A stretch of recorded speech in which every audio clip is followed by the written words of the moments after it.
นะโมตัสสะภะคะวะโตอะระหะโตสัมมาสัมพุทธัสสะนะโมตัสสะภะคะวะโตอะระหะโตสัมมาสัมพุทธัสสะนะโมตัสสะภะคะวะโตอะระหะโตสัมมาสัมพุทธัสสะอิติปิโสภะคะวะอะระหังสัมมาสัมพุทโธวิชชาจารณสัมปันโนสุขโตโลกวิทูอนุตตโรปุริสธรรมสารทิสัทธาเทวมนุษย์สานังพุทโธภควาติ องค์ใดพระสัมพุทธสุวิสุทธสันดานตัดมูลกาเลสมานบ่มีมนมีมองมัวหนึ่งในพระทัยทานก็เบิกบานคือดอกบัวราคีบ่พันพัวสัวคนทากรรมจร องค์ใดประกอบด้วยพระกรุณาดังสาครโปรดหมู่ประชา ขออนุญาตใช้เสียงนิดนึงนะคะ ขอประสานถึงอาจารย์นาด้วงวิทยาค่ะที่แสดงรายการให้ท่านกรรมการได้รับชมนะคะ ขอรายละเอียดของรายการหน่อยค่ะ ว่ารายการแสดงคืออะไรนะคะ ขอให้ติดต่อที่ในศาลาด้วยค่ะขอบคุณค่ะ ชี้ทางพระนฤพานอันพ้นโศกวิโยคภัย พร้อมเบญจพิทาจารสุจารัสวิมลใส เห็นเหตุที่ไกลไกลก็เจนจบประจักษ์จริงกำจัดน้ำใจยับสันดานบาปแห่งชายหญิง สัตว์โลกได้พึงพิงมาละบาปบำเพ็ญบุญ ข้าขอประนตน้อมศิลกล่าวบังคมคุณสัมพุทธการุณยาภาพนั้นนิรันดร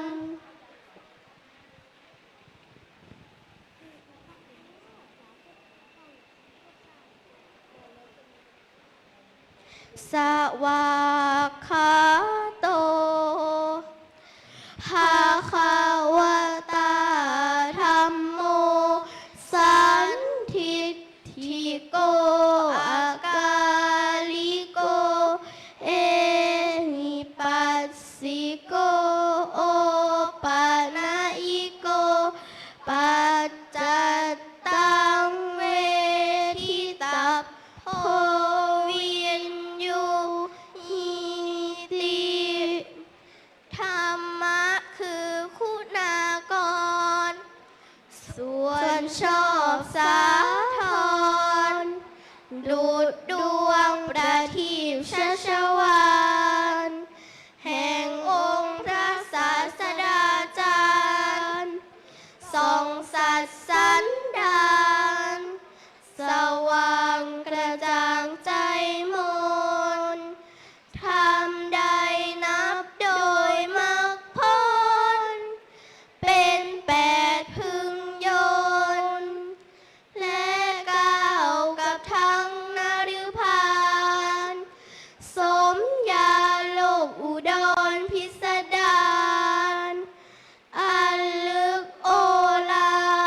สิปฏิปันโนภะคะวะโตสาวกสังโฆยะทิทังจัตตาริปุริสายุคานิอัตถะปุริสาปุคะลาเอสะภะคะวะโตสาวกสังโฆอาหุนายโยปาหุนายโยทักขินายโยอัญชลีการณิโยอนุตตรังปุญญเขตังโลกัสสาติ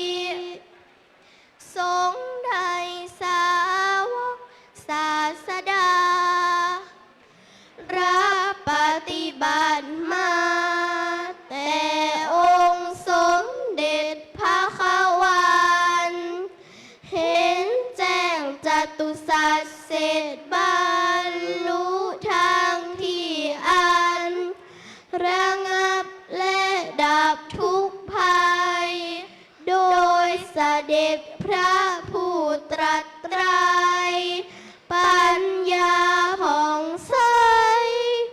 สะอาดและปราดมัวมองเหินห่างทางข้าศึกปอ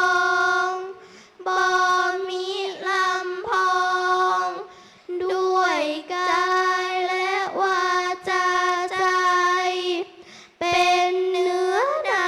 บุญอันไพศาลแด่โลกัยและเกิดพิบูลพูนพ้นสมญาเอารสทศพลมีคุณอนนท์อเนกจะนับเหลือตรา ข้าขอนบหมู่พระสราพกทรงคุณานุคุณประดุจรำพัน ด้วยเดชบุญข้าอภิวันพระไตรรัตน์อัน อุดมดิเรกนิรัสไสจงช่วยขจัดโพยภัย อันตรายใดๆจงดับและกลับเสื่อมสูญ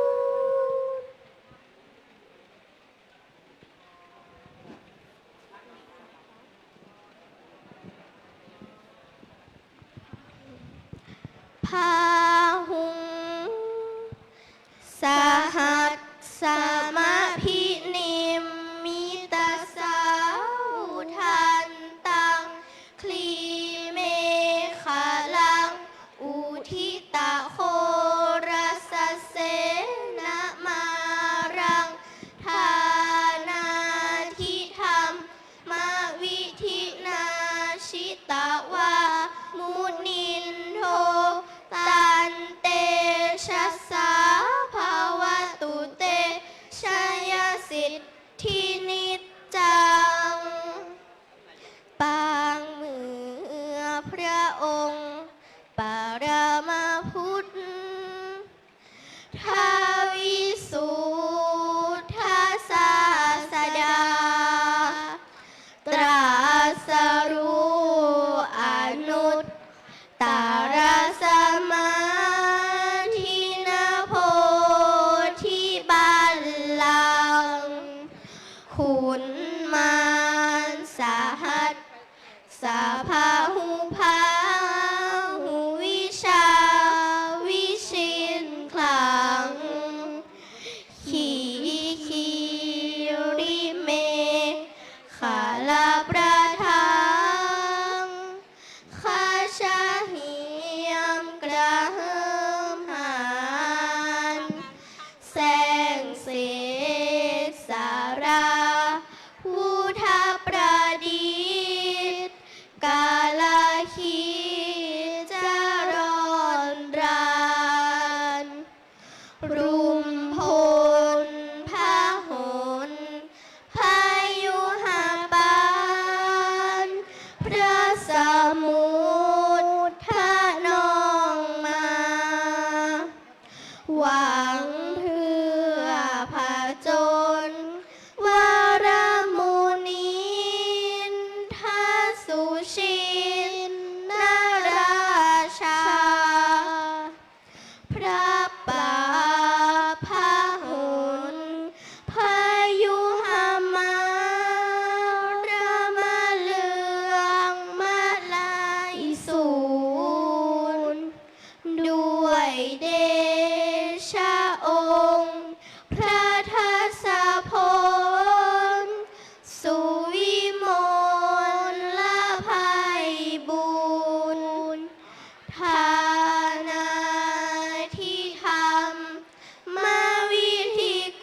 ค่ะก็เป็นการแสดงของ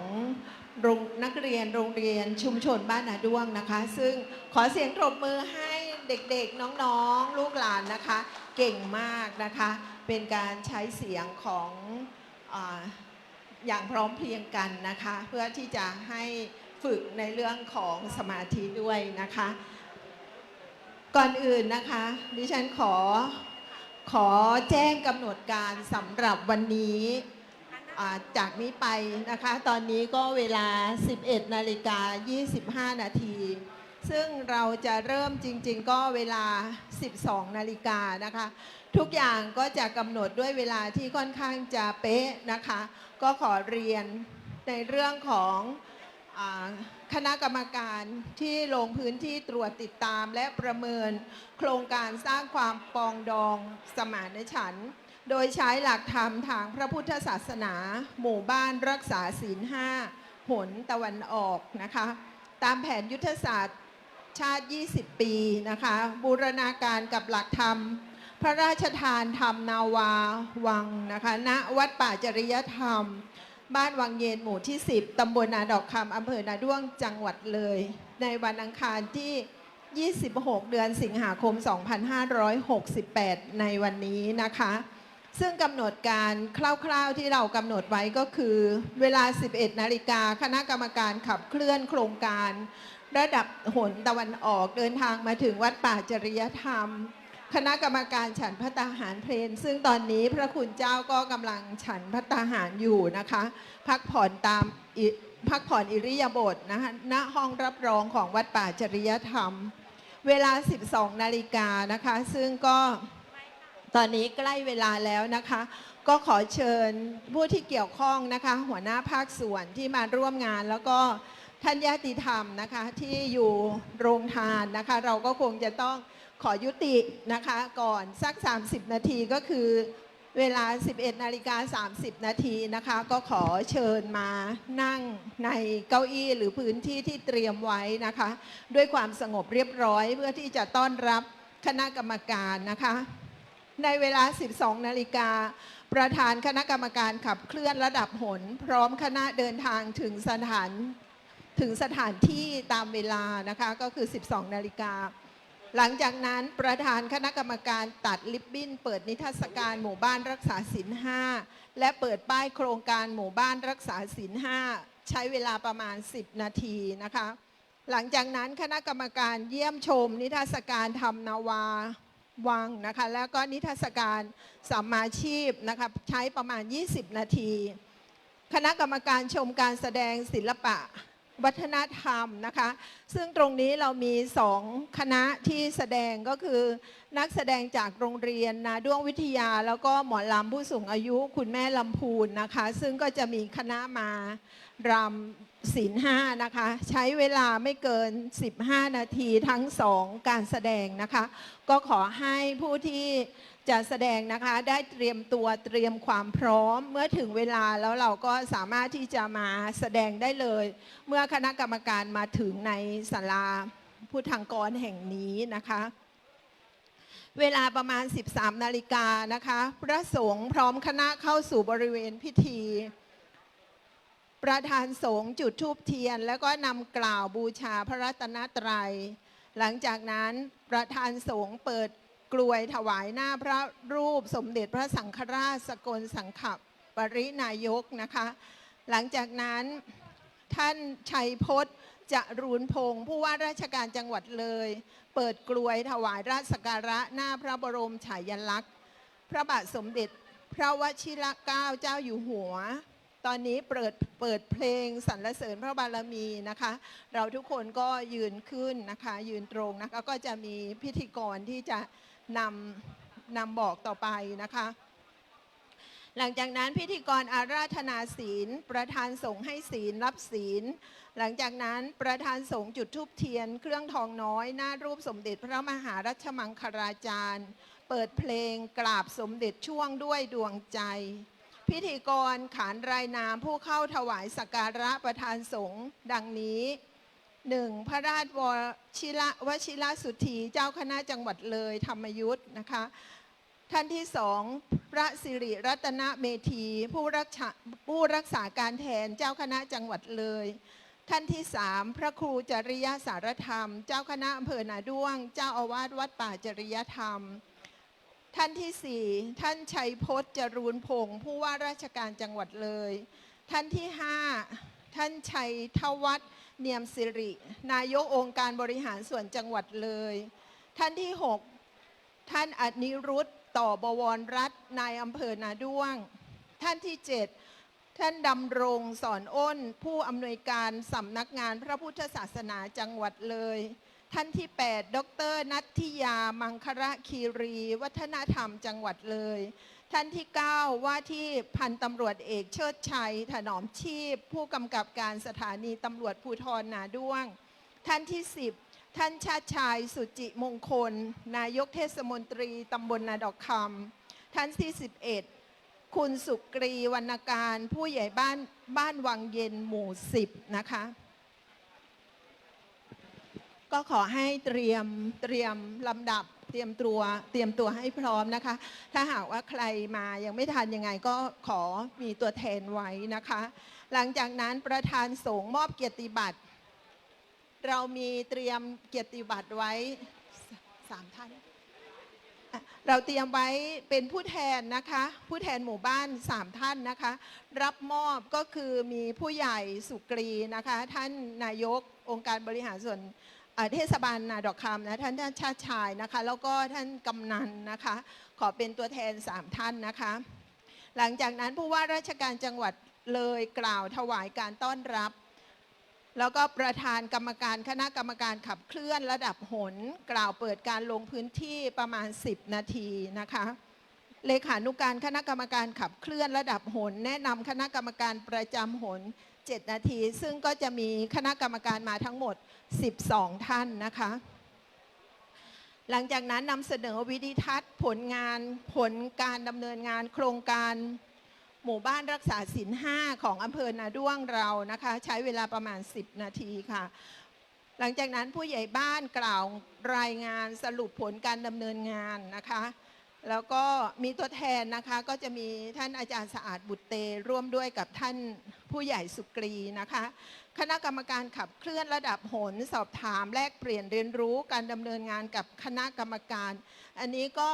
สามารถที่จะตอบช่วยกันได้ทั้งหมดนะคะทั้งท่านหัวหน้าส่วนทั้งชาวบ้านหมู่10ตำบลนาดอกคำเรานะคะมีอะไรดีๆก็ตอบกรรมการให้หมดเพื่อจะได้คะแนนเนาะหลังจากนั้นนะคะพระครูจริยสารธรรมเจ้าคณะอำเภอนาด้วงกล่าวสรุปขอบคุณแล้วก็ผู้ว่าราชการจังหวัดเลยพร้อมคณะร่วมกันประกาศเจตนารมณ์ประมาณ5นาทีนะคะแล้วก็ประธานคณะกรรมการกล่าวปิดงานนำไหว้พระแล้วก็บันทึกภาพหมู่เป็นเสร็จพิธีในวันนี้ค่ะก็คงจะใช้เวลาประมาณชั่วโมงกว่าๆนะคะดังนั้นนะคะเมื่อใกล้เวลาแล้วนะคะเราก็ขอเชิญนะคะคณะนางรำที่เราเตรียมไว้พร้อมแล้วตามที่ซ้อมนะคะวันนี้ฝนตกนะปรับเปลี่ยนนิดนึงก็คือจะให้มารำที่ข้างในศาลาพุทธังกรนะคะก็เตรียมตัวกันว่าจะกี่แถวเครื่องเสียงเพลงจะใช้เพลงไหนเตรียมให้พร้อมเมื่อคณะกรรมการเดินทางมาถึงนะคะก็จะให้นางรำหลังจากนั้นก็จะมีการแสดงของนักเรียนโรงเรียนนาด้วงวิทยาซึ่งตอนนี้ยังไม่ได้รายละเอียดของการแสดงนะคะขอด้วยนะคะท่านอาจารย์ได้มีรายละเอียดการแสดงมาหรือยัง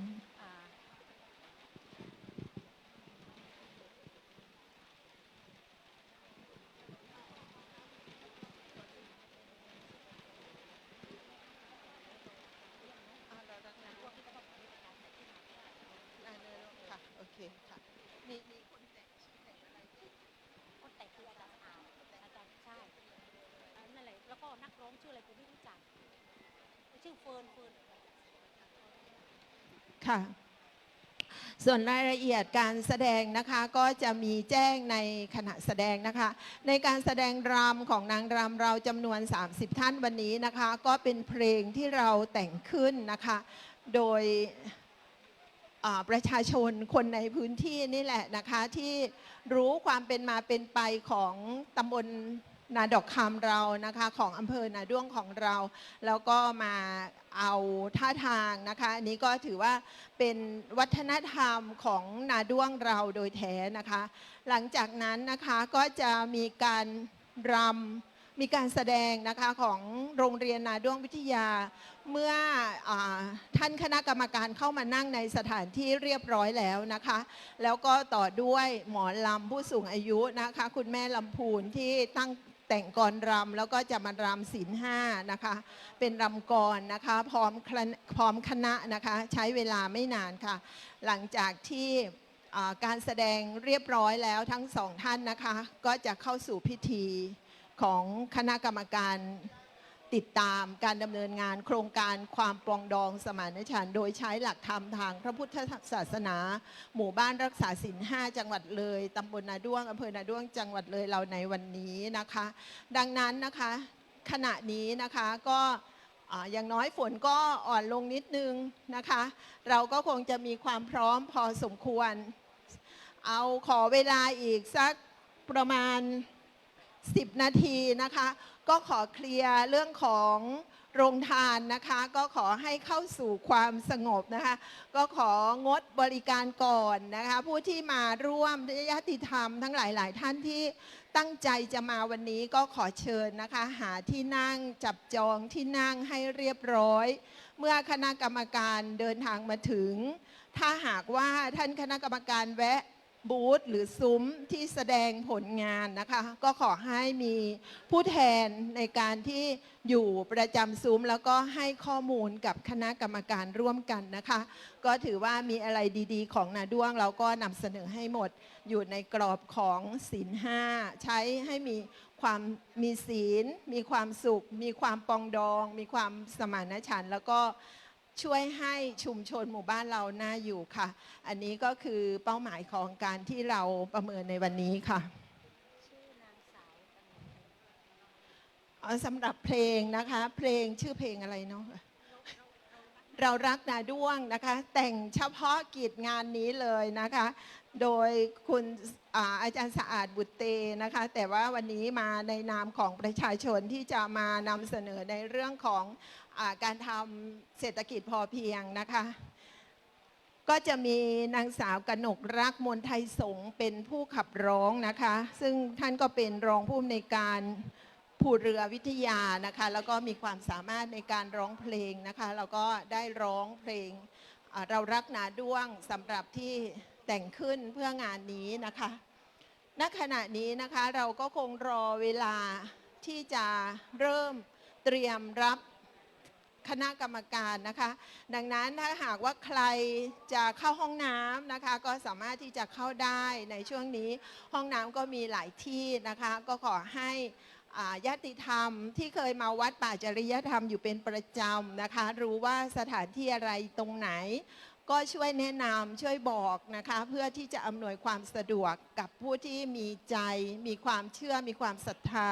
ในความดีในศีลในความสุขในความปรองดองสมานฉันท์ในครั้งนี้นะคะเพื่อจะได้มีความสุขด้วยกันนะคะ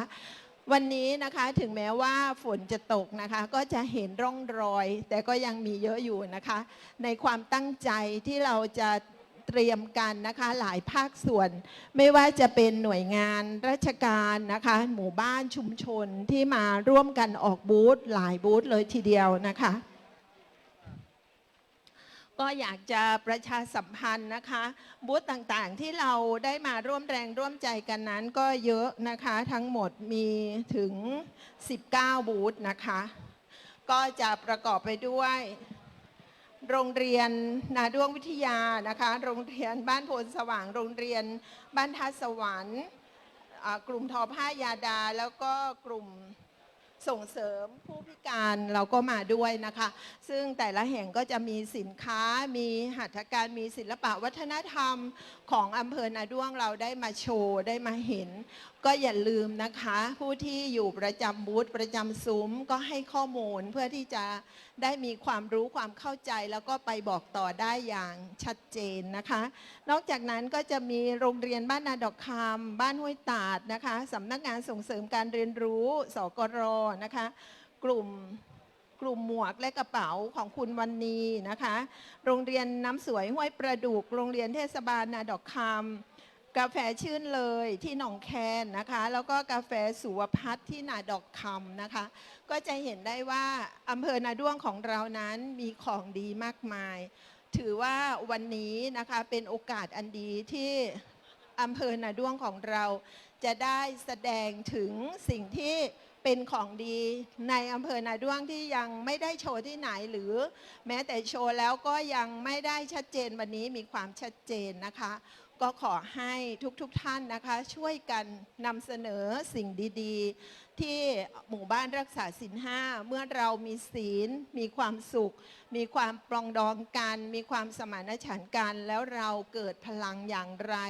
เกิดสิ่งดีๆอะไรขึ้นบ้างนะคะเราก็จะได้นำเสนอกันให้ครบถ้วนให้กรรมการได้เห็นแล้วก็ให้คะแนนเราเยอะๆนะคะเผื่อเราจะได้เป็นตัวแทนของจังหวัดเลยนะคะในการที่จะไปรับรางวัลระดับประเทศต่อไปนะคะ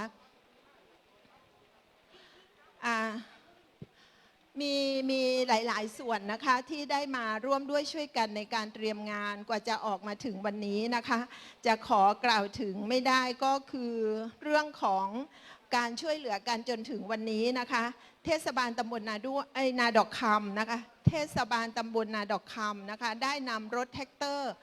บริการลากรถที่ติดหล่มนะเนื่องจากฝนตกหนักเนาะถ้าหล่มในบริเวณงานนะสามารถเรียกใช้ได้นะคะสามารถให้บริการตลอดทั้งวันนะคะอันนี้ก็ต้องขอบคุณท่านนายกเทศบาลตำบลนาดอกคำนะคะที่มองเห็นถึงประโยชน์นะคะแล้วก็โอกาสที่จะเกิดก็ถือว่าท่านเป็นผู้ที่มองการไกลแล้วก็เต็มใจจัดบริการให้กับประชาชนก็ต้องขอบคุณมาณที่นี้นะคะก่อนอื่นนะคะดิฉันเองก็ขอเป็นตัวแทนของวัดป่าจริยธรรมนะคะก็ขอกราบขอบพระคุณท่านพระครูจริยสารธรรมนะคะที่มอบหมายให้ทำหน้าที่ในวันนี้ก็คือการที่วัดป่าจริยธรรมได้รับ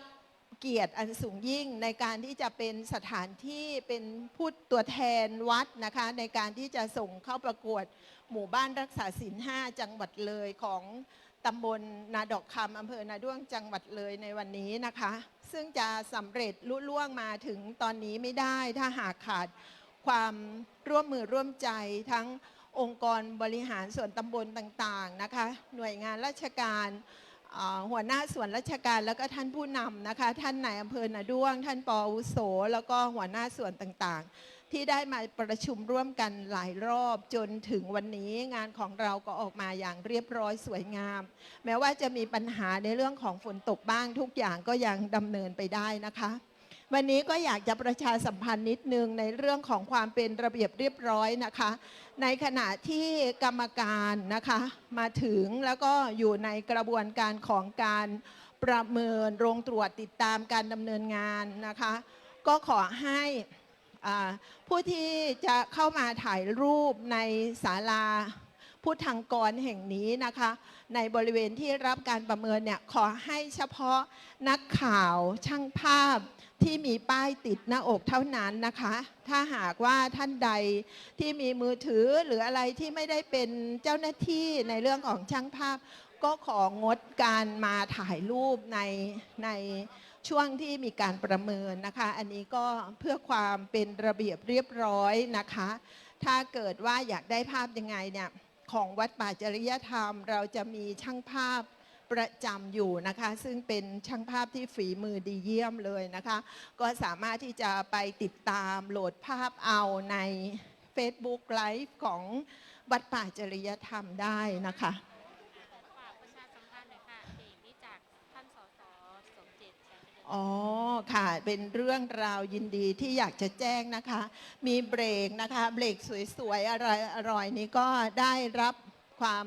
อนุเคราะห์นะคะจากท่านดร.สมเจตแสงเจริญรัตน์ท่านสสเขต 4ของเรานะคะท่านก็ได้มาร่วมด้วยในกิจกรรมในวันนี้นะคะก็ต้องขอบพระคุณท่านนะคะแล้วก็ในส่วนต่างๆที่เราได้ร่วมมือร่วมใจกันนะคะรวมถึงญาติธรรมนะคะเบรกสวยมากนะคะจากท่านสสสมเจตแสงเจริญรัตน์นะคะก็ขอให้ได้ชิมเบรกกันก่อนนะคะทำความเรียบร้อยภายในนะคะวันนี้เราเป็นงานบุญนะคะบุญใหญ่ก็แล้วกันนะคะแต่ประกอบไปด้วยการที่เราจะได้แสดงถึงสิ่งที่เรามีในพื้นที่อำเภอนาด้วงไม่ว่าจะเป็นในเรื่องของศีล 5ที่ทำให้เรามีความสงบสุขนะคะมีความปรองดองกันจนเราสามารถที่จะสร้างสิ่งต่างๆที่ดีงามให้เกิดขึ้น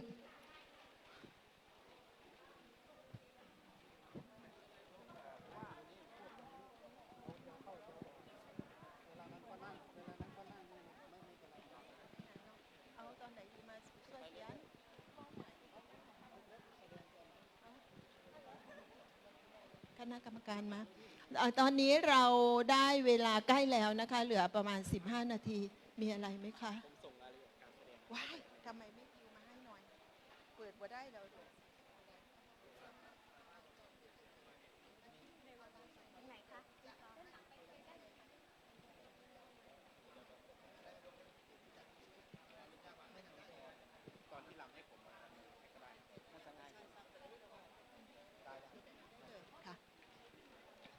ค่ะในส่วนที่เรารอช่วงที่เรารอนะคะก็อยากจะแจ้งให้ทราบว่าเราจะมีคณะกรรมการและอนุกรรมการลงพื้นที่เนี่ยประมาณ10ไม่ประมาณนะทั้งหมด12ท่านนะคะประกอบไปด้วยท่านที่1นะคะพระเทพวชิรคุณนะคะเป็นรองประธานแล้วก็ท่านที่2พระราชพัฒนวัชระบัณฑิตนะคะเป็นรองประธาน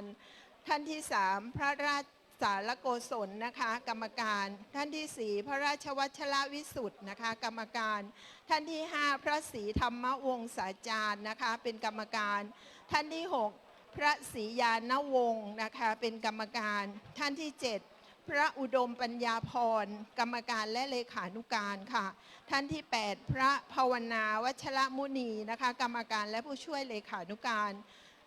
ท่านที่9พระครูวิชิตวรเขตนี่เป็นอนุกรรมการท่านที่10พระครูศรีพนมวรกุลอนุกรรมการนะคะท่านที่11พระครูสมุธีรพงศ์นิรันโทอนุกรรมการและท่านที่12ท่านนิรุตป้องศรีดาอนุกรรมการค่ะก็จะเห็นได้ว่าคณะกรรมการที่มานะคะท่านล้วนเป็นผู้ที่มีความรู้ความสามารถเชี่ยวชาญนะคะที่ได้เป็นโอกาสอันดีที่วัดป่าจริยธรรมอำเภอนาด้วงจังหวัดเลยของเราได้มีโอกาสได้ต้อนรับนะคะท่านที่ผู้ทรงคุณวุฒิก็ว่าได้นะคะได้มาเยี่ยมเยือนเราที่วัดป่าจริยธรรมตำบลนาด้วงอำเภอนาด้วงตำบลนาดอกคำอำเภอนาด้วงจังหวัดเลยในวันนี้นะคะดังนั้นนะคะโอกาสดีๆไม่ได้มีเกิดขึ้นบ่อยนะคะดังนั้นโอกาสดีๆนี้เราก็ควรจะใช้โอกาสนี้ให้เกิดประโยชน์มากที่สุดค่ะอันไหนที่เป็นสิ่งที่ดีที่สุดของอำเภอนาด้วงของเราก็ช่วยกันนะคะช่วยกันแจ้งช่วยกันพูดช่วยกันเล่านะคะเมื่อคณะกรรมการท่านถามนะคะไม่ได้จำกัดว่าใครจะต้องตอบอะไรอย่างไรถ้าหากว่าคำถามนั้นเราคิดว่าเราได้ทำแล้วก็ได้เกิดผลจริงสามารถที่จะเพิ่มคะแนนให้กับอำเภอนาด้วงของเราได้นะคะก็ช่วยตอบนะคะ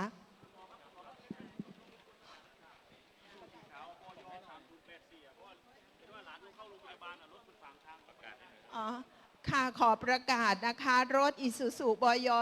3084ตอนนี้ยังไม่ได้เคลื่อนย้ายนะคะรถออกไม่ได้จะต้องนำผู้ป่วยไปโรงพยาบาลนะคะขอความร่วมมือด้วยนะคะค่ะได้ยินไหมคะก็ขอบอกต่อกันนะคะสำหรับรถที่ขวางทางนะคะทำให้รถพยาบาลออกไปส่งผู้ป่วยไม่ได้นะคะ วันนี้นะคะก็ต้องขอบพระคุณท่านผู้อำนวยการโรงพยาบาลนาด้วงนะคะที่ได้สนับสนุนในเรื่องของจุดหน่วยปฐมพยาบาลนะคะได้เอารถ Emergency ออกมารอต้อนรับ แล้วก็ได้มีเจ้าหน้าที่นะคะมาให้ดูแลอยู่ตรงเต็นท์ตรงข้ามกับโรงครัวเดิมนะคะของวัดป่าจริยธรรมค่ะก็ขอบอกจุดนะคะถ้าหากว่าใครรู้สึกไม่สบายนะคะก็สามารถที่จะไปรับบริการได้นะคะสำหรับตอนนี้นะคะพ่อแม่ครูบาอาจารย์หลายๆท่านนะคะก็เริ่มเดินทางเข้ามาในศาลาพุทธังกรนะคะเราผู้ที่เตรียมในการที่จะต้อนรับนะคะก็ขอให้เตรียมความพร้อมนะคะทั้งกายและใจนะคะวันนี้มีหลายสิ่งหลายอย่างที่เราจะต้องแสดงนะคะหลังจากที่เราเตรียมตัวกันมาหลายวันเป็นเดือนนะคะสำหรับการเตรียมงานในวันนี้แม้ว่าวันนี้นะคะจะมีปัญหาอุปสรรคของภัยของธรรมชาติก็ไม่ถึงจะภัยนะคะฝนตกนะคะจากการที่เราเตรียมทุกสิ่งทุกอย่างไว้อย่างสวยงามก็อาจจะเปลี่ยนแปลงไปบ้างนะคะค่ะสำหรับช่วงต่อไปนะคะช่วงที่รอนางรำก็คิดว่าน่าจะพร้อมแล้วก็หมอลำผู้สูงอายุนะคะคุณแม่ทองพูนนะคะก็จะแสดงต่อจากนักเรียนโรงเรียนนาด้วงวิทยานะคะก็ขอให้เตรียมตัวให้พร้อมนะคะก็ไม่มีอะไรจะพูดประชาสัมพันธ์ได้แต่อีกนิดเดียวเนาะอีกนิดเดียวค่ะแดงเลยเนาะค่ะอาจารย์มาแล้วเหรออะไรนะอาจารย์มาแล้วเหรออ๋อค่ะดังนั้นนะคะตอนนี้นางรำพร้อมแล้วขอเชิญมาตั้งแถวนะคะเพื่อที่จะได้สัญญาณกันว่าเมื่อกรรมการมาก็จะได้เปิดเพลงแล้วก็รำได้เลยด้วยความพร้อมนะคะขอเชิญนางรำเรารักนาด้วงใช่ไหมคะที่จะรำนะคะตั้งแถว3แถวนะคะจัดระยะห่างให้สวยงามนะคะแล้วก็เราจะได้แสดงกันอย่างเต็มที่สมกับที่ฝึกซ้อมกันมานะคะอันนี้ก็เป็นความร่วมมือร่วมใจนะคะแล้วก็เป็นการ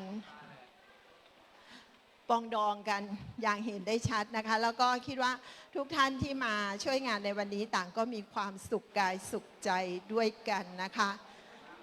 เมื่อพร้อมแล้วนะคะตั้งแถวนะคะเราก็จะให้สัญญาณแล้วก็จะได้แสดงโดยพร้อมเพรียงกันนะคะแล้วก็คุณแม่ลำพูนก็น่าจะเตรียมเรียบร้อยแล้วนะคะพร้อมคณะก็สามารถที่จะไปจัดทีมอยู่ใกล้ๆตรงที่ออกสะดวกก็ได้นะคะจะได้ไม่ต้องเดินไกลกันนะคะหลังจากลำเรารักนาด้วงแล้วต้องเป็นการแสดงของนักเรียนจากโรงเรียนนาด้วงวิทยานะคะดังนั้นก็อยากจะให้มามาเตรียมนะคะเตรียมอยู่สถานที่ใกล้ๆแล้วก็สะดวกนิดหนึ่งนะคะ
ค่ะการแสดงชุดนี้นะคะชุดเรารักนาด้วงนะคะซึ่งก็เป็นเพลงที่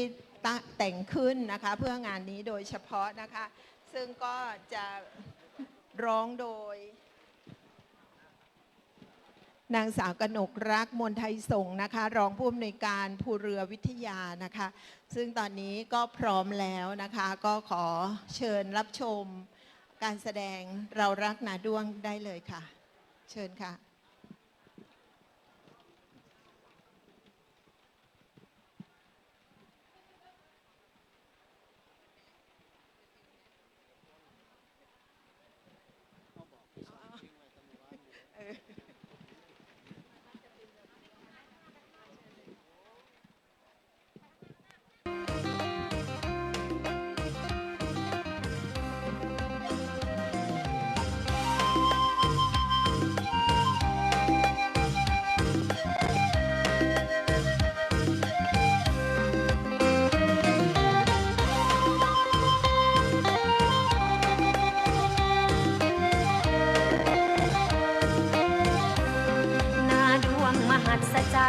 แหล่งสำคัญมีหลากหลายค้างคาวมีมากมายเหมือนน้ำไหลที่พายาสวนป่ามากพันไม้ภูเขาใส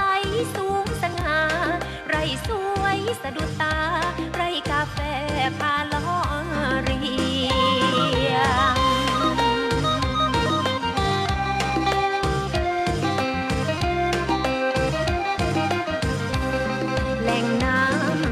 ใจ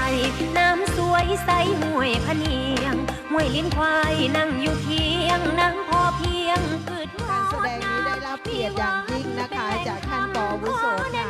ท่านวณิชานาคพงศ์นะคะเป็นผู้กำกับการฝึกซ้อมแล้วก็รำนำด้วยนะคะ ต้องขอขอบพระคุณท่านอย่างสูงค่ะ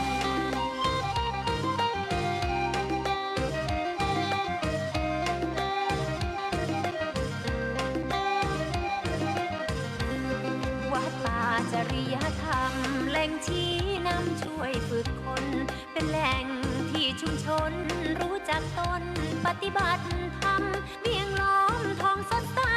น่าเที่ยวไปมณีชนขันผู้เป็นก็สำคัญอีกวัดนั้น เป็นการรวมใจนะคะสำหรับชาวบ้านนะคะผู้นำนะคะแล้วก็หน่วยงานภาครัฐทำให้เกิดความสุขและก็การปรองดองสมานฉันท์กันที่แท้จริงในวันนี้ค่ะ ไรสวยมีอยู่มากมายไรสวยมี อำนวยความสะดวกทุกอย่างจากท่านผู้จากท่านนายอำเภอนาด้วงนะคะ ท่านอนิรุตต่อบวรรัตน์นายอำเภอนาด้วงค่ะ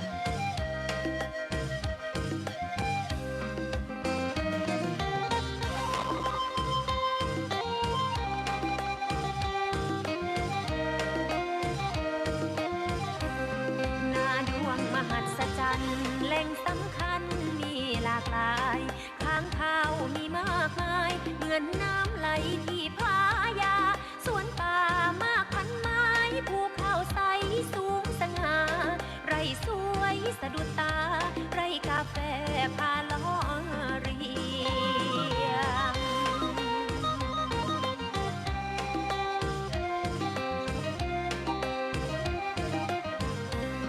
แหล่งน้ำเป็นหัวใจน้ำสวยใสห้วยพะเนียงห้วยลิ้นควายนั่งอยู่เคียงนั่งพอเพียงพืชงดงามมีวัดเป็นแหล่งธรรมขอแนะนำวัดผาคามประกายเพชรส่องแสงงามพาดำล้ำหน้าเยือนยนต์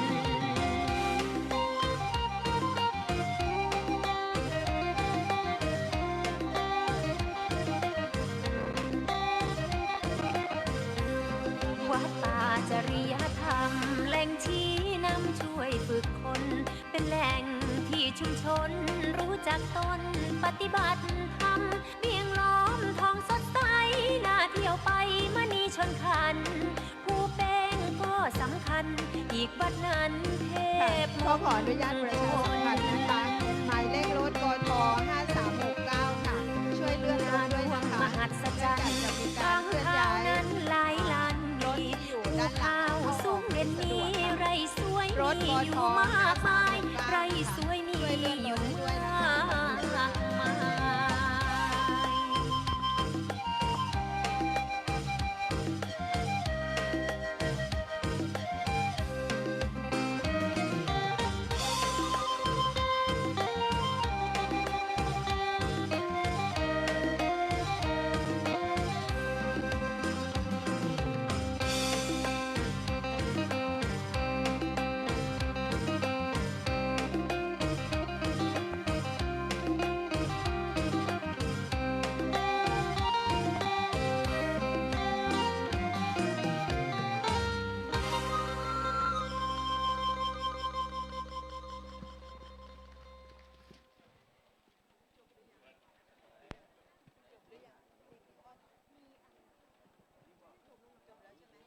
ค่ะก็ขอเสียงปรบมือดังๆนะคะ ให้กับนักแสดงนะคะที่แสดงเพลงรักนาด้วงนะคะ ซึ่งนำโดยท่านปอาวุโสนะคะท่านวณิพานาคพงศ์นะคะ แล้วก็อำนวยความสะดวกในการฝึกซ้อมต่างๆ จากท่านนายอำเภอนาด้วงนะคะสำหรับการแสดงต่อไปนะคะเตรียมพร้อมหรือยังคะของโรงเรียนนาด้วงวิทยาซึ่งการแสดงนี้จะมีความสำคัญและมีความหมายว่าอย่างไรนี่ก็ขอเชิญท่านอาจารย์จากโรงเรียนนาด้วงวิทยาเป็นผู้เล่าเรื่องในวันนี้ค่ะครับนมัสการพระคุณเจ้าและเรียนไปยังหัวหน้าหน่วยงานทุกท่านครับกระผมนายกฤติศักดิ์ผาจำครูโรงเรียนนาด้วงวิทยาครับซึ่งวันนี้นะครับโรงเรียนนาด้วงวิทยามาโดยชื่อชุดการแสดงคือนบบูชาพระธาตุนาด้วงครับอำนวยการฝึกซ้อมโดยท่านผู้อำนวยการธราภพวิรประทีปท่านรองวิรชนแข็งแรงท่านรองเทพนฤทธิ์สุภาวแสนครับฝึกซ้อมโดยคุณครูเกียรติศักดิ์ผาจำคุณครูอนุพงศ์บรรพมคุณครูอมฤตเสนานุชและคุณครูอาริยาศรีบุรินทร์ครับซึ่งการแสดงชุดนี้นะครับจะสื่อถึงการสักการะบูชานะครับพระธาตุนาด้วงของชาวอำเภอนาด้วงที่มีต่อพระธาตุนาด้วงซึ่งตั้งอยู่ในอำเภอของพวกเรานั่นเองครับเป็นปูชนียสถานที่สำคัญนะครับที่ทำให้ชาวบ้านนะครับเกิดความเคารพนับถือมาอย่างช้านานถือว่าเป็นศูนย์รวมจิตใจของคนในพื้นที่และเป็นสัญลักษณ์แห่งความศรัทธาในพระพุทธศาสนาครับการบูชาพระธาตุนาด้วงไม่ได้เป็นเพียงแค่พิธีกรรมทางศาสนาหากยังเป็นการสะท้อนถึงความผูกพันของชุมชนที่มีต่อวัฒนธรรมประเพณีท้องถิ่นการสักการะพระธาตุนาด้วงนั้นจึงเปรียบเสมือนการสืบสานความเชื่อดั้งเดิมที่จะนำความเป็นสิริมงคลความเจริญรุ่งเรืองและความร่มเย็นมาสู่คนในชุมชนครับ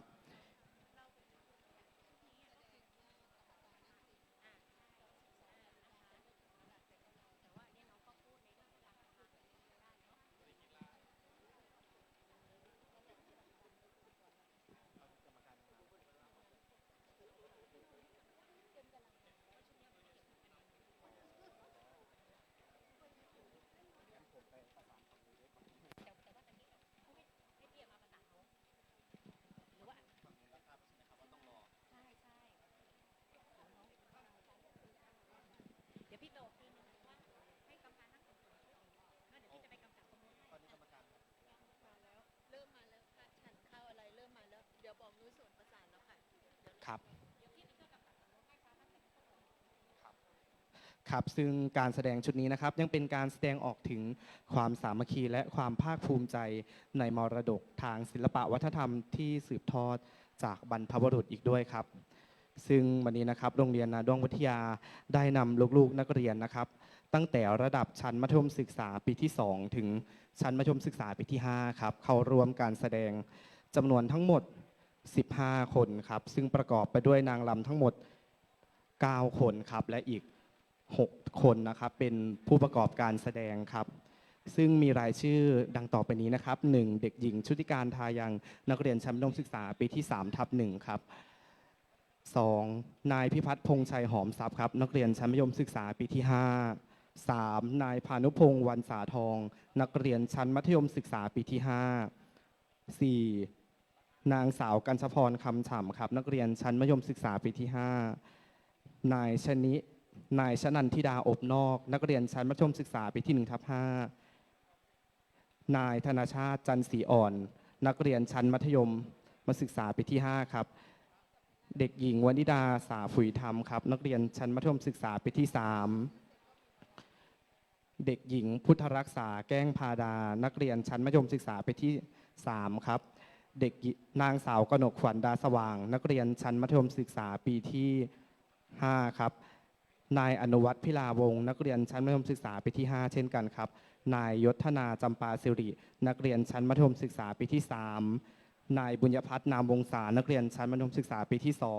2นายธนากรศรีรักษานักเรียนชั้นมัธยมศึกษาปีที่3เด็กหญิงบินทาดอนเมืองพรมนักเรียนชั้นมัธยมศึกษาปีที่3และนายศิลวิทย์วงจันทร์นักเรียนชั้นมัธยมศึกษาปีที่4ครับ ซึ่งหลังจากที่คณะกรรมการทุกท่านนะครับได้มาประจำที่ทางโรงเรียนนาด้วงวิทยาจะได้ทำการแสดงพิธีเปิดเกี่ยวกับการแสดงนี้ขึ้นนะครับ แต่ช่วงนี้ก็ให้ทุกท่านนะครับ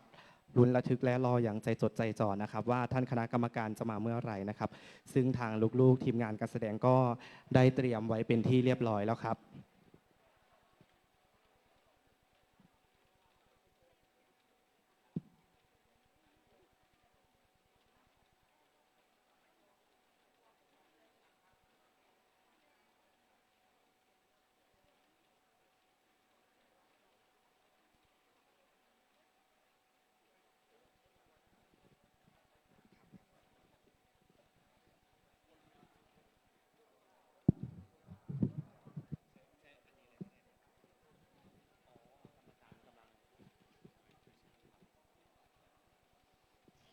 กราบนมัสการพระเดชพระคุณพระเทพวัชระธรรมพานีรองเจ้าคณะภาค 8 วัดไตรมิตรวิทยารามที่เคารพอย่างสูงกราบนมัสการพระเดชพระคุณพระราชสารโกศลเจ้าคณะจังหวัดอุดรธานีธรรมยศวัดโพธิสมพรจังหวัดอุดรธานีในนามผู้แทนรองประธานคณะกรรมการลงพื้นที่ตรวจติดตามและประเมินโครงการสร้างความปรองดองสมานฉันท์โดยใช้หลักธรรมทางพระพุทธศาสนาหมู่บ้านรักษาศีล 5 หนตะวันออกด้วยความเคารพอย่างสูงกราบนมัสการพระเดชพระคุณพระราชวชิรสุธีเจ้าคณะจังหวัดเลยธรรมยุทธวัดศรีสุทธาวาสพระอารามหลวงนมัสการพระเดชพระคุณท่านเจ้าคุณพระสิริรัตนเมธีเจ้าคณะจังหวัดเลยวัดโพนชัยอำเภอด่านซ้ายจังหวัดเลยพระมหาเถรานุเถระที่เคารพทุกรูปครับวันนี้ถือว่าเป็นวันที่เป็นอุดมมงคลของพี่น้องชาวอำเภอนาด้วงนะครับโดยเฉพาะอย่างยิ่งท่านนายอำเภอนาด้วงนะครับท่านอนิรุตต่อบวรศักดิ์ท่านนายอำเภอนาด้วงพร้อมด้วยส่วนราชการทุกภาคส่วนนะครับได้รับความไว้วางใจจากจังหวัดเลยและคณะสงฆ์จังหวัดเลยให้เป็นเจ้าภาพนะครับในการลงพื้นที่ตรวจติดตามครับท่านอนิรุตต่อบวรรัตน์นะครับขออนุญาตนะครับครับให้เป็นเจ้าภาพในการลงพื้นที่ตรวจติดตามผลการดำเนินโครงการสร้างความปรองดองสมานฉันท์โดยใช้หลักธรรมทางพระพุทธศาสนานะครับหมู่บ้านรักษาศีล 5ประจำปี 2568 นี้นะครับวันที่ 26 สิงหาคมพุทธศักราช 2568 นะครับและในวันนี้นะครับได้รับความเมตตาธรรมอย่างสูงยิ่งจากพระเดชพระคุณพระเทพวัชระธรรมพานีรองเจ้าคณะภาค 8 วัดไตรมิตรวิทยารามนะครับพระเดชพระคุณได้เมตตาเดินทางมาโดยไม่มีกำหนดนัดหมายนะครับพระเดชพระคุณทราบว่านะครับวัดป่าจริยธรรมนะครับเป็นเจ้าภาพนะครับท่านนายอำเภอนาด้วงนะครับเป็นเจ้าภาพท่านผู้นำองค์กรปกครองส่วนท้องถิ่นท่านได้เมตตาเดินทางมาถือว่าเป็นมหามงคลอุดมนะครับสำหรับพี่น้องชาวอำเภอนาด้วงนะครับนอกจากนั้นนะครับยังได้รับความเมตตาจากพระเดชพระคุณพระราชสารโกศลนะครับเจ้าคณะจังหวัดอุดรธานีนะครับธรรมยศวัดโพธิสมพรจังหวัดอุดรธานีพระเดชพระคุณได้มีเมตตาธรรมนะครับมานะครับเยี่ยมเยียนนะครับพี่น้องชาวอำเภอนาด้วงนะครับคณะสงฆ์จังหวัดเลยนะครับวันนี้ถือว่าเป็นมงคลอุดมนะครับแก่พวกเราชาวอำเภอนาด้วงนะครับในการจัดงานนะครับในครั้งนี้นะครับได้รับการอุปถัมภ์จากส่วนราชการทุกภาคส่วนนะครับไม่ว่าจะเป็นฝ่ายปกครองนะครับท่านกำนันปานศักดิ์โพดอกไม้นะครับท่านกำนันตำบลนาดอกคำ ท่านชาติชายสุจิมงคลนะครับท่านนายกเทศมนตรีตำบลนาดอกคำท่านกัญญารัตน์พานรองนะครับท่านกำนันตำบลนาด้วงท่านยุพินสร้อยพรหมท่านนายกองค์การบริหารส่วนตำบลแก้วเมธีท่านเพ็ญศรีประดิษฐ์ครับกำนันตำบลท่าสะอาดท่านบุญชาติสอนสุภาพนายกองค์การบริหารส่วนตำบลท่าสะอาดท่านบุญเกื้อศรีบุรินทร์กำนันตำบลท่าสวรรค์และท่านอุบลเนธิบุตรนะครับท่านนายกองค์การบริหารส่วนตำบลท่าสวรรค์ตลอดทั้งส่วนราชการทุกภาคส่วนนะครับได้ร่วมแรงแข่งขันนะครับในการนะครับเตรียมพื้นที่เตรียมสถานที่นะครับเพื่ออำนวยความสะดวกนะครับแก่ญาติโยมสาธุชนผู้มาร่วมงานและถวายการต้อนรับพระเดชพระคุณท่านนะครับที่ได้เมตตานะครับเดินทางมาเยี่ยมเยียนพี่น้องชาวอำเภอนาด้วงนะครับในวันนี้พระเดชพระคุณท่านเจ้าคณะพระสังฆาธิการที่ได้เมตตาเดินทางมาร่วมนะครับท่านพระครูปริยัติกิจจวรวัตรท่านเจ้าคณะอำเภอวังสะพุงนะครับท่านพระครูวิมลโพธิสารเจ้าคณะอำเภอเมืองเลยท่านพระครูสุมนธรรมนาถเจ้าคณะอำเภอเอราวัณท่านพระครูปริยัตินันทวิสุทธิ์เจ้าคณะอำเภอเชียงคานท่านพระครูบวรธรรมนิวิทย์เจ้าคณะอำเภอนาด้วงธรรมยุทธท่านพระครูปริยัติปัญญาคุณเจ้าคณะอำเภอภูหลวงท่านพระครูปริยัติปัญญาวุฒิเจ้าคณะอำเภอด่านซ้ายท่านพระครูโพธิจริยาภิวัตรเจ้าคณะอำเภอนาแห้วนะครับไกลที่สุดนะครับนาแห้วหลวงพ่อได้เมตตาเดินทางมานะครับนาแห้วเคยเป็นเจ้าภาพมาแล้วนะครับที่วัดศรีโพชัยนะครับตำบลนามาลานะครับนาแห้วนะครับตำบลแสงพานะครับหลวงพ่อวัดศรีโพชัยตำบลแสงพาครับขาดไม่ได้ที่มาถึงใหม่ๆหมาดๆนะครับท่านพระครูสุทัศน์ธรรมานุยุทธเจ้าคณะอำเภอภูกระดึงนะครับนี่มาจากตำบลศรีฐานนะครับอำเภอภูกระดึงนะครับหลวงพ่อก็เดินทางมาก็กลับไปนี่ย่านน้ำท่วมจะได้หลวงพ่อฝนตกนะครับในช่วงนี้รู้สึกว่านะครับพายุเข้านะครับโดยได้นัดหมายมาก่อนนะครับได้นัดหมายนะครับเพราะว่ากรมอุตุนิยมวิทยานะครับได้ประชาสัมพันธ์แจ้งเตือนให้พี่น้องประชาชนได้ระมัดระวังนะครับในเรื่องของนะครับการเตรียมความพร้อมนะครับในการรับกับน้ำป่าไหลหลากนะครับน้ำท่วมนะครับคณะสงฆ์นะครับท่านก็เตรียมความพร้อมเช่นเดียวกันนะครับขณะนี้คณะกรรมการนะครับซึ่งได้ลงพื้นที่ตรวจติดตามและประเมินโครงการท่านได้เดินทางนะครับมาถึงแล้วนะครับมาถึงแล้วขณะนี้ท่านก็กำลังอยู่ระหว่างการเดินเยี่ยมชมบูธต่างๆนะครับเพื่อให้กำลังใจนะครับกับส่วนราชการต่างๆและภาคเอกชนนะครับที่มาออกบูธนะครับเพื่อที่จะนำเสนอนะครับว่าอำเภอนาด้วงมีของดีอะไรบ้างนะครับอำเภอนาด้วงมีของดีอะไรบ้างตอนนี้คณะกรรมการส่วนหนึ่งท่านก็อยู่ระหว่างการเยี่ยมชมนะครับสำหรับพระเดชพระคุณ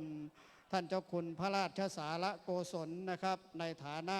ผู้แทนรองประธานกรรมการนะครับพระเดชพระคุณเดินทางมาถึงก่อนท่านเยี่ยมชมมาก่อนแล้วนะครับพระเดชพระคุณให้ยาหอมมาแล้วนะครับว่าตรวจมาหลายจังหวัดวัดป่าจริยธรรมนี้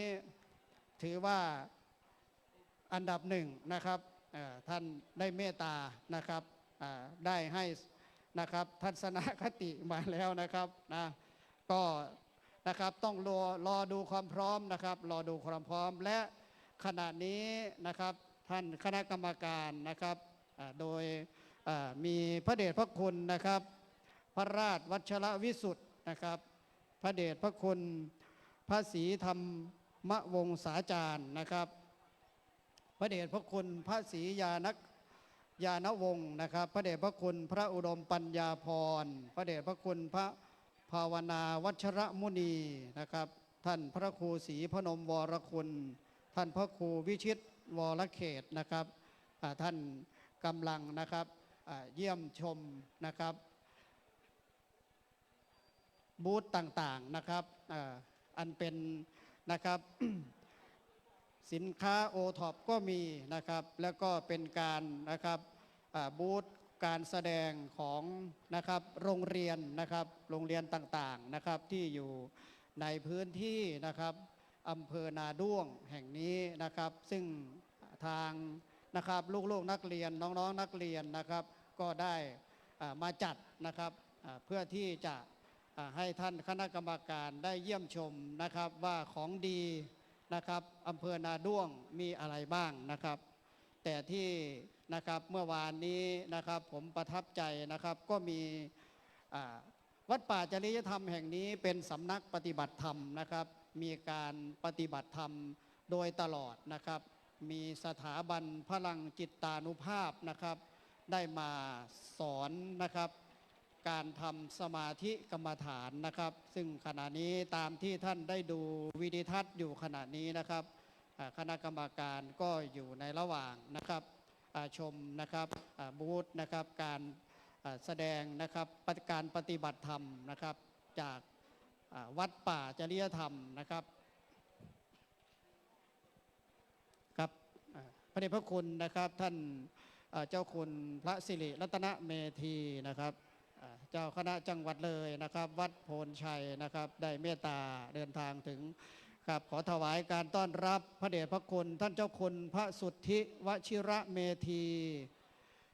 เจ้าคณะอำเภอเมืองเลยธรรมยุทธนะครับวัดศรีสุทธาอารามหลวงนะครับพระเดชพระคุณท่านเจ้าคุณพระสุทธิวชิระเมธีนะครับท่านได้เมตตาเดินทางมาถึงนะครับสถานที่นะครับเป็นที่เรียบร้อยนะครับก็ขอกราบขอบพระคุณนะครับอย่างสูงยิ่งนะครับพระเดชพระคุณท่านเจ้าคุณพระราชวชิระสุธีเจ้าคณะจังหวัดเลยธรรมยุทธนะครับวัดศรีสุทธาวาสพระอารามหลวงพระเดชพระคุณได้เมตตานะครับเดินทางมาให้กำลังใจนะครับกับท่านพระครูจริยสารธรรมและก็คณะทำงานนะครับเมื่อวานนี้พระเดชพระคุณก็เมตตาเดินทางมานะครับวันนี้พระเดชพระคุณก็เดินทางมาถึงนะครับเป็นที่เรียบร้อยนะครับขออนุญาตนะครับท่านผู้มีเกียรติที่เคารพทุกท่านนะครับจะขออนุญาตนำเรียนกำหนดการนะครับที่จะเกิดขึ้นนะครับดังต่อไปนี้นะครับขณะนี้ทางท่านคณะกรรมการนะครับกำลังตรวจเยี่ยมนะครับบูธต่างๆนะครับและหลังจากที่ท่านคณะกรรมการได้ตรวจเยี่ยมให้กำลังใจแล้วนะครับท่านคณะกรรมการก็จะเดินทางนะครับเดินเข้าสู่นะครับภายในสถานที่นะครับแห่งนี้หลังจากนั้นก็จะได้ชมนะครับการแสดงศิลปะวัฒนธรรมนะครับจากลูกๆนักเรียนนะครับโรงเรียนนาด้วงวิทยานะครับเสร็จแล้วนะครับก็จะได้ชมนะครับการแสดงศิลปะวัฒนธรรมเป็นหมอลำศิลป์5นะครับโดยคุณแม่ทองพูนนะครับจากบ้านแก้วเมธีนะครับตำบลนาด้วงอำเภอนาด้วงจังหวัดเลยนะครับหลังจากนั้นนะครับก็จะได้กราบอาราธนาพระเดชพระคุณนะครับพระราชสารโกศลเจ้าคณะจังหวัดอุดรธานีธรรมยุทธนะครับในฐานะผู้แทนคณะกรรมการนะครับได้จุดธูปเทียนบูชาพระรัตนตรัยและนำกล่าวคำบูชาพระรัตนตรัยหลังจากนั้นนะครับจะได้เรียนเชิญนะครับ ท่านชัยพจน์จรุนพงศ์ผู้ว่าราชการจังหวัดเลยเปิดกลวยถวายราชสักการะพระบรมฉายาลักษณ์พระบาทสมเด็จพระเจ้าอยู่หัวนะครับและก็จะได้เปิดเพลงสรรเสริญพระบารมีในช่วงนี้ขอเรียนเชิญท่านผู้มีเกียรติที่เคารพทุกท่านได้ยืนขึ้นนะครับเพื่อแสดงความเคารพพระบรมฉายาลักษณ์พระบาทสมเด็จพระเจ้าอยู่หัวพร้อมกับท่านประธานนะครับจากนั้นนะครับ ศาสนพิธีกรนะครับในวันนี้ก็ได้รับเกียรติจากท่านอาจารย์ดร.อุดรจันทวันนะครับกรรมการวัดป่าจริยธรรมจะได้อาราธนาศีลนะครับประธานสงฆ์ให้ศีลจบแล้วจะได้กราบอาราธนาประธานสงฆ์นะครับได้จุดธูปเทียนเครื่องทองน้อยหน้าพระรูปนะครับเจ้าประคุณสมเด็จพระมหารัชมังคลาจารย์นะครับซึ่งเป็นองค์ประธานนะครับผู้ริเริ่มนะครับโครงการสร้างความปองดองสมานฉันท์นะครับโครงการหมู่บ้านรักษาศีล5ครับจากนั้นก็จะได้ฟังเพลงกราบสมเด็จช่วงด้วยดวงใจนะครับเพื่อแสดงนะครับความ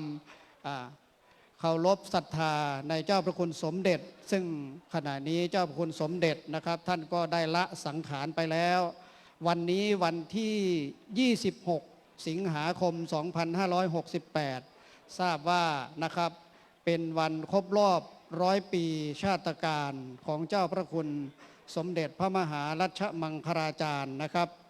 จากนั้นนะครับก็จะได้เรียนเชิญนะครับและกราบนิมนต์นะครับคณะสงฆ์ได้เข้าถวายสักการะนะครับดังขออนุญาตนำเรียนนะครับเพื่อเตรียมความพร้อมนะครับได้กราบรัตนาพระเดชพระคุณท่านเจ้าคุณพระราชวชิรสุธีเจ้าคณะจังหวัดเลยพระเดชพระคุณท่านเจ้าคุณพระสิริรัตนเมธีเจ้าคณะจังหวัดเลยท่านพระครูจริยสารธรรมเจ้าคณะอำเภอนาด้วงเรียนเชิญท่านชัยพจน์จรูนพงศ์ผู้ว่าราชการจังหวัดเลยเรียนเชิญท่านอนิรุตต่อบวรรัตน์ในอำเภอนาด้วงในนามผู้แทนของพี่น้องประชาชนชาวอำเภอนาด้วงเรียนเชิญท่านดำรงสอนอ้นผู้อำนวยการสำนักงานพระพุทธศาสนาจังหวัดเลยเรียนเชิญท่านว่าที่พันตำรวจเอกเชิดชัยถนอมชีพผู้กำกับการสถานีตำรวจภูธรนาด้วงเรียนเชิญท่านชาติชายสุจิมงคลนายกเทศมนตรีตำบลนาดอกคำเป็นในฐานะผู้แทนนะครับท่านนายกองค์กรปกครองส่วนท้องถิ่นและเป็นเจ้าภาพในวันนี้และเรียนเชิญนางสุกีวรรณการผู้ใหญ่บ้านวังเย็นหมู่ที่10นะครับได้เข้าถวายสักการะนะครับหลังจากนั้นนะครับจะได้กราบอาราธนาขอความเมตตานุเคราะห์พระเดชพระคุณผู้เป็นประธานได้เมตตามอบเกียรติบัตรนะครับให้กับผู้มี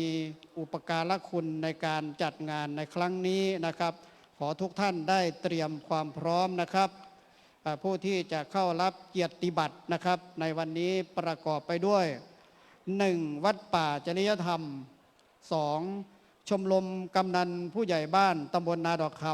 ำ 3. เทศบาลตำบลนาดอกคำ 4. โรงเรียนนาด้วงวิทยา 5. โรงเรียนชุมชนนาด้วง 6. โรงเรียนบ้านนาดอกคำ 7. โรงเรียนบ้านน้ำสวยห้วยปลาดุก 8. โรงเรียนบ้านโพนสว่าง 9. สำนักงานพัฒนาชุมชนอำเภอนาด้วง 10. โรงพยาบาลนาด้วง 11. โรงพยาบาลส่งเสริมสุขภาพตำบลนาดอกคำและ 12. คณะชุดรักษาความปลอดภัยหมู่บ้านหมู่ที่10ตำบลนาดอกคำนะครับขอให้ท่านที่ได้รับทราบนะครับที่จะเข้ารับเกียรติบัตรนะครับได้เตรียมตัวนะครับหลังจากนั้นนะครับท่านผู้ว่าราชการจังหวัดเลยท่านชัยพจน์จรูนพงศ์ก็จะได้กล่าวถวายการต้อนรับนะครับเสร็จแล้วท่านประธานคณะกรรมการขับเคลื่อนนะครับโครงการหมู่บ้านรักษาศีล5ระดับหนนะครับโดยพระเดชพระคุณนะครับท่านเจ้าคุณพระราชสาระโกศลนะครับก็จะได้กล่าวเปิดการลงพื้นที่นะครับเลขานุการคณะกรรมการขับเคลื่อนนะครับโครงการก็จะได้แนะนำนะครับคณะกรรมการจากนั้นวัดป่าจริยธรรมนะครับก็จะได้นำเสนอวิดีทัศน์ผลการดำเนินงานโครงการนะครับและท่านผู้ใหญ่บ้านนะครับท่านผู้ใหญ่บ้านก็จะได้รายงานสรุปผลการดำเนินการนะครับการดำเนินโครงการก็คือนางสุกีวรรณการนะครับหลังจากนั้นคณะกรรมการขับเคลื่อนนะครับโครงการ หมู่บ้านรักษาศีลห้าก็จะได้สอบถามแลกเปลี่ยนเรียนรู้การดำเนินโครงการนะครับ เสร็จแล้วท่านพระครูจริยสารธรรม เจ้าคณะอำเภอนาด้วงก็จะได้กล่าวสรุปนะครับและขอบคุณจากนั้นท่านผู้ว่าราชการจังหวัดเลยก็จะได้ร่วมกันประกาศเจตนารมณ์นะครับ หลังจากนั้นก็นะครับกล่าวปิดโครงการและบันทึกภาพนะครับขออนุญาตนำเรียนท่านผู้มีเกียรติที่เคารพทุกท่านนะครับ เพื่อโปรดทราบนะครับ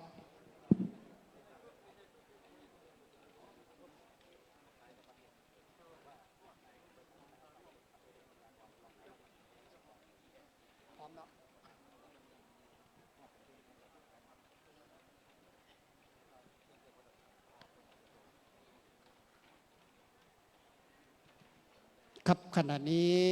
คณะกรรมการนะครับ ที่ได้เมตตาลงพื้นที่ตรวจติดตามและประเมินผลโครงการสร้างความปรองดองสมานฉันท์นะครับโดยใช้หลักธรรมทางพระพุทธศาสนาหมู่บ้านรักษาศีลห้านะครับ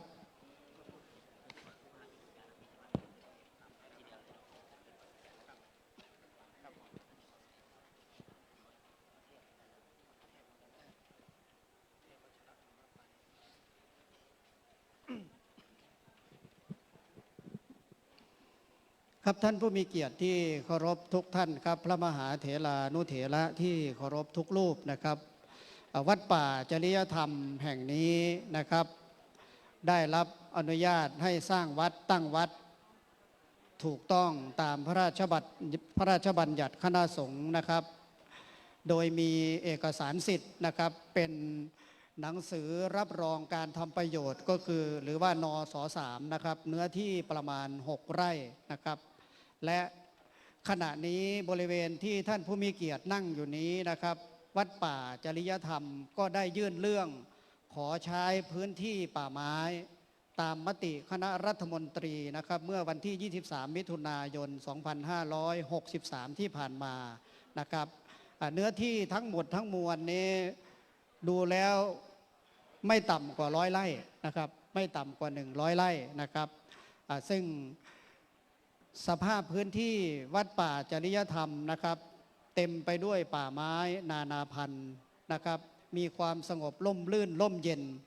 โดยพระเดชพระคุณท่านพระครูจริยสารธรรมนะครับท่านได้เมตตามาพัฒนาพื้นที่แห่งนี้นะครับมาสร้างนะครับเสนาสนะที่มีความมั่นคงแข็งแรงเพื่อที่จะให้พระสงฆ์สามเณรและพี่น้องพุทธศาสนิกชนได้เข้ามาบำเพ็ญศาสนกิจนะครับและวัดป่าจริยธรรมแห่งนี้เป็นสถานที่ตั้งของสถานีวิทยุนะครับเพื่อที่จะเป็นการนะครับเผยแผ่พระพุทธศาสนานะครับและเป็นสถานที่ที่มีการประพฤติวัดปฏิบัติธรรมเป็นประจำทุกปีนะครับเป็นสำนักปฏิบัติธรรมประจำจังหวัดของจังหวัดเลยนะครับวันนี้นะครับท่านได้เมตตานะครับท่านได้เมตตาเอื้อเฟื้อสถานที่วัดป่าจริยธรรมแห่งนี้เป็นสถานที่ถวายการต้อนรับนะครับคณะกรรมการในการลงพื้นที่ตรวจติดตามผลการดำเนินโครงการนะครับในวันนี้ครับนอกจากนั้นนะครับวัดป่าจริยธรรมแห่งนี้ยังได้รับการสนับสนุนจากภาคส่วนราชการทุกภาคส่วนไม่ว่าจะเป็นอำเภอนาด้วงนะครับองค์กรปกครองส่วนท้องถิ่นนะครับตลอดทั้งสถานศึกษาทุกแห่งนะครับในเขตอำเภอนาด้วงนอกจากที่เราจะได้สนับสนุนวัดวาอารามแล้วนะครับคณะสงฆ์อำเภอนาด้วงยังได้มีเมตตาธรรมนะครับในการสาธารณูปการสาธารณูปโภคนะครับโดยการสร้างโรงพยาบาลให้กับโรงพยาบาลนาด้วงนะครับและมีกองทุนนะครับสำหรับพระภิกษุสงฆ์อาพาธซึ่งถือว่าเป็นอำเภอต้นแบบนะครับในจังหวัดเลยนะครับที่คณะสงฆ์ที่มีความเข้มแข็งนะครับทั้งฝ่ายธรรมยุทธ์และมหานิกายท่านได้มีความเข้มแข็งนะครับเห็นว่าโรงพยาบาลนะครับขาดอาคารนะครับ ในการดูแลผู้ที่เจ็บไข้ได้ป่วย คณะสงฆ์อำเภอนาด้วงก็มีการจัดผ้าป่านะครับทอดถวายแล้วก็มอบกองทุนทั้งหมดนะครับให้กับโรงพยาบาลนะครับอันนี้ถือว่าเป็นความเข้มแข็งของคณะสงฆ์อำเภอนาด้วงนะครับซึ่งในจังหวัดเลยมี 14 อำเภอนะครับจังหวัดเลยมี 14 อำเภอถือว่าคณะสงฆ์อำเภอนาด้วงท่านมีผลงานด้านสาธารณูปการนะครับที่มีความโดดเด่นนะครับก็นำเรียนท่านผู้มีเกียรติที่เคารพทุกท่านนะครับเพื่อโปรดทราบว่าคณะสงฆ์นอกจากท่านจะปฏิบัติดีปฏิบัติชอบนะครับเป็นเนื้อนาบุญของโลกแล้วนะครับท่านยังบำเพ็ญประโยชน์ต่อส่วนรวมนะครับบำเพ็ญประโยชน์ต่อส่วนรวมเมื่อนะครับเกิดเหตุการณ์นะครับระหว่างไทยและเขมรและกัมพูชานะครับที่ผ่านมาคณะสงฆ์จังหวัดเลยนะครับก็ได้รวบรวมข้าวสารอาหารแห้งนะครับไปมอบให้กับทหารนะครับที่อยู่แนวหน้านะครับที่อยู่แนวหน้าอันนี้เป็นเมตตานุเคราะห์ของคณะสงฆ์นะครับในคราวที่น้ำท่วมใหญ่ที่จังหวัดอุบลราชธานีหรือว่าที่จังหวัดสกลนครคณะสงฆ์จังหวัดเลยนะครับโดยพระเดชพระคุณท่านเจ้าคุณพระราชวชิรสุธีเจ้าคณะจังหวัดเลยธรรมยุทธพระเดชพระคุณท่านเจ้าคุณพระสิริรัตนเมธีเจ้าคณะจังหวัดเลยพร้อมด้วยเจ้าคณะอำเภอทุกอำเภอก็ได้นำข้าวสารอาหารแห้งไปบรรเทาทุกข์ให้กับพี่น้องนะครับที่ได้รับความเดือดร้อนในการเกิดอุทกภัยนะครับอันนี้เป็นความเมตตานุเคราะห์ของคณะสงฆ์นอกจากที่ท่านจะเป็นเนื้อนาบุญของโลกแล้วนะครับท่านยังมีได้บำเพ็ญในส่วนที่เป็นสาธารณกุศลด้วยนะครับเมื่อ2 ปีที่ผ่านมานะครับเกิดน้ำท่วมโรงเรียนชุมชนท่าสวรรค์นะครับโรงเรียนชุมชนท่าสวรรค์คณะสงฆ์อำเภอนาด้วงก็ได้มีเมตตานะครับมอบปัจจัยสนับสนุนเป็นเงินจำนวนหลักแสนนะครับครับหลักแสนบาทนะครับสนับสนุนโรงเรียนอันนี้ได้นำเรียนท่านผู้มีเกียรติที่เคารพทุกท่านนะครับเพื่อทราบว่าคณะสงฆ์นะครับท่านทำอะไรอยู่นะครับท่านทำอะไรอยู่นะครับท่านมีภารกิจนะครับในการปฏิบัติศาสนกิจนอกจากนะครับศึกษาเล่าเรียนพระธรรมวินัยแล้วนะครับท่านยังมีภารกิจ6 ด้านนะครับ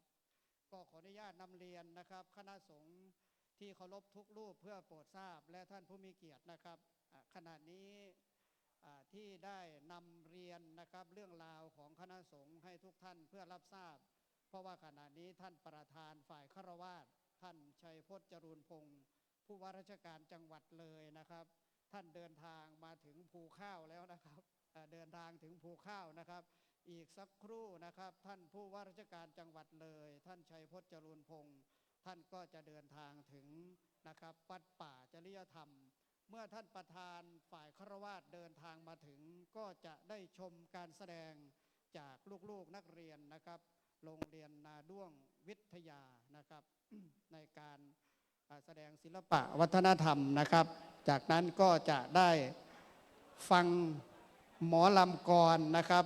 แม่ใหญ่ทองพูนนะครับบ้านแก้วเมธีนะครับตำบลนาด้วงอำเภอนาด้วงจังหวัดเลยเป็นหมอลำศีล5นะครับหมอลำศีล5ใครไม่เคยได้ฟังก็จะได้ฟังในวันนี้นะครับหมอลำศีล5เป็นยังไงนะครับมวนบ่ครับมวนบ่มวนก็จะได้ฟังมื้อนี้แหละครับท่านยุพินสร้อยพรมนายกองค์การบริหารส่วนตำบลแก้วเมธีการันตีนะครับการันตีมวนแท้นะครับครับ ท่านยุพินสร้อยพรมนะครับท่านบุญชาติสอนสุภาพนะครับท่านนายกองค์การบริหารส่วนตำบลท่าสะอาดนะครับท่านชาติชายสุจิมงคลนะครับในฐานะเจ้าภาพหลักนายกเทศมนตรีตำบลนาดอกคำนะครับท่าน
ว่าราชการจังหวัดเลยได้เดินทางมาถึงวัดป่าจริยธรรมนะครับเป็นที่เรียบร้อยนะครับ หลังจากท่านประธานได้เดินทางมาถึงแล้วท่านประธานก็จะกราบนมัสการพระเดชพระคุณนะครับพระเทพวัชระธรรมพานีรองเจ้าคณะภาค8นะครับวัดไตรมิตรวิทยารามประธานสงฆ์และกราบนมัสการคณะสงฆ์จากนั้นท่านก็จะเข้ามานั่งประจำที่นะครับและจะได้ชมการแสดงนะครับศิลปะวัฒนธรรมจากลูกๆนักเรียนโรงเรียนนาด้วงวิทยาเป็นลำดับต่อไปนะครับ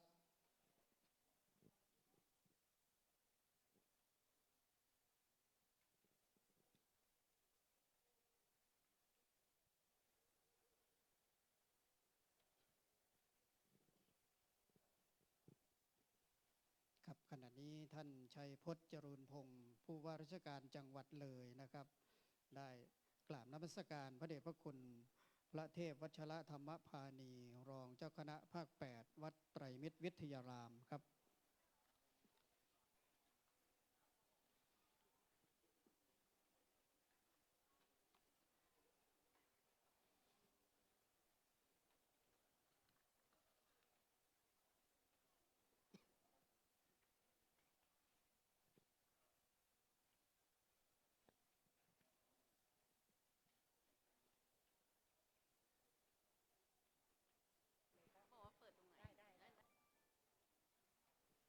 หลังจากนั้นก็เข้ากราบนมัสการพระเดชพระคุณท่านเจ้าคุณพระราชวชิรสุธีเจ้าคณะจังหวัดเลยธรรมยุทธ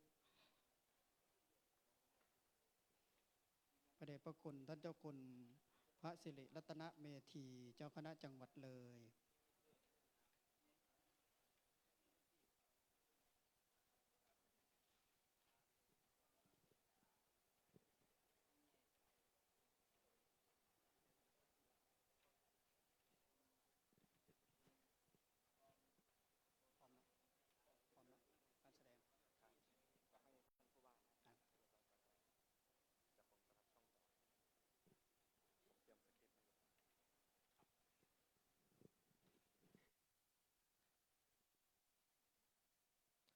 ครับและหลังจากนี้นะครับกระผมขออนุญาตนำทุกท่านนะครับเข้าสู่ชุดการแสดงนพบูชาพระธาตุนาด้วงครับซึ่งเป็นผลงานของลูกๆนักเรียนโรงเรียนนาด้วงวิทยาครับอำนวยการฝึกซ้อมโดยท่านผู้อำนวยการธราภพวิรประทีปท่านรองวุฒิชนแข็งแรงท่านรองเทพนฤทธิ์สุภาแสนครับและฝึกซ้อมโดยคุณครูเกียรติศักดิ์ผาจ้ำคุณครูอนุพงศ์บรรพรหมคุณครูอมฤตเสนานุชและคุณครูอาริยาศรีบุรินทร์ครับซึ่งการแสดงชุดนี้นะครับจะสื่อถึงการเคารพสักการะบูชาของชาวอำเภอนาด้วงที่มีต่อพระธาตุนาด้วงนะครับซึ่งเป็นปูชนียสถานที่สำคัญนะครับที่ชาวบ้านให้ความเคารพนับถือมายาวนานและเป็นศูนย์รวมจิตใจของคนในพื้นที่อำเภอนาด้วงครับถ้าทุกท่านพร้อมแล้วขอเสียงปรบมือให้กับลูกๆโรงเรียนนาด้วงวิทยาด้วยครับ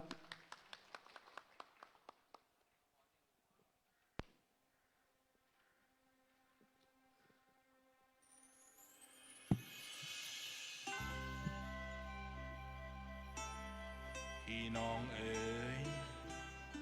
หน้าดวงนี้มีมานานแต่การเก่าดินแดนถ้ำข้างข่าวทานน้ำใสไร่แสนสวยรวยคุณธรรมน้อมนำจิตใจเฮาเลื่อมใสในพระธาตุนาดวงมงคลสิริของไทยเลยฮันแนว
ดเวียงล้อมล้นลายโดยผู้ท้าคุณนาบู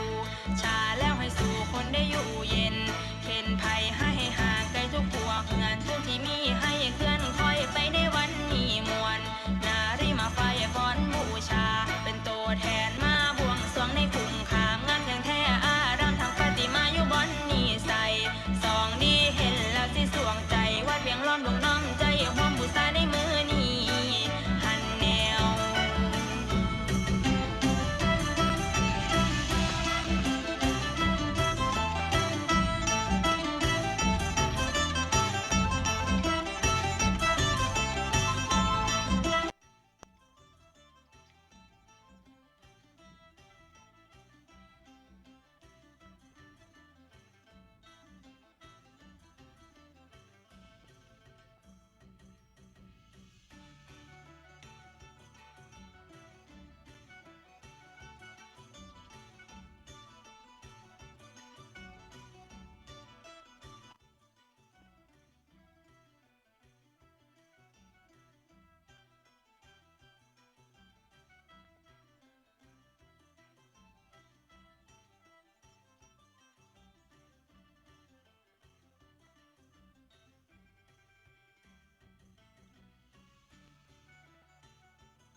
ครับที่จบไปนั้นเป็นการแสดงนะครับ ของลูกๆนักเรียนโรงเรียนนาด้วงวิทยานะครับขออนุญาต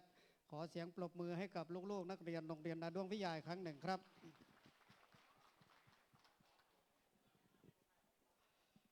ครับจากนี้ไปนะครับท่านผู้มีเกียรติทุกท่านจะได้รับชมการแสดงศิลปะวัฒนธรรมอีสานนะครับเป็นหมอลำศิลป์ 5จากคุณแม่ทองพูนนะครับบ้านแก้วเมธีตำบลนาด้วงอำเภอนาด้วงจังหวัดเลยนะครับขอเรียนเชิญคุณแม่ทองพูนครับ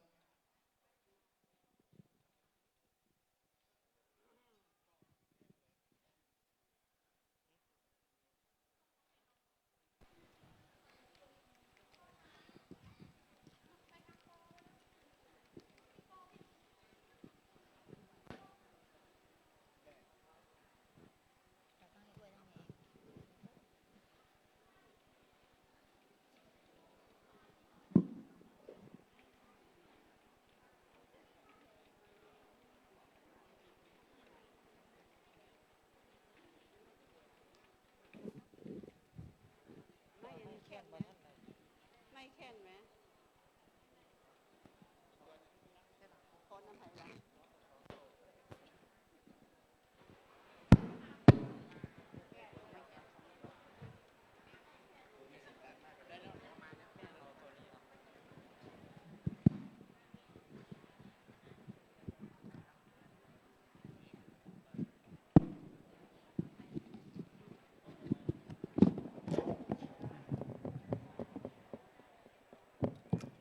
ก่อนอื่นค่ะหมอลำต้องพูดขอน้อมนมัสการพระคุณเจ้าที่เป็นประธานฝ่ายสงฆ์ทุกรูปด้วยค่ะเด้อมื้อนี้หมอลำต้องพูดรู้สึกว่าบุญหลายดีอกดีใจหลายที่ท่านพระครูของเฮาให้ความเมตตาเนาะให้หมอลำมาลำให้แน่เด้อหมู่บ้านศีลหาของเฮาพะนะของโยวัด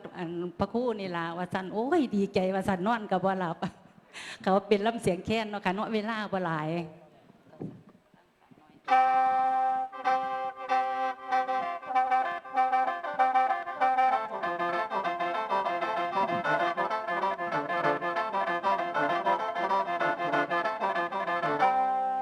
โอละนอ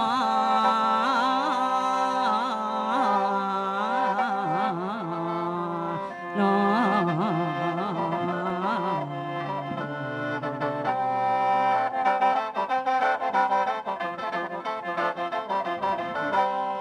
แล้วพุทธรัตนังธรรมรัตนังสังฆรัตนังสาธุสาธุสาธุผู้ข้าไหวคุณพายายข้าเป็นกรรม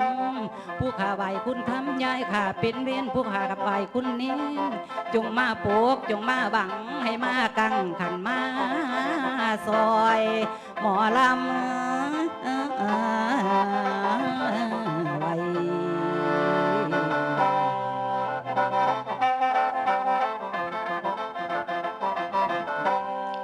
โอ้ยละนอ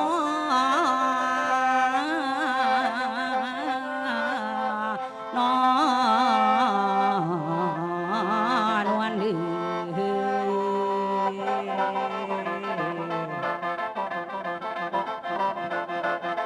เอาล่ะคุณแม่ในมือนี้คนเฮาเกิดมาแล้ววานพืชต้องหวังผลพนาหวังกุศลผลทานเพื่อตนทางหน้าจึงเกิดศรัทธาขึ้นเกตนาภากอ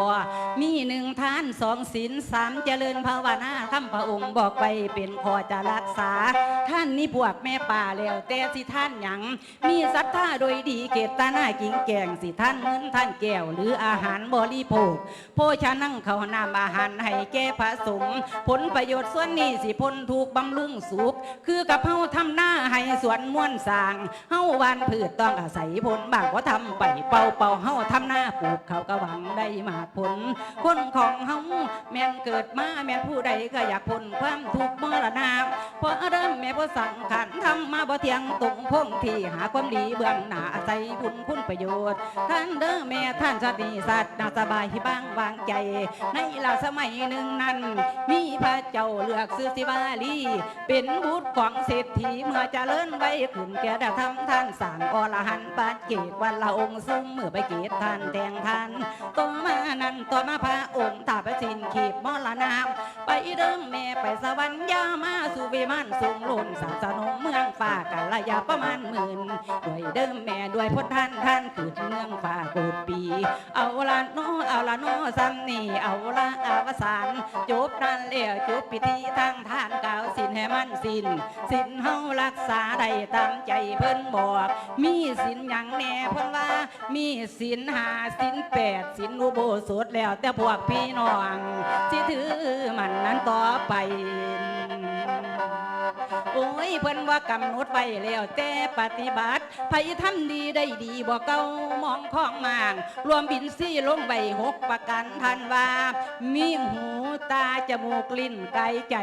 สิ่งเหล่านี้ถ้ารักษาบ่ได้ศีลนั้นบ่อยู่นำฉะนั้นเพิ่นจึงมาไว้ว่าศีลวันตุผู้มีศีลว่านั้นต้องมีความซื่อถือสัตย์ก่อนจะรับศีลต้องอธิษฐานปฏิญาณตนต่อพระพุทธพระธรรมและพระสงฆ์กงนามเมื่อรับศีลไปแล้วอุปสรรคขัดข้องแนวใดบ่ต้องห่วงลูกและเมียบ่เกี่ยวข้องโอ้ยถือไว้ตั้งแต่ศีลพระมูนินตัดไว้แต่ขังก่อนเทศนาให้แก่เท้ามหานามแต่สมัยข้าวนั้นว่ามหานามะดูก่อนมหานามการที่อุโบสถศีลได้ไกลเสียจากกิเลสคือปานาอาทินนากาเมมุสาสุราเมตัดขาดศีลนั้นที่แจ่มใสอุโบสถจึงให้เลือกว่าผู้มีศีลฉะนั้นเพิ่นจึงมาไว้ว่าปานาติปาปฏิลีละโตเว้นจากเสียปานาหลีกมันทางหาแต่ปานาถึงสุราเมนั้นพุทธองค์ท่านห้ามบ่กระทำกรรมใส่บุคคลใดละใดคนนั้นเพิ่นว่าดี สังฆคุณของสมบัติสินี่เพิ่นจังว่าบริบูรณ์คืออิทธคหปัตตโยชน์ถ้าผู้ใดมีศีลมีสมบัติเงินคำบ่เทียมเสียสูญเศร้าศีละสัมปันนาสกิตติทรัพย์ลือเท่าผู้มีศีลบางเกิดย่อมไพเราะพอพิงถึงเท่าตัวทิศสามศีลวาศีลสัมปันโนผู้มีศีลว่านั้นต้องมีความซื่อถือสัตย์ก่อนจะรับศีลต้องอธิษฐานปฏิญาณตนต่อพระพุทธต่อพระธรรมและพระสงฆ์ปวงนามเมื่อรับศีลไปแล้วแนวใดบ่ต้องห่วงลูกและเมียก็บ่ได้น้อเกี่ยวของโอ้ยถือไว้ดังแต่ศีลอย่าลืมเด้อ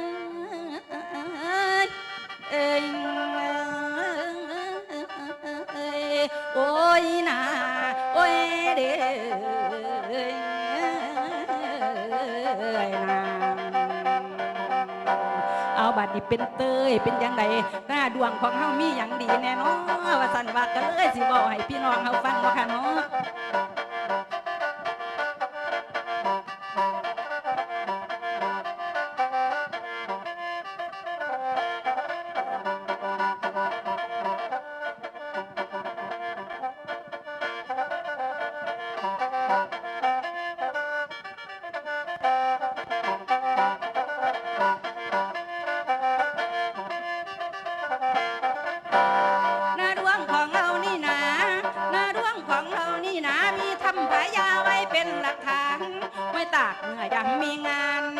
ตากเมื่อยามมีงานยานเทศกาลให้พากันมาเที่ยวมาแลมาเลี้ยวมีข้างข่าวงามมีแลมาเลี้ยวมีข้างข่าวงามข้างข่าวมีหลายล้านตัวข้างข่าวมีหลายล้านตัวหกโมงเย็นชั่วละมันไหลออกมาข้างข่าวที่ทำผายามข้างข่าวที่ทำผายาเชิญไปเถิดหนาเชิญท่านมาดูเถิดหนาเชิญท่านมาดูมันเป็นผู้เป็นธรรมมีผ้าดำผ้าหลองแล้วพอทำผ้าขำมันงามกระโดดผ้าขำมันงามกระโดดทำผ้าไก่เพชรมันงามกระโดดเชิญท่านมาแวนทำวัดป่าจริยธรรมวัดป่าจริยธรรมนั่นแหละเป็นที่นำกันบอกกันสอนวัดป่าจริยธรรมนี่แหละเป็นที่นำกันบอกกันสอน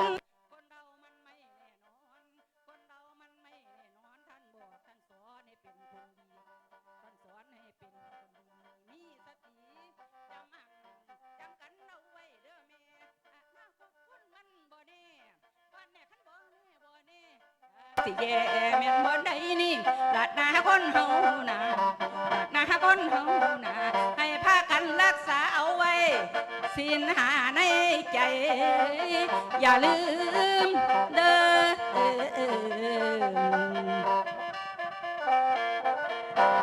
อเตยตัวจะก่อนหน่อยๆเนาะค่ะเศรษฐกิจพอเพียง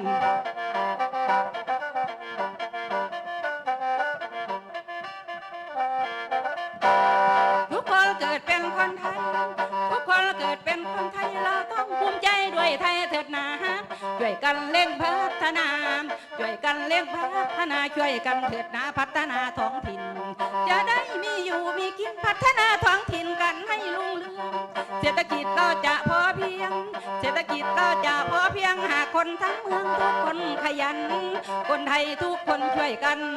คนไทยทุกคนช่วยกันขยันทำกินทำนาทำไรเลี้ยงวัวเลี้ยงควายเลี้ยงเป็ดเลี้ยงไก่เลี้ยงหมูเลี้ยงปลาให้ครบวงจรแน่นอนแน่นอนแน่นอนแน่นอนแน่นอนแน่นอนหาเกษตรกรทุกคนเข้าใจต้องกินต้องใช้ของไทยต้องกินต้องใช้ของไทยเราควรภูมิใจเพราะไทยเราเก่งทุกอย่างทำเองด้วยภูมิปัญญาทุกอย่างทำเองด้วยภูมิปัญญามาซอยกันเด้อท่านมาซอยกันเด้อท่านเฮ็ดตามโครงการคำสอนของพ่อได้ยินบ่ล่ะพ่อหลวงเพิ่นเบาเพิ่นเบาเอาสิได้แม่นอยู่เย็นเศรษฐกิจพอเพียงมีกินมีใส่พอเพียงและมีกินมีใส่เศรษฐกิจเมืองไทยอย่าเลิกแล้วศีลหาในใจอย่าลืมเด้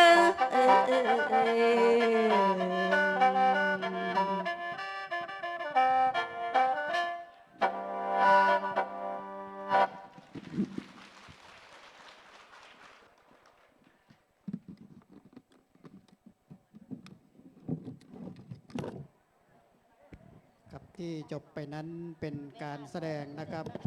ศิลปะอีสานนะครับหมอลำกรโดยคุณแม่ทองพูนพร้อมคณะนะครับขออนุญาตนะครับขอเสียงปรบมือนะครับให้กับคุณแม่ทองพูนพร้อมคณะอีกครั้งหนึ่งนะครับลำดับต่อจากนี้ไปขออนุญาตกราบพระราธนาพระเดชพระคุณพระเทพวัชระธรรมพานีรองเจ้าคณะภาค 8 วัดไตรมิตรวิทยารามได้จุดธูปเทียนบูชาพระรัตนตรัยและนำกล่าวคำบูชาพระรัตนตรัยขอกราบพระราธนาด้วยความเคารพอย่างสูงครับ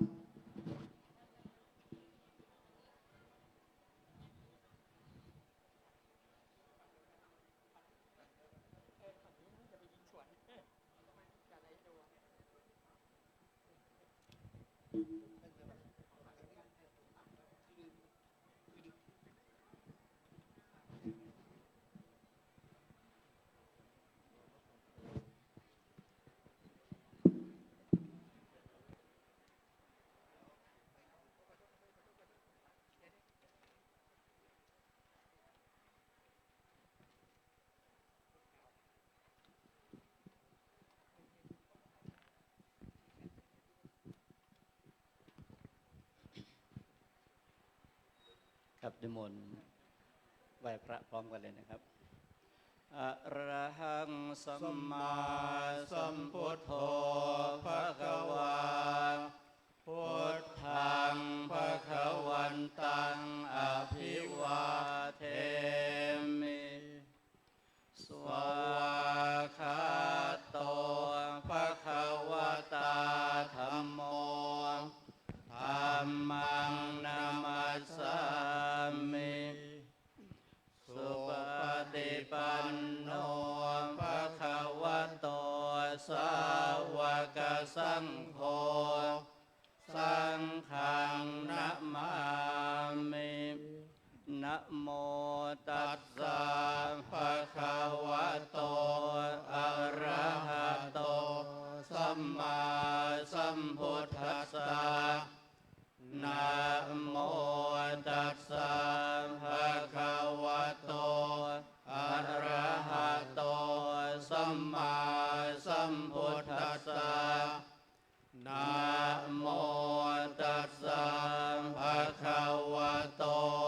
อะระหะโตสัมมาสัมพุทธัสสะ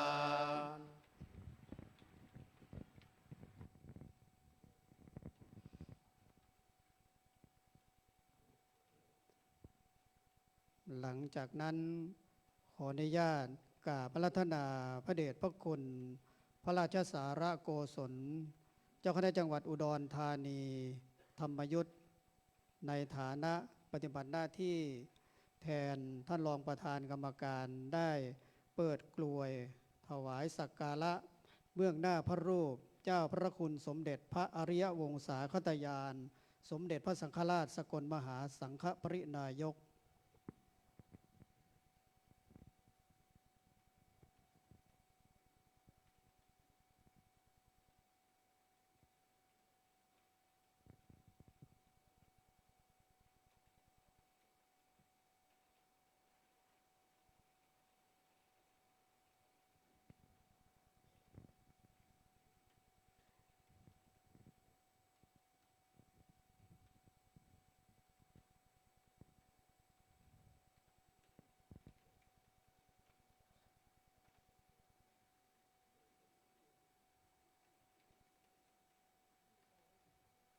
ต่อจากนั้นขออนุญาตเรียนเชิญท่านชัยพจน์จรูนพงศ์ผู้ว่าราชการจังหวัดเลยได้เปิดกลวยถวายราชสักการะพระบรมฉายาลักษณ์พระบาทสมเด็จพระเจ้าอยู่หัวขอเรียนเชิญด้วยความเคารพครับขอเรียนเชิญทุกท่านยืนขึ้นเพื่อถวายความเคารพพระบรมฉายาลักษณ์พระบาทสมเด็จพระเจ้าอยู่หัวพร้อมกับท่านประธานครับ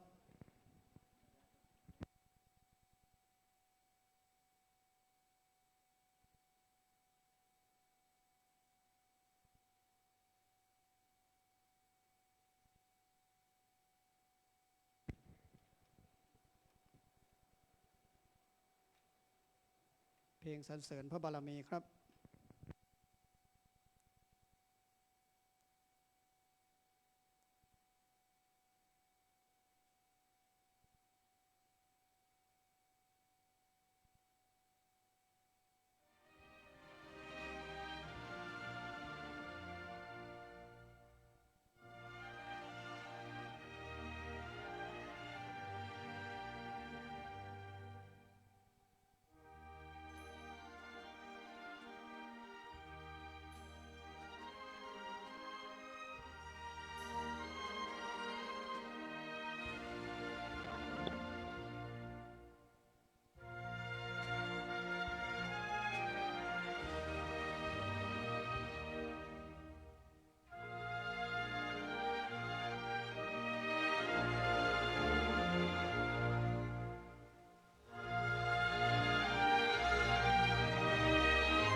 เชิญนั่งครับขอบคุณครับ หลังจากนั้นประธานสงฆ์พร้อมด้วยคณะสงฆ์ก็จะได้นำสวดประกาศรัตนปริตเพื่อถวายพระพรชัยมงคลขออนุญาตกราบรัตนาด้วยความเคารพอย่างสูงครับขอโอกาสพระเดชพระคุณผู้ประธานท่านที่มีบทสวดเปิดไปหน้าที่3บทรัตนปริตนะครับที่เป็นภาษาไทยพร้อมกันเลยครับสับเครื่องปลื้มใจอย่างหนึ่งในโลกนี้หรือโลกอื่นหรือรัตนะใดอันปราณีตในสวรรค์สับเครื่องปลื้มใจและรัตนะอันนั้นที่จะเสมอด้วยพระตถาคตไม่มีข้อนี้เป็นรัตนะอันประณีตในพระพุทธเจ้าด้วยสัจจวาจานี้ขอความเป็นสวัสดิมงคลจงมีแด่พระบาทสมเด็จพระวชิรเกล้าเจ้าอยู่หัวและพระบรมวงศานุวงศ์พระสักยมุนีผู้มีพระฤทัยตั้งมั่นทรงบรรลุธรรมใดอันสิ้นกิเล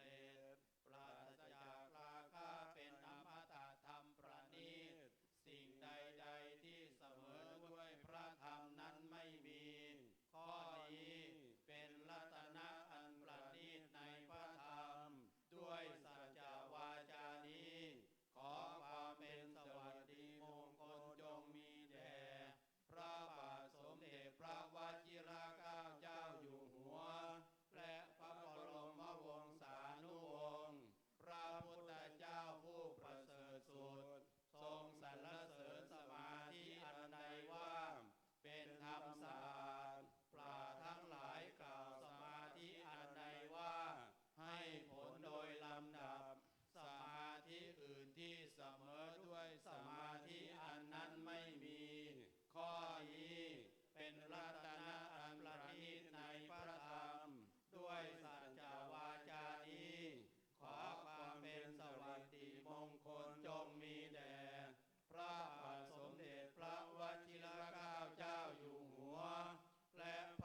จวาจานี้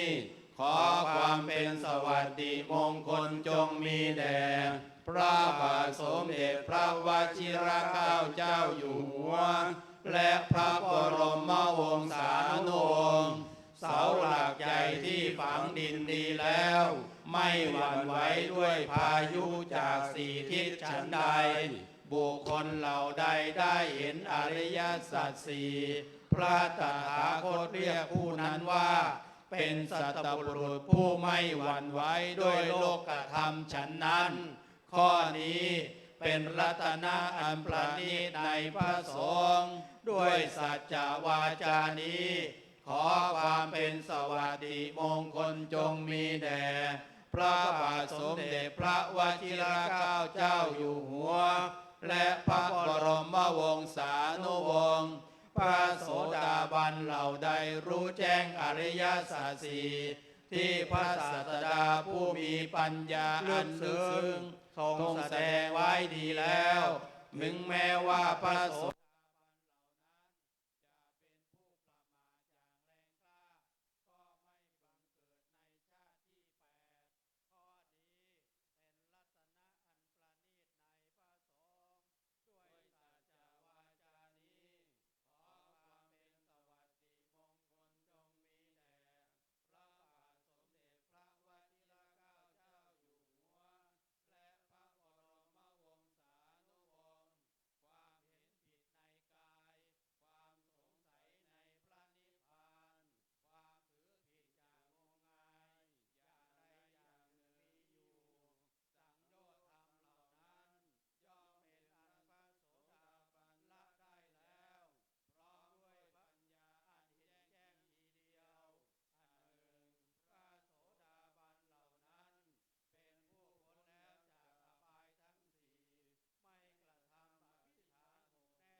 ทยาลัยสงฆ์เลยอาราธนาศีลครับมะยังพันเตวิสุงลักขณาทายาติสรเนนะสหาปัญจศีลานิยาจามาทุติยัมปิมะยังพันเตวิสุงลักขณาทายาติสรเนนะสหาปัญจศีลานิยาจามาตติยัมปิมะยังพันเตวิสุงลักขณาทายาติสรเนนะสหาปัญจศีลานิยาจามานะโมตัสสะภะคะวะโตอะระหะโตสัมมาสัมพุทธัสสะนะโมตัสสะภะคะวะโตอะระหะโตสัมมาสัมพุทธัสสะนะโมตัสสะภะคะวะโตอะระหะโตสัมมาสัมพุทธัสสะนะโมตัสสะภะคะวะโตอะระหะโตสัมมาสัมพุทธัสสะนะโมตัสสะภะคะวะโตอะระหะโตสั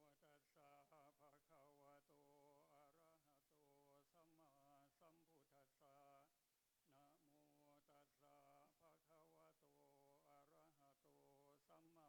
สัมพุทธัสสะนะโมตัสสะภะคะวะโตอะระหะโตสัมมาสัมพุทธัสสะพุทธังสรณังคัจฉามิพุทธังส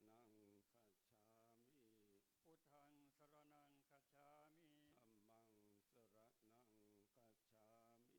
สรณังคัจฉามิสังฆังสรณังคัจฉามิสังฆังสรณังคัจฉามิทุติยัมปิพุทธังสรณังคัจฉามิทุติยัมปิพุทธังสรณังคัจฉามิทุติยัมปิธัมมังสรณังคัจฉามิทุติยัมปิธัมมังสรณังคัจฉามิทุติยัมปิสังฆังสรณังคัจฉามิทุติยัมปิสังฆังสรณังคัจฉามิตติยัมปิพุทธังสรณังคัจฉามิตติยัมปิพุทธังสรณังคัจฉามิตติยัมปิธัมมังสรณังคัจฉามิตติยัมปิอามิตติยัมปิสังฆังสรณังคัจฉามิปานาติปาตาเวระมณีสิกขาปัทังสมาธิยามิปานาติปาตาเวระมณีสิกขาปัทังสมาธิยามิอะจินนาทานาเวระมณีสิกขาปัทังสมาธิยามิอะทินนาทานาเวระมณีสิกขาปัทังสมาธิยามิกาเมสุมิจฉาจาราเวระมณีสิกขาปัทังสมาธิยามิกาเมสุมิจฉาจาราเวระมณีสิกขาปัทังสมาธิยามิมุสาวาทาเวระมณีสิกขาปัทังสมาธิยามิมุสาวาทาเวระมณีสิกขาปัทังสมาธิยามิสุราเมรยะมัชฌะปมาทตานาเวระมณีสิกขาปัทังสมาธิยามิสุราเมรยะมัชฌะปมาทฐานาเวระมณีสิกขาปัทังสมาธิยามิอิมานิปัญจสิกขาปัฏฐานิสีเลนะสุขติงยันติสีเลนะโภคสัมปทาสีเลนะนิพุติงยันติตัสมาสีลังวิโสทะเยลำดับต่อจากนี้ไปขออนุญาตกราบพระราธนาพ ระเดชพระคุณผู้เป็นองค์ประธานสงฆ์ได้จุดธูปเทียนเครื่องทองน้อยหน้าพระรูปสมเด็จพระมหารัชมังคลาจารย์ขอกราบรัตนาด้วยความเคารพอย่างสูงครับ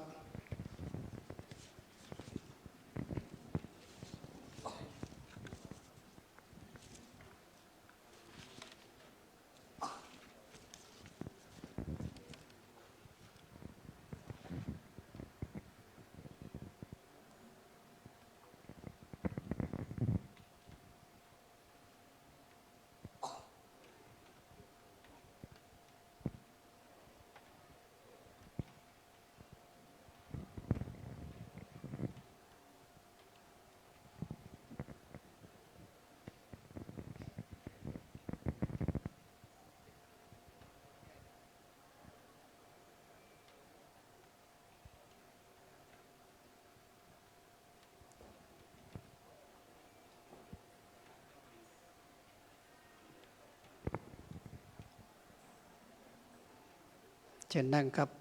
หลังจากนั้นรับฟังเพลงกราบสมเด็จช่วงด้วยดวงใจ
แดนนิพพานชั้นฟ้าสมเด็จช่วงวรปุญญมหาเถราพระผู้เป็นบิดาโครงการศีลห้าแห่งสังคมไทยแววเสียงปานาติปาตาลอยมาทุกทีคำสอนสมเด็จช่วงยังที่ให้สิทธิ์เต็มที่และทำให้ได้เปล่งคำสาธุในอกคิดถึงคำสอนเจ้าประคุณฝากไว้ศีลห้าคือวัคซีนใจรักษาได้คนละข้ออย่างดี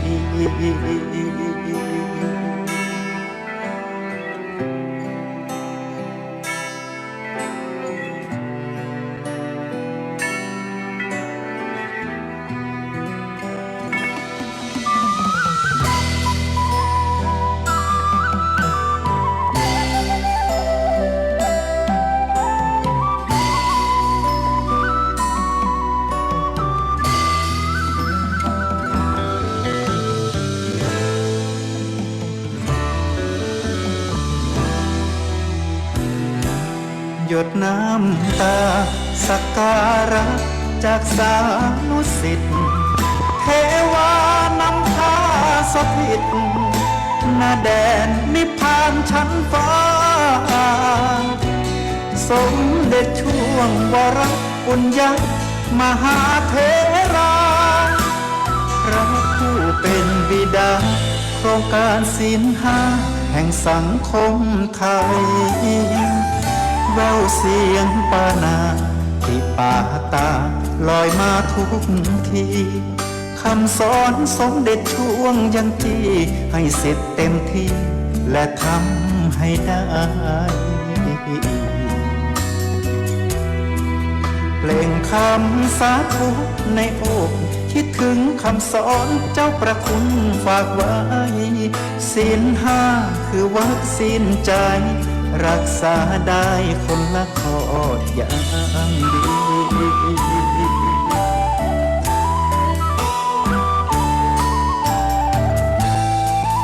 ศีลห้าคือวัคซีนใจรักษาได้คนละข้ออย่างดี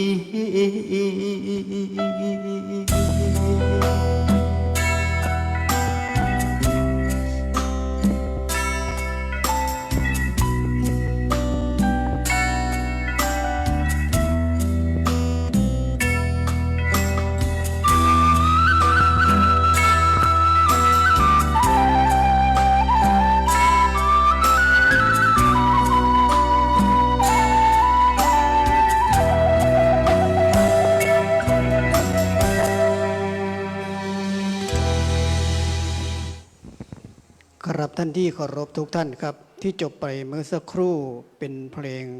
กราบสมเด็จช่วงด้วยดวงใจ เจ้าพระคุณสมเด็จพระมหารัชมังคลาจารย์หรือว่าสมเด็จช่วงอดีตกรรมการมหาเถรสมาคม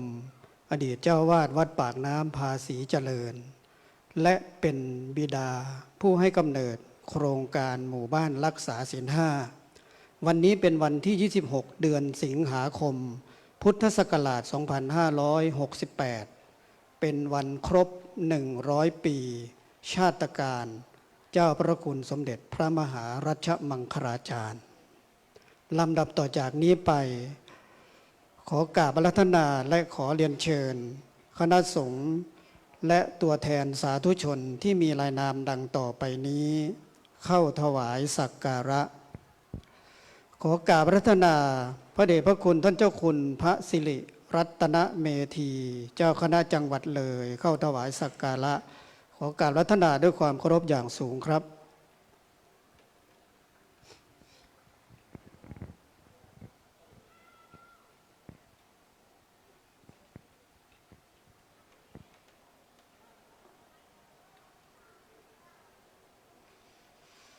ขอกราบอาราธนาพระเดชพระคุณท่านเจ้าคุณพระสุทธิวชิระเมธีเจ้าคณะอำเภอเมืองเลยธรรมยุทธเข้าถวายสักการะขอกราบอาราธนาด้วยความเคารพอย่างสูงครับ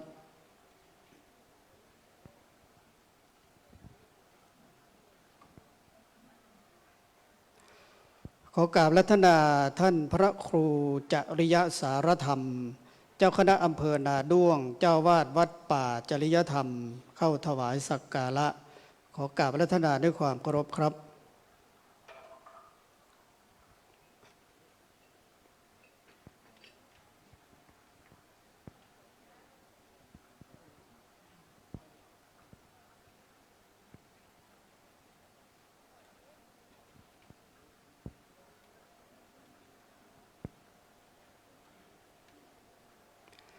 ขอเรียนเชิญนายชัยพจน์จรูนพงศ์ผู้ว่าราชการจังหวัดเลยเข้าถวายสักการะ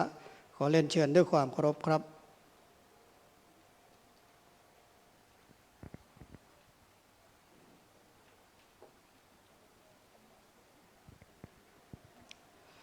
ขอเรียนเชิญนายอนิรุตต่อบวรรัตน์นายอำเภอนาด้วงเข้าถวายสักการะขอเรียนเชิญด้วยความเคารพครับ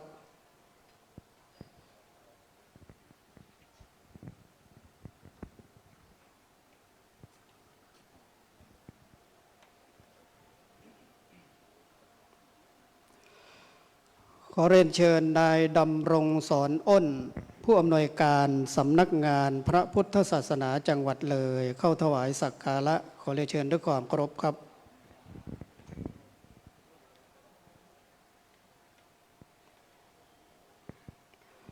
ขอเรียนเชิญดร.นันทิยามังคละคีรีวัฒนธรรมจังหวัดเลยเข้าถวายสักการะขอเรียนเชิญด้วยความเคารพครับ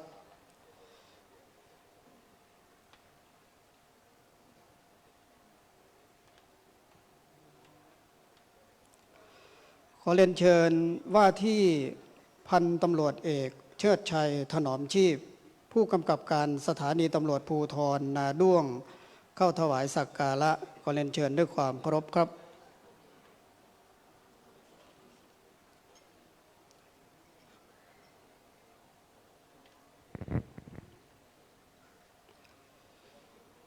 ขอเรียนเชิญนายชาติชายสุจิมงคลนายกเทศมนตรีตำบลนาดอกคำเข้าถวายสักการะขอเรียนเชิญด้วยความเคารพครับและเรียนเชิญนางสุกีวรรณการผู้ใหญ่บ้านวังเย็นหมู่ที่10เข้าถวายสักการะขอเรียนเชิญด้วยความเคารพครับ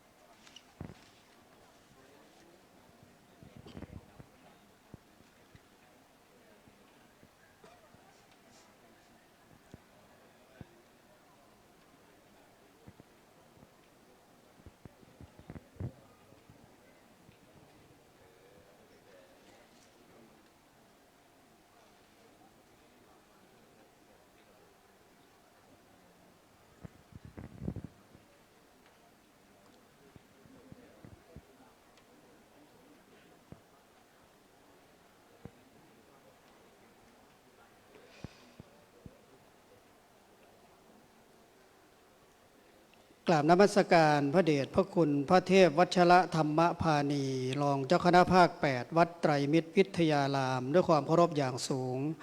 ลำดับต่อจากนี้ไปขอความเมตตานุเคราะห์พระเดชพระคุณท่านได้โปรดเมตตามอบเกียรติบัตรให้กับผู้สนับสนุนโครงการดังมีรายนามดังต่อไปนี้ลำดับที่1ขอเรียนเชิญวัดป่าจริยธรรมเข้ารับมอบเกียรติบัตรเรียนเชิญครับ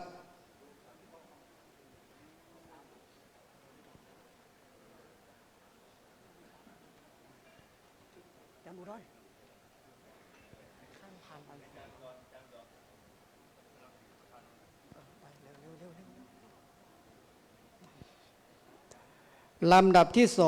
2เรียนเชิญผู้แทนชมรมกำนันผู้ใหญ่บ้านตำบลนาดอกคำเรียนเชิญครับ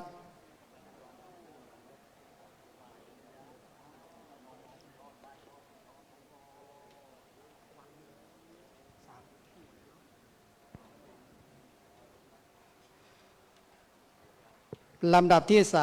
3เทศบาลตำบลนาดอกคำเรียนเชิญครับ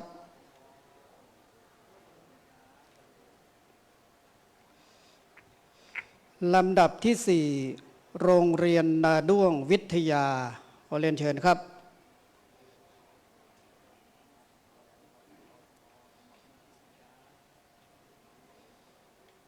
ลำดับที่5โรงเรียนชุมชนนาด้วงลำดับที่6โรงเรียนบ้านนาดอกคำ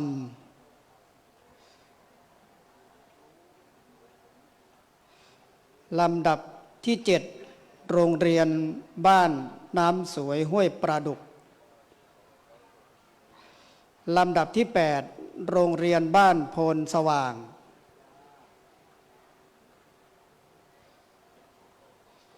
ลำดับที่9สำนักงานพัฒนาชุมชนอำเภอนาด้วง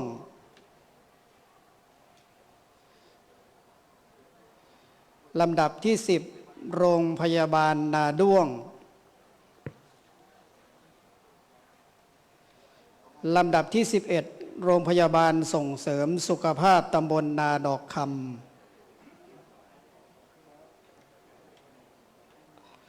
และลำดับที่12ผู้แทนคณะชุดรักษาความปลอดภัยหมู่บ้านหมู่ที่10ตำบลนาดอกคำ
อกราบขอบพระคุณพระเดชพระคุณพระเทพวัชระธรรมพานี รองเจ้าคณะภาค 8 วัดไตรมิตรวิทยาราม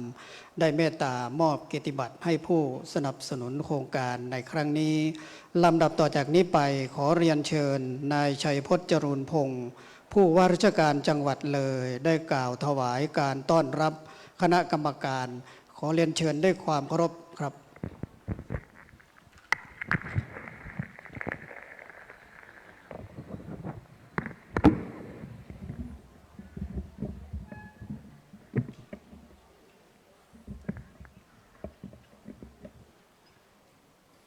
กราบนมัสการ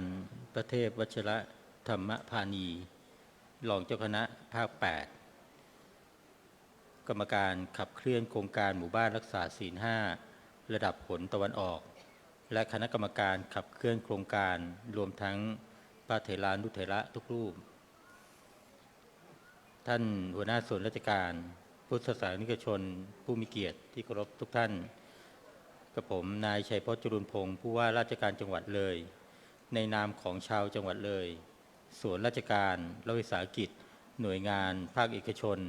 และพุทธศาสนิกชนในจังหวัดเลยรู้สึกปิติยินดีและเป็นมงคลอย่างยิ่งที่ได้มีโอกาสถวายการต้อนรับคณะกรรมการขับเคลื่อนโครงการสร้างความปรองดองสมานฉันท์โดยใช้หลักธรรมทางพระพุทธศาสนาหมู่บ้านรักษาศีล 5ในการลงพื้นที่ตรวจเยี่ยมของคณะกรรมการซึ่งนับเป็นโอกาสสำคัญต่อการขับเคลื่อนโครงการให้มีประสิทธิภาพมากยิ่งขึ้นจังหวัดเลยและคณะสงฆ์จังหวัดเลยร่วมกันดำเนินงานขับเคลื่อนโครงการหมู่บ้านรักษาศีล 5อย่างต่อเนื่องจนถึงปัจจุบันโดยใช้กลไกของมิติทางศาสนาในรูปแบบความร่วมมือระดับระหว่างบ้านวัดส่วนราชการหรือหลักประวรเครือข่ายทุกภาคส่วนดำเนินกิจกรรมอย่างต่อเนื่องและเป็นรูปธรรมสำหรับโครงการหมู่บ้านรักษาศีล 5ในปีพุทธศักราช 2568 นี้จังหวัดเลยและคณะสงฆ์ได้ร่วมกันพิจารณาคัดเลือกหมู่บ้านรักษาศีล 5ต้นแบบระดับจังหวัดได้แก่บ้านวังเย็นหมู่ที่ 10ตำบลนาดอกคำอำเภอนาด้วงจังหวัดเลยและวัดป่าจริยธรรมเป็นสถานที่ตรวจเยี่ยมการประเมินในครั้งนี้โดยวัดป่าจริยธรรมแห่งนี้เป็นสำนักปฏิบัติธรรมประจำจังหวัดเลยแห่งที่ 13ของจังหวัดเลยมีบทบาทในการเผยแผ่พระพุทธศาสนาให้กับพุทธศาสนิกชนทั้งในหมู่บ้านชุมชนรอบๆหรือพุทธศาสนิกชนต่างอำเภอต่างจังหวัดได้เดินทางมาร่วมกิจกรรมเนื่องในวันสำคัญต่างๆทางพระพุทธศาสนาอย่างเป็นนัยสำคัญซึ่งสอดคล้องกับวัตถุประสงค์เจตนารมณ์ของโครงการหมู่บ้านรักษาศีล 5กับผมในนามของจังหวัดเลยและพี่น้องประชาชนทุกภาคส่วนขอน้อมถวายการต้อนรับพระเดชพระคุณคณะกรรมการขับเคลื่อนโครงการทุกรูปและผู้มีเกียรติทุกท่านสู่การนำเสนอผลการดำเนินงานโครงการหมู่บ้านวังเย็นในโครงการสร้างความปรองดองสมานฉันท์โดยใช้หลักธรรมทางพระพุทธศาสนาหมู่บ้านรักษาศีล 5ประจำปีพุทธศักราช 2518 และขอน้อมรับความคิดเห็นข้อเสนอแนะจากพระเดชพระคุณทุกรูปด้วยความยินดีอย่างยิ่งขอกราบนมัสการด้วยความเคารพอย่างสูง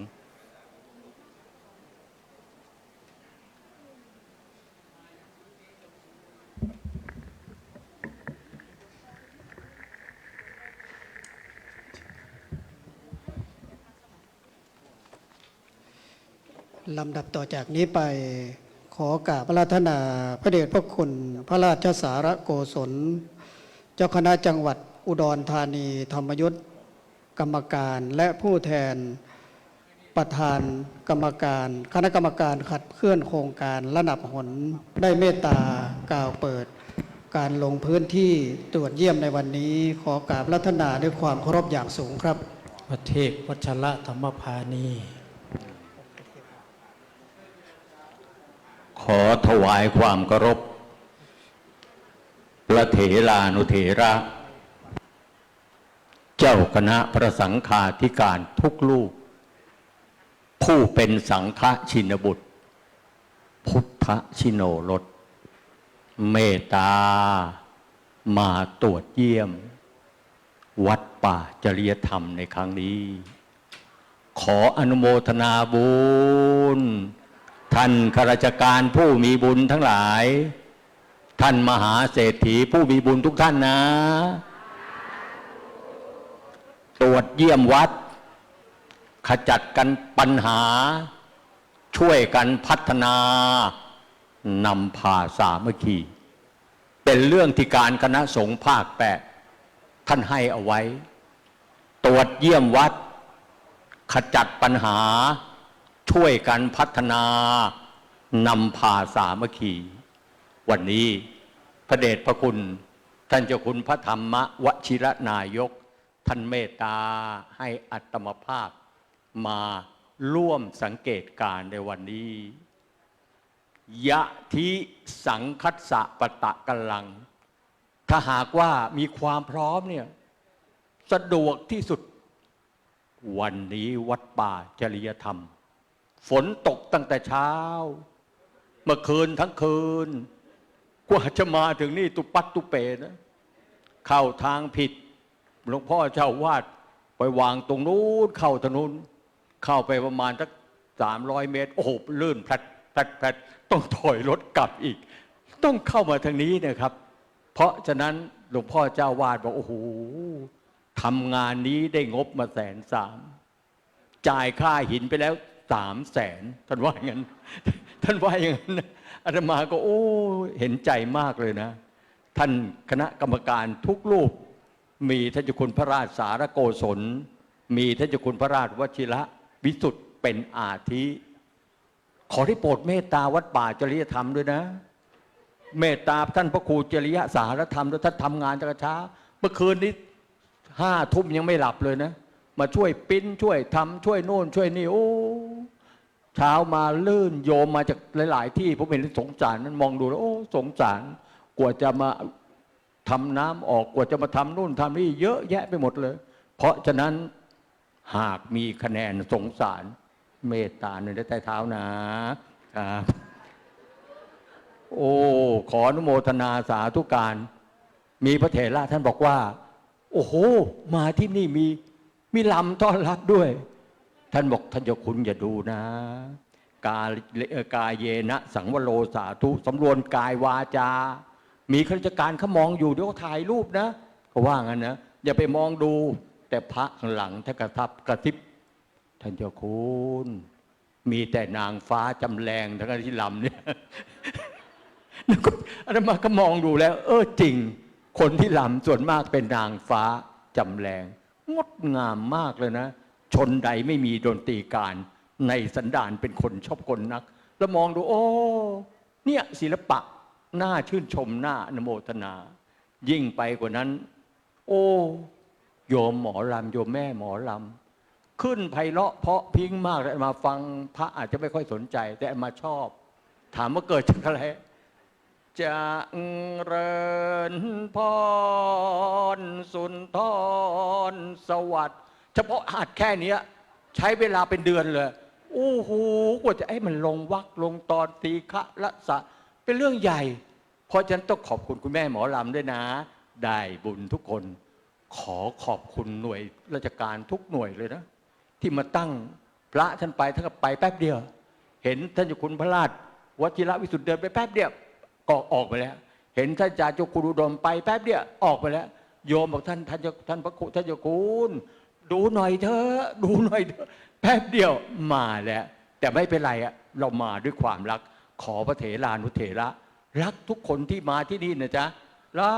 กญาติโยมทุกคนที่เขาตั้งใจมายากลำบากถ้าไม่มีความพร้อมไม่มาน่าดีใจและน่าอนุโมทนากับท่านผู้ว่าราชการจังหวัดเลยท่านนี้น่ารักมากเลยงานคณะสงฆ์ไปโดยตลอดวันนี้แม้จะติดภารกิจท่านยังอุตส่าห์มาสาธุให้ท่านผู้ว่าชัยพจน์จรูนพงษ์หน่อยจ้าสาขอให้ท่านเป็นรองปลัดไว้โดยเร็วพันนะรองปลัดโดยเร็วพันนอกจากนี้พอมาถึงปุ๊บนายอำเภอนาด้วงไปรายงานก่อนเลยผมเพิ่งย้ายมาไม่นานนักเลย อาจจะไม่บริบูรณ์ครบถ้วนโดยประการทั้งปวงต้องขออนุโมทนาในอำเภอนะคุณอนิรุตนะต่อบวรรัฐขออนุโมทนานะจ๊ะคนไหนเอ่ยสาธุท่านในอำเภอดูดีที่สุดแล้วงดงามที่สุดแล้วได้ขนาดนี้ก็ดีที่สุดแล้วนะนอกจากนี้นั่นก็คือว่าผู้อำนวยการพุทธศาสนาจังหวัดเลยมาตรวจมาดูพร้อมด้วยหลวงพ่อเจ้าคณะจังหวัดท่านเจ้าคุณพระสิริรัตนเมธีท่านเจ้าคุณพระราชวชิระสุธีท่านมาตรวจเช็คเมื่อวานอันมาก็ดูเขาทำอย่างไงนะแล้วฝนตกไปอยู่ตรงไหนจะฉันยังไงวันนี้ท่านขอให้ฉันไอ้นี้อย่างเดียวนะฉันอย่างเดียวเท่านั้นง่ายสบายข้าวจี่1 ก้อน ให้ฉันข้าวจี่1 ก้อนต้องขออนุโมทนาสาธุการกับท่านผู้กำกับการสถานีตำรวจภูธรนาด้วงขออนุโมทนามาไหมจ๊ะสาธุให้เป็นรองผู้กำกับไวๆนะจ๊ะรองผู้การไวๆน่าชื่นใจและน่าอนุโมทนาสาธุการกับท่านผู้อำนวยการพสจ.เลยคุณดำรงสอนอ้นนะคุณดำรงขออนุโมทนานะจ๊ะสาธุยิ่งใหญ่ยิ่งไปกว่านั้นก็คือว่าถ้าหากว่าไม่ได้รับความช่วยเหลือที่ใดมีมิตรสหายที่นั่นมีแต่ความสบายและความสะดวกที่ใดมีพรรคมีพวกที่นั่นมีแต่ความสะดวกและความสบายในครั้งนี้ท่านพระครูจริยสารธรรมเป็นพระที่มีพวกมีมิตรมีสหายช่วยเหลือกันดังกล่าวท่านพระครูต้องเป็นอย่างนี้ตลอดไปนะญาติโยมมาเขาดีมาแล้วก็ดีตอบเขาไม่ดีมาเราก็ต้องดีตอบถามว่าเกิดจากอะไรเกิดจากความมีเมตตาของพระดังกล่าวนั้นต้องขออนุโมทนาสาธุการกับท่านนายกอบต.ในเขตอำเภอนาด้วงท่านนายกเทศมนตรีคนไหนจ๊ะสาธุท่านพระเถรานุเถระที่เคารพทุกลูกที่เมตตามาในครั้งนี้เป็นการตรวจเยี่ยมการคณะสงฆ์ภาค 8จังหวัดอุดรธานีมีวัฒนธรรมเขาบอกมีวัฒนธรรมเลยครับมีในนี้มีไหมครับต้องขออนุโมทนาวัฒนธรรมจังหวัดสาธุขออนุโมทนาสาธุการท่านวัฒนธรรมจังหวัดเลยท่านดร.นัทริยาสมบัติสิริบุรอนุโมทนาสาธุนะจ๊ะท่านพระเถรานุเถระที่เคารพท่านผู้มีบุญทั้งหลายงานอย่างนี้เกิดขึ้นยากมาพร้อมเจ้าคณะจังหวัดรองจังหวัดเจ้าคณะพระสังฆาธิการทั้งหมดมาพร้อมกับไม่ว่าจะเป็นผู้ว่าราชการจังหวัดทุกท่านทุกคนมาทุกคนเลยงานอย่างนี้เกิดขึ้นยากเขามามองอะไรฮะเรียบร้อยหรือเปล่าเรียบร้อยสะอาดไหมสวยงามไหมดีไหมงดงามไหมเจ้าอาวาสมีน้ำใจหรือเปล่าเพราะฉะนั้นตัดสินได้เลยเจ้าอาวาสมีน้ำใจไปถามเสมอเลยมีอาหารไหมครับมีอาหารมีนู่นมีนี่ถามเดินถามตลอดเลยขอบคุณแก้วมือเลยนะอุตส่าห์เอาน้ำมาเลี้ยงอย่างดีเลยทั้งหมดทั้งมวลนี้มาด้วยใจขอพระเถรานุเถระจังหวัดเลยขอคณะกรรมการทุกรูปขอท่านผู้มีเกียรติทั้งหลายที่เป็นข้าราชการขอท่านผู้มีบุญทั้งหลายผู้มีส่วนในศีล 5ที่จังหวัดเลยวัดป่าจริยธรรมแห่งนี้ได้รับอานิสงส์อันยิ่งใหญ่นั่นก็คือว่าขอให้ท่านได้รับดังต่อไปนี้สิทธิมัตถุสิทธิมัตถุสิทธิมัตถุอิทังพลังเอตัสมิงรัตนสมิงสัมปทานเจตโสขอสิ่งที่หวังขอสิ่งที่ต้องการขอสิ่งที่ปรารถนาจงสำเร็จโดยฉับพลันทันทีทันใดด้วยเถิด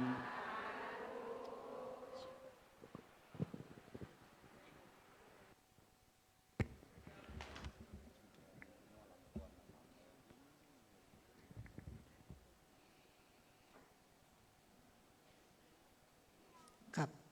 ลำดับต่อจากนี้ไปขออนุญาตกราบอาราธนาพระเดชพระคุณ ท่านเจ้าคุณพระอุดมปัญญาพรรองเจ้าคณะจังหวัดยะโสธรวัดอัมพวันจังหวัดยะโสธรกรรมการและเลขานุการได้โปรดเมตตาแนะนำคณะกรรมการขอการรัตนาด้วยความเคารพอย่างสูงครับกับถวายความเคารพพระเดชพระคุณพระเทพวชิรธรรมพานีรองเจ้าหน้าภาค 8ผู้เป็นประธานในวันนี้พระเถรานุเถระอันมีหลวงพ่อเจ้าคณะจังหวัดเลยทั้ง2รูปอันรองเจ้าคณะจังหวัดเจ้าคณะอำเภอทุกอำเภอเพื่อนธรรมิกแล้วก็คณะกรรมการทุกรูปครับแล้วก็เจริญพรท่านผู้ว่าราชการจังหวัดเลยพร้อมหัวหน้าส่วนราชการเบื้องต้นหลวงพ่อรองเจ้าคณะภาคท่านแจกน้ำผึ้งเดือน9ไม่ทราบว่ากรรมการจะไปได้ไหมท่านบอกว่าให้พิจารณาที่นี่หน่อยแต่ว่าอาตมาก็มีข้อแก้อยู่นะว่าพรุ่งนี้เมื่อลืนนี้คือหนองบัวลำพูหนองคายอุดรท่านจะพูดเหมือนเดิมไหมเพราะว่าอาตมาบันทึกเรคคอร์ดไปแล้วว่าท่านจะพูดเหมือนเดิม ครับอันนี้เป็นเมตตาพระเดชพระคุณท่านก็เมตตาทุกที่ก่อนที่จะได้ดำเนินการอย่างอื่นเบื้องต้นขอโอกาสในการแนะนำคณะกรรมการที่มาร่วมในการลงพื้นที่วันนี้ด้านขวาของพระเดชพระคุณผู้เป็นประธานนั้นก็คือพระเดชพระคุณพระราชสารโกศลเจ้าคณะจังหวัดอุดรธานีธรรมยุทธเจ้าวาดวัดโพธิสมพรท่านเป็นกรรมการด้านขวารูปที่2ท่านเจ้าคุณพระศรีธรรมวงศาจารย์จากนครราชสีมาท่านเป็นรองเจ้าคณะภาค11ธรรมยุทธเจ้าวาดวัดป่าสัทธารวมด้านซ้ายของพระเดชพระคุณผู้เป็นประธานรูปแรกพระเดชพระคุณพระราชวัชรวิสุทธิ์รองเจ้าจังหวัดอุดรธานีเป็นกรรมการส่วนมากหลายรูปก็จะสับสนว่าพระราชวชิระวิสุทธิ์วชิระกับวัชระนะครับดีหมดครับขอให้ได้ครับถัดไปเป็นท่านเจ้าคุณพระศรียานวงศ์รองเจ้าจังหวัดหนองคายเจ้าวาดวัดศรีชมพูองค์ตื้อญาติโยมถ้าอยากจะได้หลวงพ่อองค์ตื้อไปบูชาก็วันนี้ท่านไม่ได้เอามานะให้ไปรับที่วัดศรีชมพูองค์ตื้ออำเภอท่าบ่อจังหวัดหนองคายถัดไปเป็นท่านเจ้าคุณภาวนาวัชรมุนีท่านเป็นเจ้าคณะอำเภอเมืองหนองคายเป็นรองที่การบดีวิเขตหนองคายแล้วก็เป็นผู้ช่วยเจ้าวาดวัดโพชัยพระรามหลวงเป็นผู้พิทักษ์หลวงพ่อพระไสยวันนี้เอามาอยู่แต่จะไม่แจกให้ท่านไปรับที่วัดโพชัยหนองคายเนาะที่ไม่แจกเพราะว่าเอามาน้อยมันจะไม่ครบ ส่วนผมอาตมาภาพพระอุดมปัญญาพรรองเจ้าคณะจังหวัดยโสธรผู้ช่วยที่การบดีมหาวิทยาลัยมหาจุฬาลงกรณราชวิทยาลัยวิเขตขอนแก่นทำหน้าที่กรรมการและก็เลขานุการต่อจากนี้ไปก็จะขอโอกาสในการทำหน้าที่ตามลำดับเพื่อให้เป็นไปโดยต่อเนื่องเบื้องต้นต่อจากนี้ไปเนี่ยก็จะเป็นการนำเสนอวิดีทัศน์ของหมู่บ้านจากนั้นผู้ใหญ่บ้านก็จะเป็นตัวแทนในการกล่าวรายงานแล้วก็จะมีตัวแทนคณะกรรมการในการพบปะพูดคุยกับส่วนที่เกี่ยวข้องท่านจะถามอะไรท่านจะพบปะพูดคุยเรื่องอะไรก็ท้องที่ก็แลกเปลี่ยนเรียนรู้แลกคำถามคำตอบกับท่านจากนั้นเมื่อได้เวลาสมควรก็ท่านเจ้าคณะอำเภอนาด้วงก็จะกล่าวสรุปในนี้ปกติก็จะมีท่านเจ้าคณะอำเภอหรือนายอำเภอแต่วันนี้เมื่อเจ้าคณะอำเภอก่อนที่เจ้าคณะอำเภอจะกล่าวสรุปก็จะขอให้ท่านนายอำเภอได้กล่าวอะไรสักเล็กน้อยก่อนถึงเป็นของเจ้าคณะอำเภอกล่าวสรุปหลังจากนั้นท่านผู้ว่าราชการจังหวัดก็จะนำประกาศเจตนารมณ์ในการขับเคลื่อนหมู่บ้านรักษาศีล 5แล้วก็สุดท้ายพระเดชพระคุณพระราชสารโกศลผู้เป็นกรรมการก็จะได้กล่าวปิดการตรวจเยี่ยมและจบท้ายก็จะขอโอกาสหลวงพ่อวราชวชิรสุธีเจ้าจังหวัดเลยธรรมยุทธได้เป็นผู้นำในการกล่าวบูชาพระรัตนตรัยปิดการตรวจเยี่ยมในวันนี้ต่อจากนี้ไปนิมนต์เชิญท่านทั้งหลายชมวิดีทัศน์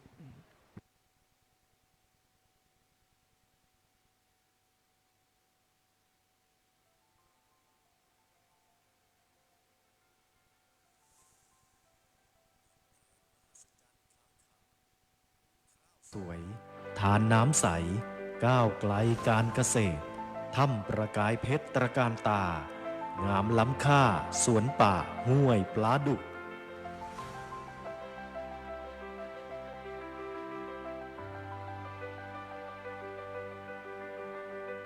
ยินดีต้อนรับทุกท่านเข้าสู่อำเภอนาด้วงจังหวัดเลย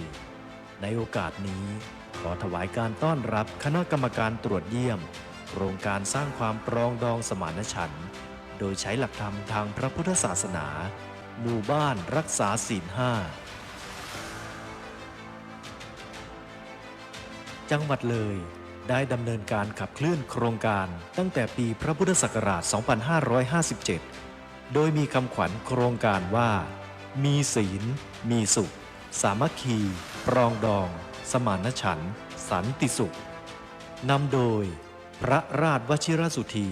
เจ้าคณะจังหวัดเลยฝ่ายธรรมยุทธพระสิริรัตนเมธีด็อกเตอร์เจ้าคณะจังหวัดเลยฝ่ายมหานิกายพร้อมด้วยพระสังฆาธิการทุกระดับและได้รับความร่วมมืออย่างดียิ่งจากภาครัฐภาคเอกชนและภาคประชาชนโดยมีบุคคลสำคัญร่วมขับเคลื่อนอาทินายชัยพจน์จรูนพงศ์ผู้ว่าราชการจังหวัดเลยนายดำรงสอนอ้นผู้อำนวยการสำนักงานพระพุทธศาสนาจังหวัดเลยนายอนิรุต ต่อบวรรัตน์นายอำเภอนาด้วงตลอดจนผู้นำองค์กรทุกภาคส่วนต่างตระหนักถึงการพัฒนาคุณภาพชีวิตและสังคมแห่งสันติสุขหมู่บ้านรักษาศีล 5ต้นแบบในปีงบประมาณพ.ศ. 2568บ้านวังเย็นหมู่ที่ 10ตำบลนาดอกคำอำเภอนาด้วงได้รับคัดเลือกให้เป็นหมู่บ้านรักษาศีล 5ต้นแบบระดับจังหวัดภายใต้การกำกับดูแลของพระครูจริยสารธรรมเจ้าคณะอำเภอนาด้วงเจ้าอาวาสวัดป่าจริยธรรมผู้มีบทบาทสำคัญในการพัฒนาสังคมและศาสนาอย่างต่อเนื่องผลงานที่โดดเด่นเช่นจัดตั้งสถานีวิทยุพระพุทธศาสนาแห่งชาติ FM 96.50 เมกะเฮิรตซ์คลื่นวัดป่าจริยธรรมตั้งแต่พ.ศ. 2549เป็นสื่อกลางเผยแผ่ธรรมะและสร้างความเข้าใจแก่ประชาชนระดมทุนสร้างตึกสงฆ์อาพาธโรงพยาบาลนาด้วงอาคารรักษาผู้ป่วย12เตียงด้วยงบประมาณกว่า13ล้านบาทเปิดให้บริการตั้งแต่พ.ศ. 2555ก่อตั้งมูลนิธิคณะสงฆ์อำเภอนาด้วงเพื่อดูแลพระสงฆ์อาพาธและจัดสวัสดิการแด่พระสงฆ์และสามเณรมรณภาพบทบาทของมูลนิธิคณะสงฆ์อำเภอนาด้วงมูลนิธิไม่เพียงแต่ดูแลพระสงฆ์หากยังให้ความช่วยเหลือแก่สังคมอาทิ 1. มอบทุนสนับสนุนสถานพยาบาลผู้ป่วยโควิดจำนวน 30,000 บาท 2. บริจาคอุปกรณ์การเรียนโรงเรียนบ้านท่าสวรรค์ 100,000 บาทสนับสนุนสร้างกำแพง 50,000 บาทและทุนการศึกษา 9,000 บาท 3. สนับสนุนการก่อสร้างที่พักผู้มาติดต่อราชการสภ.นาด้วง 50,000 บาท 4. มอบอุปกรณ์ไม้งามระงับเหตุแก่ฝ่ายปกครองอำเภอ 5,000 บาทวัดป่าจริยธรรมถ้ำผาหม้อประกาศตั้งเป็นวัดเมื่อพ.ศ. 2559จัดตั้งเป็นสำนักปฏิบัติธรรมประจำจังหวัดเลยแห่งที่ 13 วันที่ 30 สิงหาคม พ.ศ. 2564เจ้าอาวาสคือพระครูจริยสารธรรมผู้ได้รับรางวัลพระราชทานผู้ทำคุณประโยชน์ต่อพระพุทธศาสนาประจำปีพ.ศ. 2565กิจกรรมสำคัญเช่นเปิดคอร์สวิปัสสนากรรมฐาน 7 วันทุกต้นเดือนสวดมนต์ข้ามปีวิถีไทยวิถีพุทธต่อเนื่องกว่า 20 ปีมอบทุนการศึกษาแก่พระภิกษุสามเณรที่สอบผ่านบาลีนักธรรมจัดบรรพชาสามเณรภาคฤดูร้อนสามเณรใจสิงจัดอุปสมบทหมู่ฟรีในสัปดาห์วันวิสาขบูชาโครงการกฐินปลอดเหล้าและกิจกรรมบุญประเพณีต่างๆชุมชนบ้านวังเย็นนำโดยผู้ใหญ่สุกีวรรณการผู้ใหญ่บ้านวังเย็นหมู่ที่ 10ผู้มีผลงานดีเด่นได้รับการยกย่องเป็นผู้ใหญ่บ้านดีเด่นชั้นที่ 2จากกระทรวงมหาดไทยผลงานพัฒนาชุมชนได้แก่ 1. โครงการหมู่บ้านเศรษฐกิจพอเพียงชุมชนคุณธรรม 2. โครงการหมู่บ้านยั่งยืน 3. การจัดตั้งกลุ่มออมทรัพย์กองทุนหมู่บ้านกลุ่มสัจจะสะสมทรัพย์ 4. กลุ่มเครือข่ายจิตอาสาพัฒนาสังคม 5. เงินขวัญถุงกองทุนแม่ของแผ่นดิน ทั้งหมดนี้สะท้อนให้เห็นถึงการบูรณาการระหว่างพระพุทธศาสนาชุมชนและภาครัฐนำไปสู่สังคมแห่งศีลธรรมความสามัคคีและสันติสุขตามเจตนารมณ์ของโครงการบทสรุปบ้านวังเย็นตำบลนาดอกคำอำเภอนาด้วงจังหวัดเลยคือหมู่บ้านต้นแบบที่สามารถสะท้อนพลังของการนำหลักพระพุทธศาสนามาใช้ในการสร้างความปรองดองสมานฉันท์ได้อย่างเป็นรูปธรรมเกิดผลดีต่อทั้งพระพุทธศาสนาและสังคมโดยรอบอันสอดคล้องกับพุทธภาษิตที่ว่าศีลังโลเกอนุตตรังศีลเป็นเยี่ยมในโลกศีลจะส่งให้สูงศีลจะปรุงให้สวยศีลจะทำให้รวยศีลจะช่วยให้รอดมีศีลมีสุข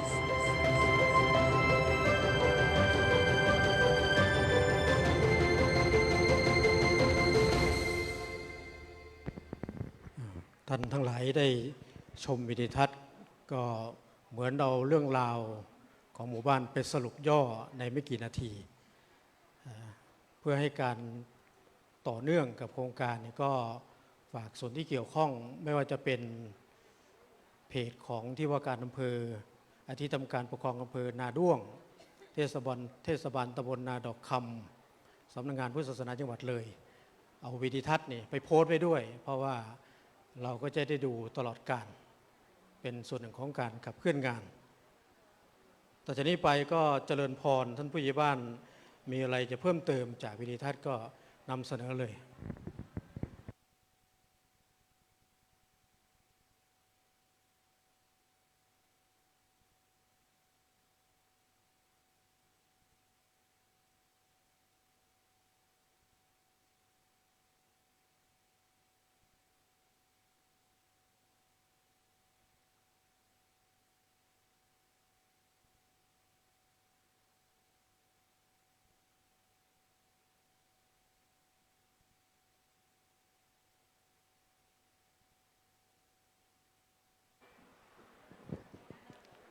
กราบนมัสการพระคุณเจ้าพระเดชพระราชพระราชสารโกศลคณะกรรมการขับเคลื่อนโครงการหมู่บ้านรักษาศีล5ระดับผลตะวันออกและคณะกรรมการขับเคลื่อนโครงการรวมทั้งพระเถรานุเถระทุกรูปเรียนท่านผู้ว่าราชการจังหวัดเลยหัวหน้าส่วนราชการพุทธศาสนิกชนผู้มีเกียรติทุกท่านดิฉันนางสุกีวรรณการผู้ใหญ่บ้านบ้านวังเย็นขออนุญาตค่ะขอกล่าวรายงานสรุปผลนะคะโครงการขอกล่าวรายงานสรุปผลโครงการ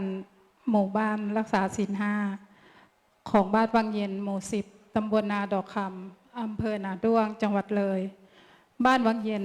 ปัจจุบันมีประชากร720คนมีชาย344คนหญิง376คนมีรวมทั้งสิ้น176ครัวเรือนมีพื้นที่ 4,230 ไร่มีวัดป่าจริยธรรมเป็นวัดประจำหมู่บ้าน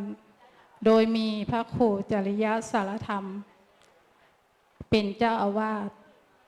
บ้านวังเย็นดำเนินโครงการหมู่บ้านรักษาศีล5ร่วมกับวัดป่าจริยธรรมส่วนราชการภาคเอกชนประชาชนและเครือข่ายต่างๆร่วมกันดำเนินการกิจกรรมต่างๆได้แก่โครงการหมู่บ้านเศรษฐกิจพอเพียงโครงการหมู่บ้านยั่งยืนโครงการกองทุนหมู่บ้านโครงการกลุ่มออมทรัพย์เพื่อการผลิตและกลุ่มเครือข่ายจิตอาสากิจกรรมส่งเสริมรักษาศีล5ตั้งแต่ข้อ1ถึงข้อ5และกิจกรรมเสริมการปฏิบัติ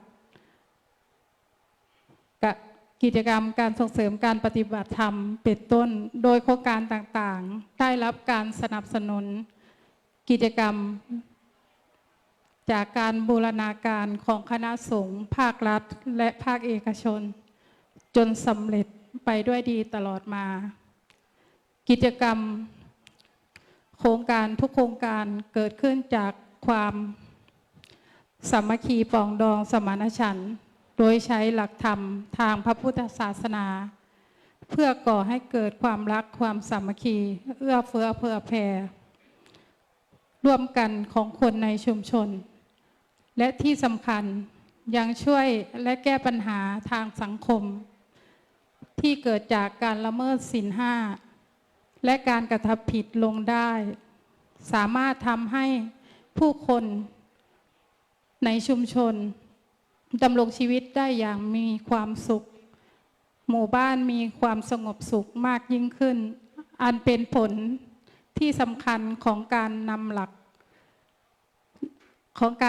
ธรรมมาประยุกต์ใช้ในชีวิตประจำวันสำหรับปีถัดไปหมู่บ้านวังเย็นก็ยังคงดำเนินกิจกรรมต่างๆให้สอดคล้องกับกิจกรรมโครงการของหมู่บ้านรักษาศีลห้าโดยบูรณาการร่วมกับหน่วยงานในพื้นที่อย่างต่อเนื่องเพื่อให้หมู่บ้านได้มีการพัฒนาจิตใจและควบคู่กับการพัฒนาด้านวัตถุเป็นหมู่บ้านที่เข้มแข็งมั่นคงสามัคคีและยั่งยืนตลอดไปหมู่บ้านวังเย็นได้รับรางวัลศูนย์จัดการเงินทุนชุมชนดีเด่นปีพ.ศ. 2564เพราะว่าบ้านวังเย็นเป็นศูนย์ต้นแบบเป็นศูนย์ที่พร้อมที่จะให้หมู่บ้านอื่นได้มาศึกษาดูงานได้แลกเปลี่ยนเรียนรู้ซึ่งกันและกันและคณะกรรมการงานทุกอย่างจะสำเร็จไปไม่ได้ถ้าคณะกรรมการไม่มีคุณธรรมทางคณะกรรมการหมู่10วังเย็นมีคุณธรรม5ประการ1คือมีความซื่อสัตย์2มีความเสียสละ3มีความรับผิดชอบ4มีความเห็นอกเห็นใจ5มีความไว้วางใจกันบวรนี้บ้านวัดโรงเรียนบูรณาการร่วมกันสร้างความรักความสามัคคีในชุมชนขอนมัสการด้วยความเคารพอย่างสูงค่ะขอบคุณท่านผู้ใหญ่บ้านขออนุญาตนะคะเรื่องของศีล5 ข้อเดี๋ยวนอกสคริปต์เอาไว้ก่อนนอกสคริปต์เอาไว้ก่อนนอกสคริปต์เอาไว้ก่อนผู้ใหญ่บ้านนี่อ่านสคริปต์แต่เหมือนไม่อ่านนั่นก็หมายความว่าดูบ้างไม่ดูบ้างแต่พูดได้ใจความแสดงว่าเป็นผู้ใหญ่บ้านมากี่ปีแล้ว3 ปีก็ถือว่าแม้จะเป็น3 ปีแต่ประสบการณ์ก็ถือว่าดีที่ผู้ใหญ่บ้านพูดถึงศูนย์จัดการเงินทุนดีเด่นใช่ไหมทีแรกเปิดเข้าไปอยู่แต่ว่ารัศมี4 กิโลนี้คลื่นไม่ค่อยมีก็เลยเปิดดูไม่ได้ก่อนหน้านี้ก็ยังไม่ได้เปิดดูก็ถือว่าแต่ว่าในรางวัลหมู่บ้านนี่คนที่กรอกข้อมูลไม่ได้ลงก็แบบประเมินเนี่ยอะไรที่มันไม่เรียบร้อยในผู้รับหน้าที่ก็เอาไปเพิ่มเติมให้ก่อนแล้วก็ค่อยให้เจ้าหน้าที่สำนักงานพุทธศาสนาจังหวัดส่งไฟล์ให้อาตมาทีหลังเพราะในนี้มีแค่รางวัลเดียวว่าเงินขวัญถุงกองทุนแม่ของแผ่นดินแต่รางวัลที่ว่าเมื่อกี้ที่เป็นต้นแบบคนมาดูงานนี่ไม่มีอันนี้ต้องใส่เพราะอาตมาไปดูคลิปแล้วแต่ไม่ได้ดูทั้งหมดเพราะคลื่นไม่มีอันนี้ก็ฝากผู้ประสานงานเดี๋ยวที่จะพูดนี่เดี๋ยวเอาไว้ที่หลังกรรมการท่านจะถามหรือไม่ถามก็ค่อยตอบเอาเฉพาะที่ตามลำดับก่อนส่วนอื่นนี่อย่างเรื่องโครงการหมู่บ้านสีขาวเนาะตอนไปดูนิทรรศการเนี่ยเราก็จะเห็นโรงเรียน2-3 โรงเรียนนี่เขามีกิจกรรมโรงเรียนสีขาว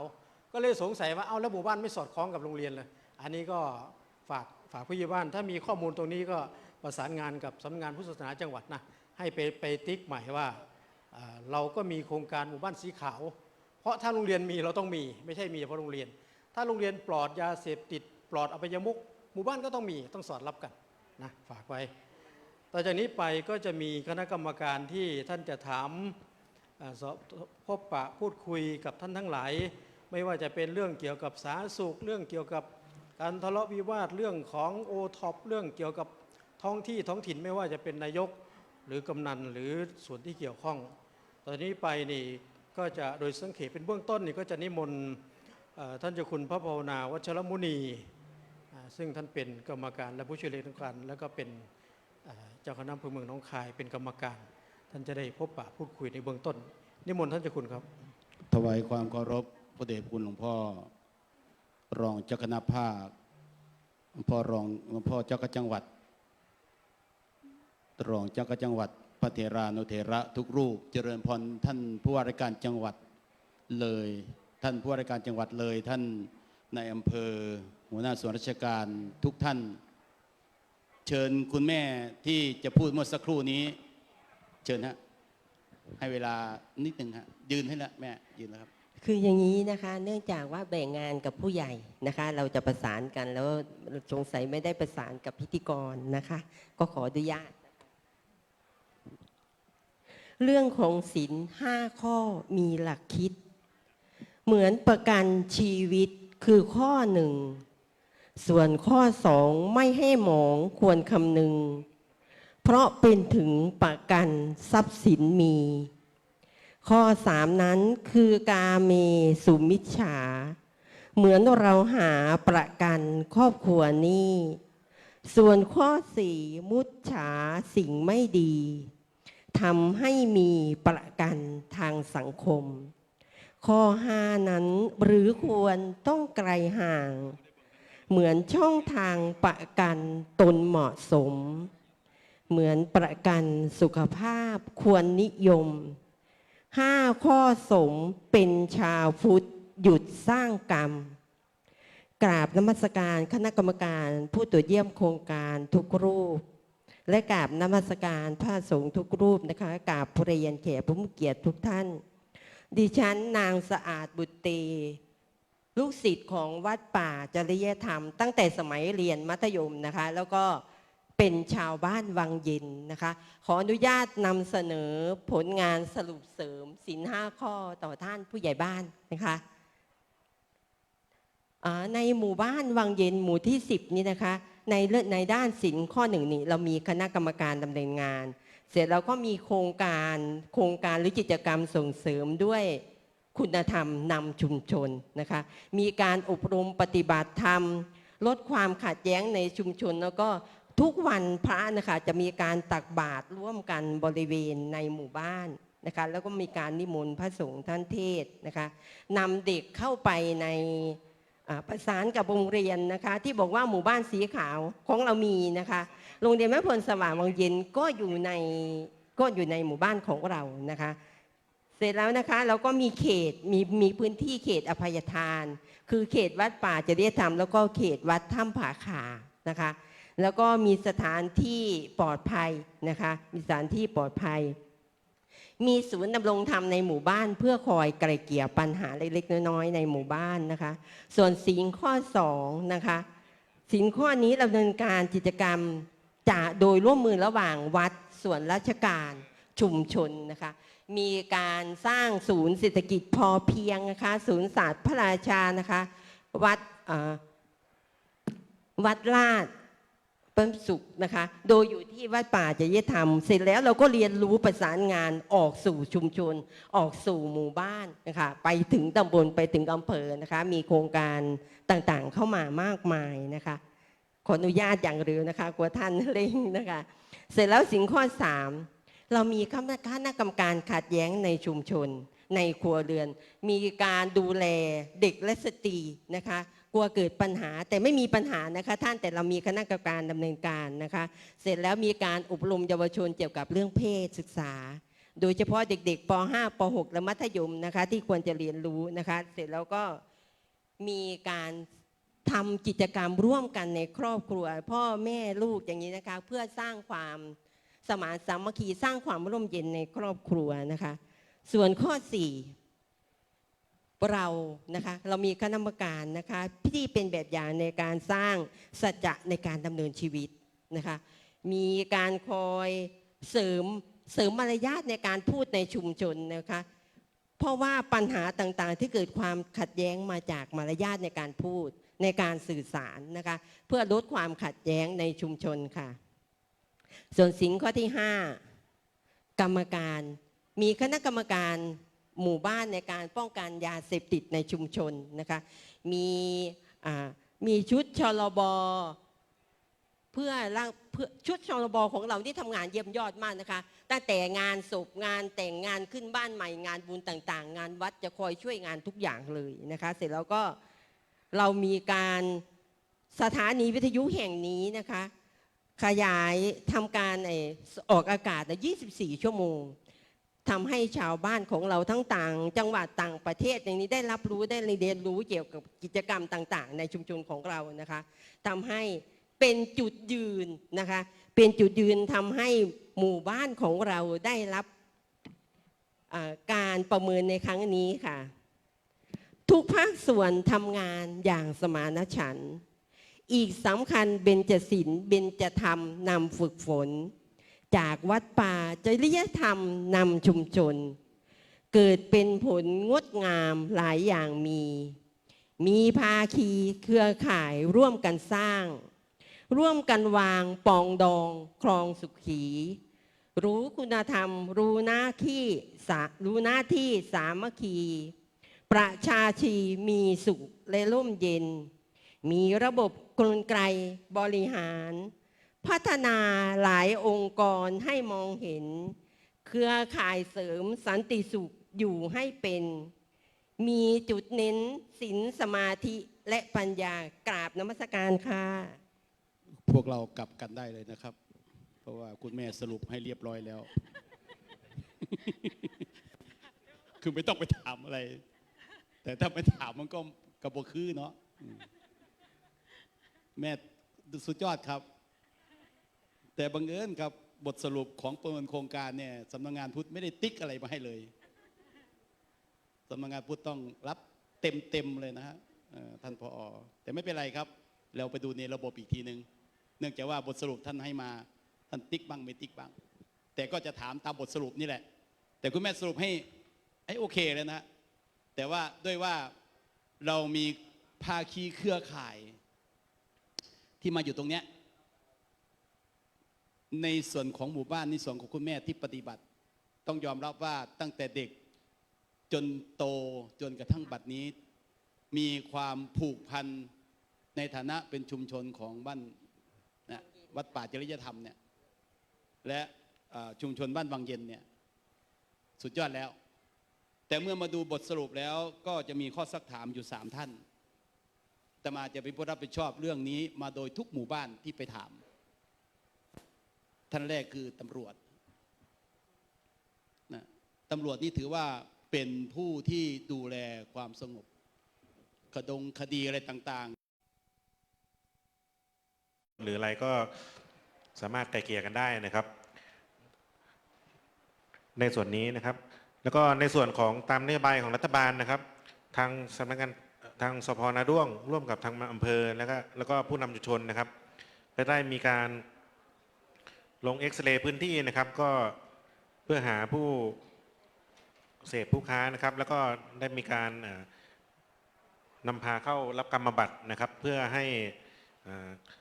กลับคืนสู่สังคมนะครับสิ่งที่ก็ถือว่าหมู่บ้านขอบคุณครับครับขอบคุณท่านตำรวจครับเนื่องจากว่าท่านรับผิดชอบทั้งอำเภอนะครับพอย่อคำลงหมู่บ้านแค่หมู่10เนี่ยเราเอาเฉพาะข้อมูลตรงนี้นั่นหมายความว่าอาจจะมีบ้างอย่างเช่นว่าให้ผู้ใหญ่บ้านให้กำนันนำเยาวชนเสี่ยงหรือ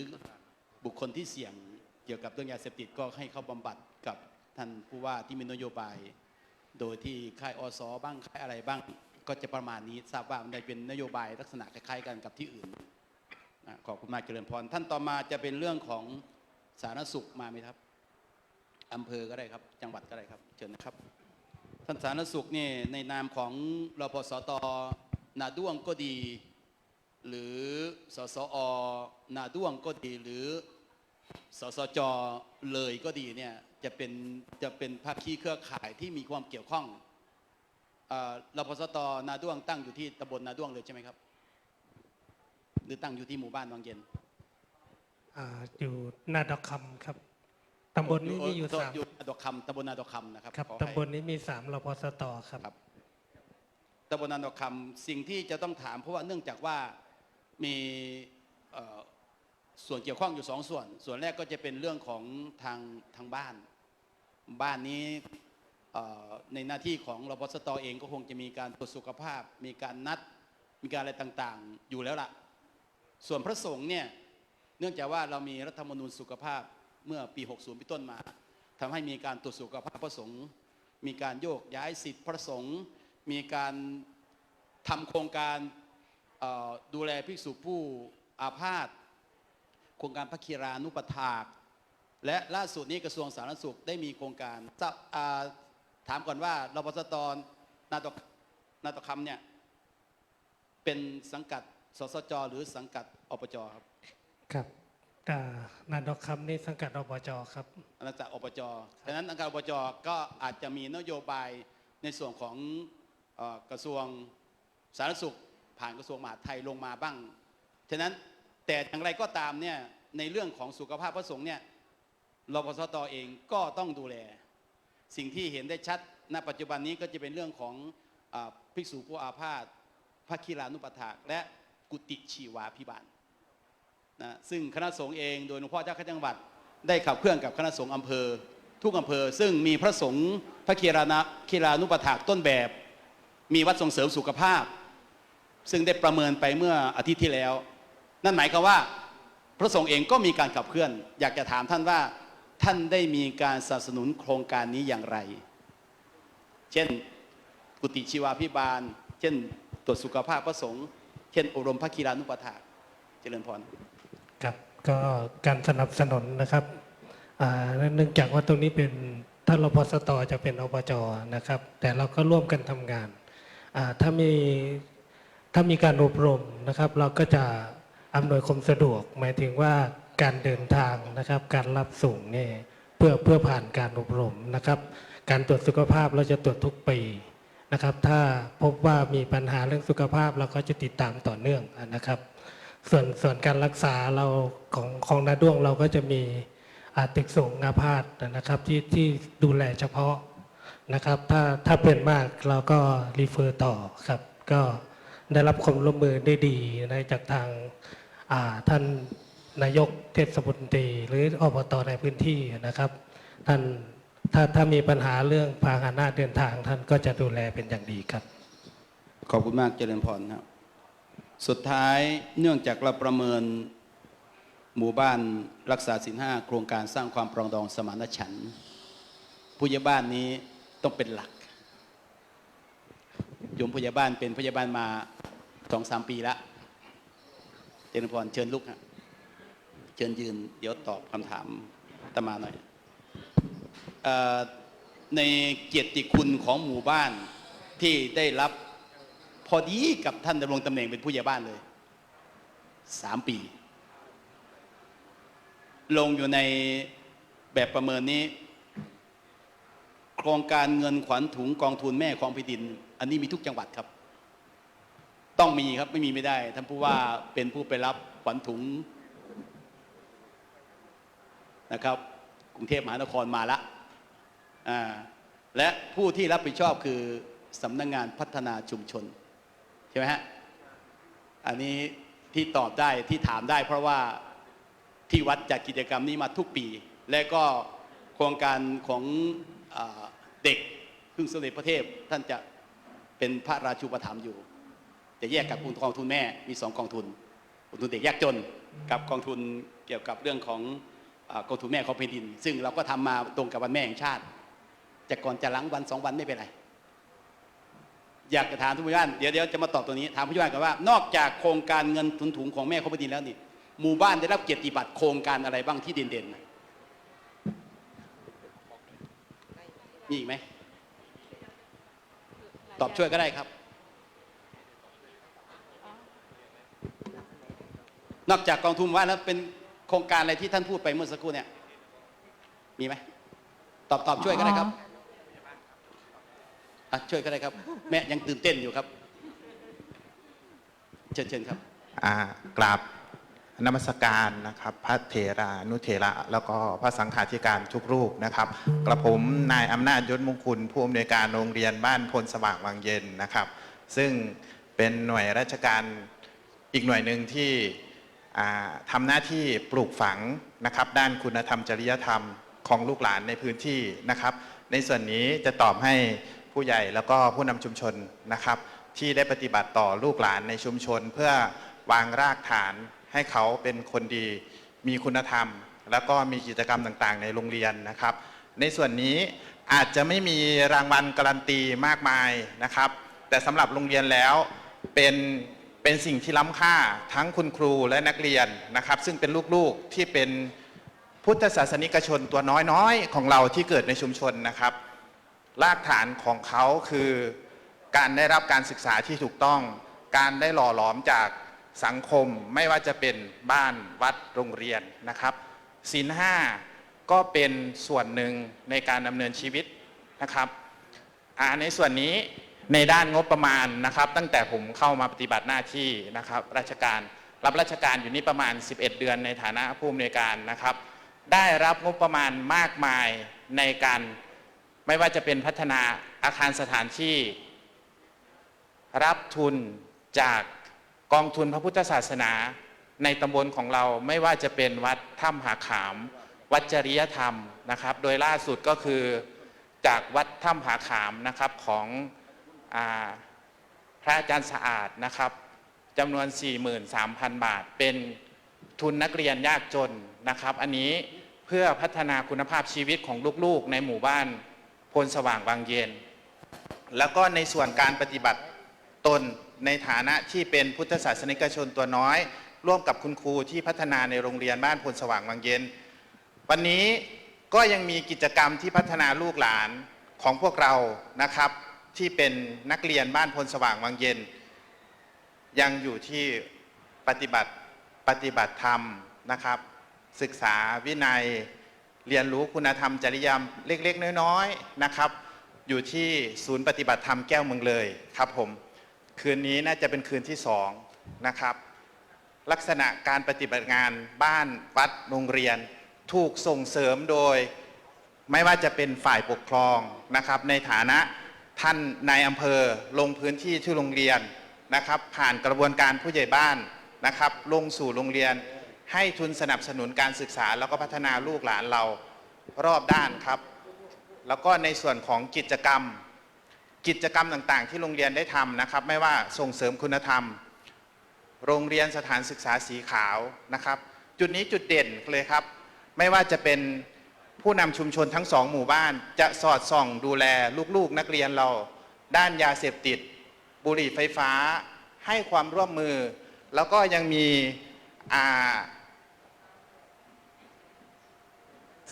ตำรวจครับสถานีตำรวจของเราอีกนะครับที่เข้าปีนี้มีตู้แดงเข้าไปในโรงเรียนนะครับเข้าไปตรวจตาดูความเรียบร้อยสิ่งพวกนี้ในฐานะผมไม่มีเกียรติบัตรที่จะมอบให้ผู้ใหญ่บ้านวันนี้ขอใช้เวทีนี้ในการขอบพระคุณท่านผู้ใหญ่บ้านแล้วก็ทุกภาคส่วนที่ดูแลลูกๆหลานๆเราไม่ว่าจะเป็นด้านงบประมาณหรือการให้กำลังใจการดูแลลูกๆด้านความปลอดภัยหรือยาเสพติดไม่ว่าจะเป็นบุหรี่ไฟฟ้าสุราหรือยาเสพติดนะครับในส่วนนี้เป็นพื้นฐานลูกหลานเราเพื่อจะเป็นพุทธศาสนิ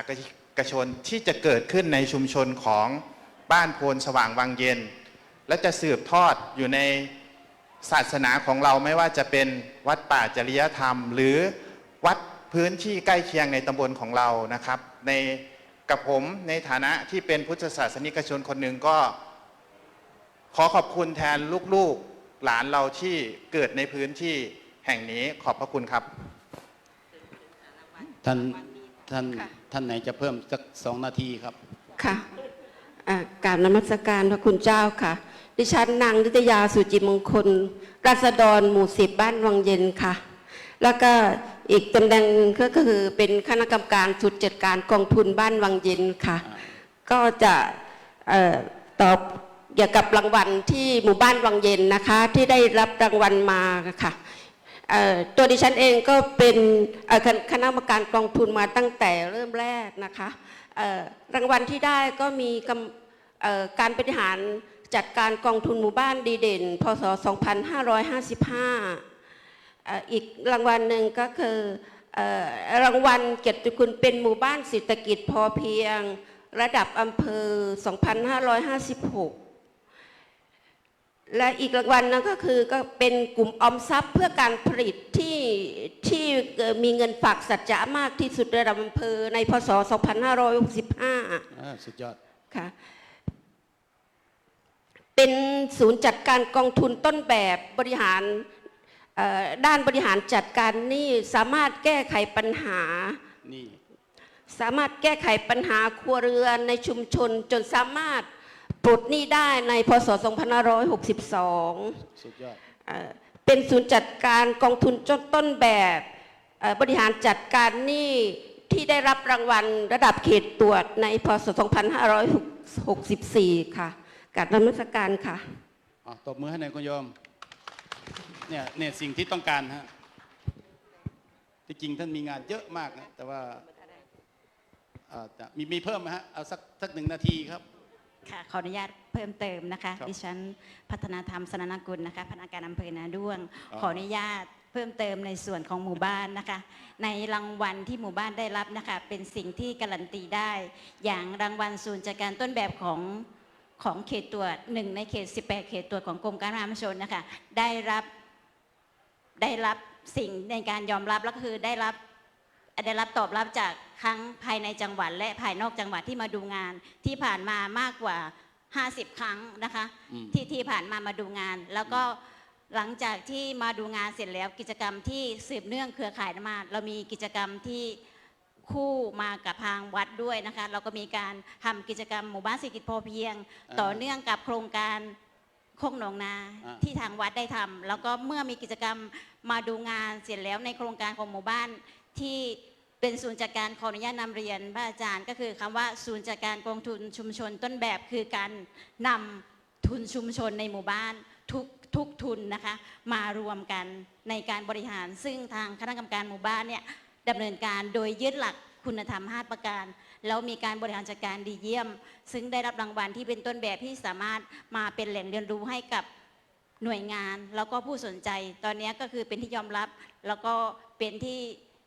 นภาคภูมิใจของจังหวัดเลยด้วยนะคะที่ทางต่างจังหวัดได้มาเยี่ยมพวกเรานะคะก็ขออนุญาตเพิ่มเติมขอบพระคุณ สุดยอดครับท่านผู้ใหญ่บ้านรอดตายแล้วครับ เจริญพรนั่งลงฮะท่านไม่ต้องตอบนะฮะสุดท้ายเจริญพรท่านผู้ว่าจะเสริมอะไรสักนิดหนึ่งครับเจริญพรท่านพอดีท่านอาจจะอึดอัดเห็นลูกน้องตอบไม่ได้กับนักการพระเทระทุกรูปครับคณะกรรมการโครงการหมู่บ้านรักษาศีล 5จริงๆผมขออนุญาตเสริมนิดเดียวครับจริงๆตอบครบถ้วนสมบูรณ์ที่สุดแล้วครับแต่ก็ในเรื่องของศีลข้อ 1ที่เกี่ยวกับปัญหาอาชญากรรมอาจจะเสริมนิดเดียวว่าในเรื่องของยาเสพติดที่นาด้วงเนี่ยถือว่าทั้งอำเภอนะครับไม่ลงหมู่บ้านถือว่าทำได้ประสบความสำเร็จนะต้องขอบคุณผู้กำกับท่านในอำเภอมีอยู่ข้อมูลหนึ่งที่ผมอยากกับนักการกราบเรียนก็คือเรื่องของผู้เสพนะนาด้วงเนี่ยมีประชากรเกือบ 30,000 คนเกือบ 30,000 คนแต่มีผู้เสพที่เรารีเอ็กซเรย์เนี่ยในปัจจุบันเนี่ยเพียงแค่87 คนแล้ว87 คนเนี่ยเราก็ได้รับเข้าการบำบัดเรียบร้อยแล้ว 100% นะครับนี่คือจุดหนึ่งที่เป็นจุดแข็งของนาด้วงอันนี้ไม่ได้ลงถึงหมู่บ้านนะครับเอาตำบลเอาอำเภอส่วนที่2ก็คือเรื่องของผู้ค้ารายย่อยนะอำเภอนาด้วงเนี่ยมีผู้ค้ารายย่อยถึง7 คนรายย่อยนะครับไม่ใช่รายใหญ่รายย่อยถึง7 คน เราก็ได้ดำเนินการตามกฎหมายเนี่ยกับ7 คนเนี้ยเรียบร้อยแล้วก็ถือว่าเป็น100%ผมยังชื่นชมชาวนาด้วงที่ได้ร่วมมือร่วมแรงร่วมใจกันในเรื่องของการปราบปรามยาเสพติดที่มีจุดแข็งอีกจุดหนึ่งครับอันนี้ทั้งจังหวัดเรามีเรื่องของป้อมยามหมู่บ้านป้อมยามหมู่บ้านเนี่ยจะมีคณะกรรมการอยู่ถึง5 ชุดด้วยกันนะมันมีปัญหาอยู่งี้ครับพระอาจารย์ครับมีปัญหาก็คือว่าไม่ว่าจะเรื่องผู้ป่วยเรื่องผู้เสพนะครับเรื่องผู้ป่วยเสพถึงขั้นจิตเวชนะครับเวลาเรารักษาแล้วเนี่ยต้องกลับไปในหมู่บ้านอยู่กับหมู่บ้านอีกทีนี้เราจะทำไง1ไม่ให้เขากลับไปเสพไม่ให้เขากลับไปรูปแบบเดิมแล้วก็การรักษาพยาบาลต่อเนื่องก็เลยหมู่บ้านมีเรื่องของป้อมยามหมู่บ้านขึ้นมาป้อมยามหมู่บ้านเนี่ยมี5 คณะเนี่ยประกอบด้วยก็ผู้นำชุมชนทั้งนั้นแหละครับมีกำนันผู้ใหญ่บ้านชรบอสมนะครับผู้นำคุ้มทั้งนั้นเลยรวมถึงทางจังหวัดแล้วก็อำเภอเป็นหน่วยเสริมเท่านั้นเองนะครับแต่ว่าจริงๆแล้วเนี่ย5 ชุดเนี่ยคือพี่น้องประชาชนที่อยู่ในนั้นทั้งนั้นเลยนะวันนี้ขับเคลื่อนด้วยตัวนี้ครับเพื่อจะทำให้หมู่บ้านเป็นสีขาวตอนนี้ขับเคลื่อนแรงสุดก็คือที่วังสะพุงหมู่บ้านนาหลวงไม่ใช่หมู่บ้านครับตำบลนาหลวงก็กำลังขับเคลื่อนแต่ทุกอำเภอครับ920 หมู่บ้านที่นี้ขับเคลื่อนโดยตรงนี้ครับอีกประการหนึ่งที่เน้นหนักด้วยก็คือเรื่องของหมู่บ้านรักษาศีล 5ประกอบกับป้อมยามหมู่บ้านเนี่ยครับผมว่า2 สิ่งนี้เนี่ยถ้ายังอยู่ในหมู่บ้านเนี่ยผมก็เชื่อเหลือเ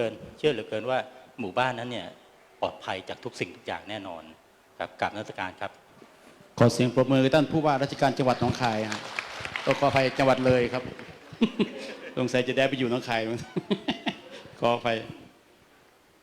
เราจะเห็นว่าจุดแข็งที่ท่านผู้ว่าพูดถึงเนี่ยอย่างหนึ่งก็คือถ้าเรามีความปรองดองสมานฉันท์เกิดขึ้นในชุมชนใดเนี่ยสิ่งต่างๆที่ท่านเล่ามาเนี่ยมันก็จะมีการลดลงไปเรื่อยๆฝากทางโรงเรียนด้วยว่า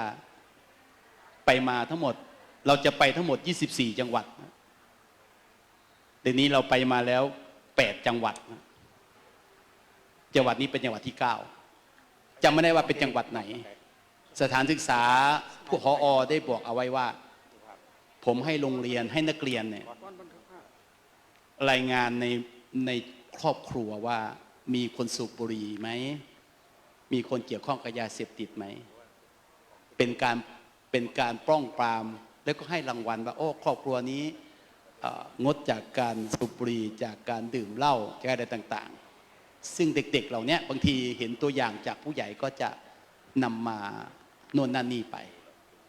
อันนี้ก็ฝากถึงท่านผอ.ที่ท่านพูดเมื่อกี้นี้ดีมากเลยว่าให้ความเกี่ยวข้องกันอย่างไรแต่มาเองในนามคณะกรรมการก็คงจะรบกวนเวลาสอบถามส่วนไหนที่อาจจะมีคณะกรรมการท่านอื่นที่มีข้อสงสัยอย่างไรก็จะได้ถามต่อกับขอบพระคุณขอเจริญพรท่านทั้งหลายได้ฟังท่านเจ้าคุณพระภาวนาวัชรมุนีแล้วก็ฟังผู้มีส่วนเกี่ยวข้องส่วนมากเราก็เน้นในท้องที่ก็จะมีเรื่องราวที่สะท้อนส่วนหนึ่งนี่เราตรวจวันนี้แล้วก็ไม่ใช่จบนะข้อมูลอะไรที่กรรมการว่าในระบบควรไปเพิ่มก็ต้องไปเพิ่มอย่างเช่นเรื่องคดีนี่ไม่มีก็ต้องไปกรอกข้อมูลในระบบตอนนี้ไม่มีกรอกในระบบข้อมูลเรื่องคดีนะต้องไปบอกว่าปี65ไม่มีปี66ไม่มีไม่ใช่ปล่อยเลยนะผู้ที่กรอกข้อมูลนี่ต้องไปดูโดยเฉพาะสำนักงานพุทธศาสนาจังหวัดต้องเป็นพี่เลี้ยงใส่ข้อมูลเข้าไปเพราะว่าส่วนของชาวบ้านก็หรือของชาวบ้านของกลุ่มของหมู่10นี้ก็อาจจะไม่รู้ทั้งหมด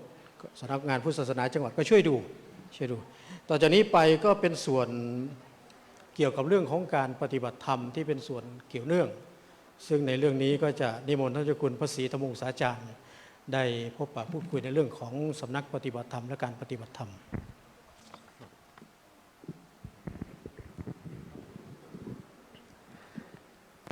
กราบถวายความเคารพพระเดชพระคุณพระเทพวชิระธรรมพานีรองเจ้าคณะภาค 8 ด้วยความเคารพอย่างสูงพระเดชพระคุณพระราชวชิรสุธีเจ้าคณะจังหวัดเลยธรรมยศพระเดชพระคุณพระสิริรัตนเมธีผู้รักษาการแทนเจ้าคณะจังหวัดเลย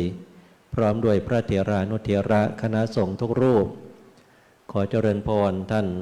ผู้ว่าราชการจังหวัดเลยท่านชัยพจน์จรูนพงศ์พร้อมด้วยท่านในอำเภอท่านผู้กำกับหัวหน้าส่วนราชการและก็ท่านผู้มีเกียรติทุกท่าน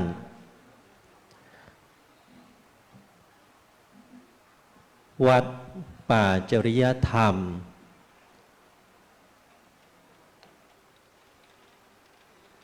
ซึ่งเป็นสถานที่ในการตรวจติดตามในเรื่องของโครงการสร้างความปรองดองสมานฉันท์โดยใช้หลักธรรมทางพระพุทธศาสนาหมู่บ้านรักษาศีล 5ซึ่งนโยบายของเจ้าพระคุณสมเด็จพระมหาราชมงคลมุนีประธานอำนวยการที่นอกจากว่าเรื่องของศีล 5ที่นำไปสู่เรื่องของกิจกรรมต่างๆที่จะนำชาวบ้านนำสังคมได้ดำเนินการกิจกรรมในเรื่องของการสร้างความปรองดองสมานฉันท์แล้ว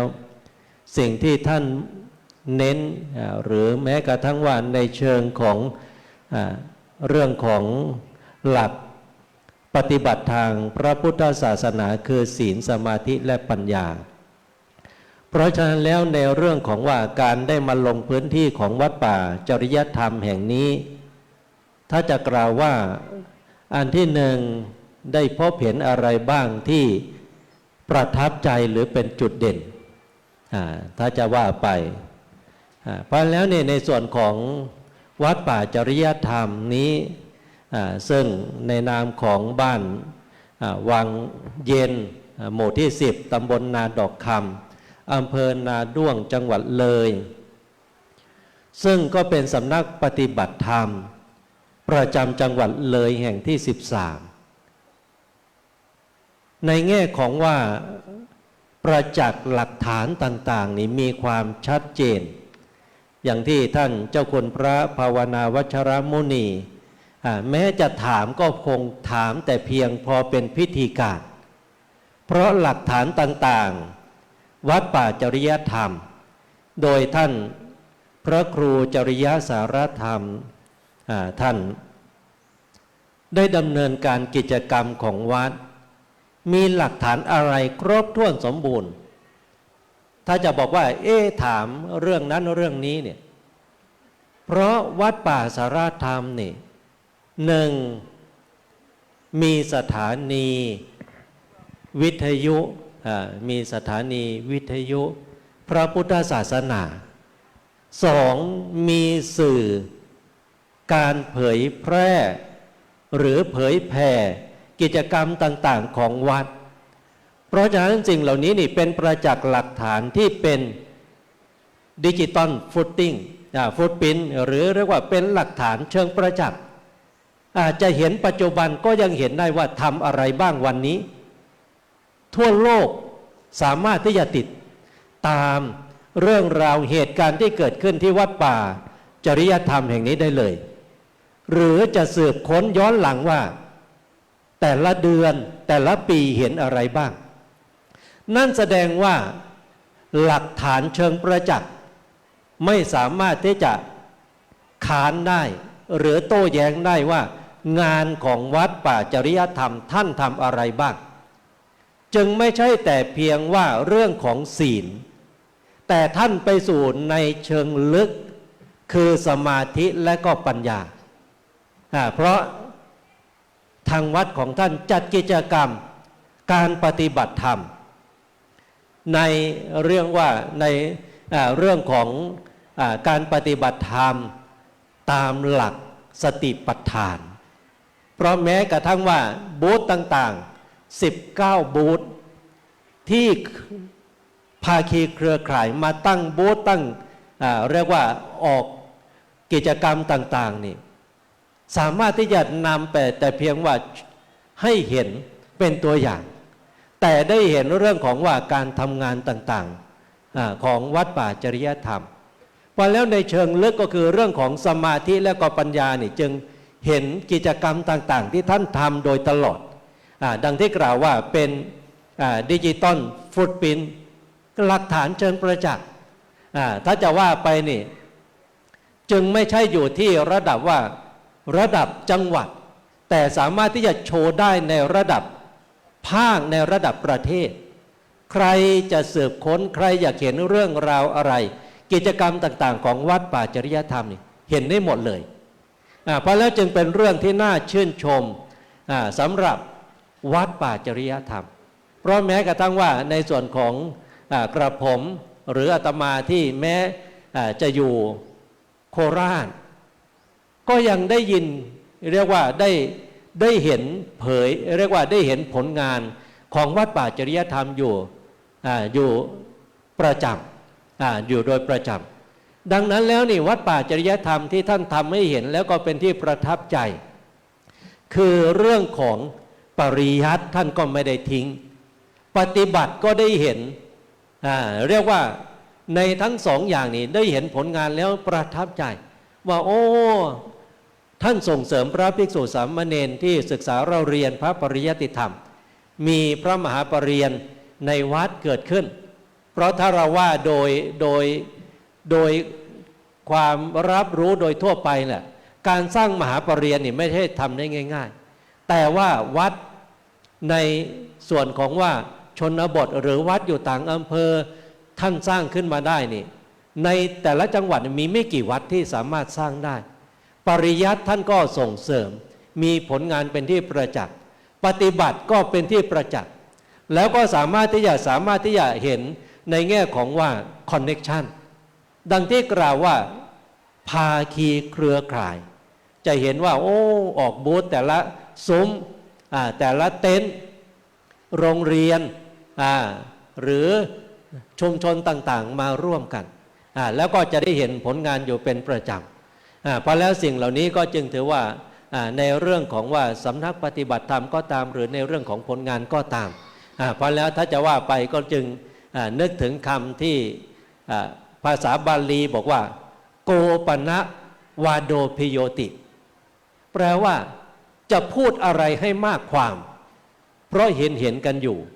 เพราะแล้วก็จงไม่มีอะไรที่จะต้องถามอะไรเพิ่มเติมเพราะแล้วก็กราบถวายกำลังใจท่านเจ้าอาวาสแล้วก็ขออนุโมทนาญาติโยมท่านผู้มีเกียรติทุกท่านเพียงเท่านี้ขอเจริญพร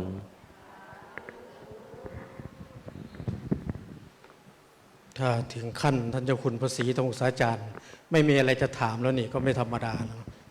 เนาะแสดงว่าที่เหลือไปดูภาพใช่ไหมครับดูภาพเอานอกจากนี้มีส่วนที่เพิ่มเติมอีกนิดหนึ่งอย่างเมื่อสักครู่นี้ท่านพัฒนาการอำเภอเนาะนี่พูดไปสนับสนุนส่วนหนึ่งแต่ว่าพัฒนาการอำเภอเนี่ยเราก็มีส่วนหนึ่งที่สนับสนุนเรื่องการขายทางตรงบ้างทางอ้อมบ้างอาจจะสนับสนุนเรื่องแพ็กเกจประมาณนี้ที่เห็นอยู่นี่อย่างเช่นกาแฟปลูกที่นาด้วงใช่ไหมกาแฟเรื่องกาแฟหรืออะไรที่มันเด่นเนี่ยท่านพัฒนาการเอาซะหน่อยว่าเราสนับสนุนเขาทำยังไงบ้างในเรื่องของแพ็กเกจเรื่องตลาดช่วยในการขยายการขายยังไงบ้างขอไมค์ให้พัฒนาการอำเภอนะ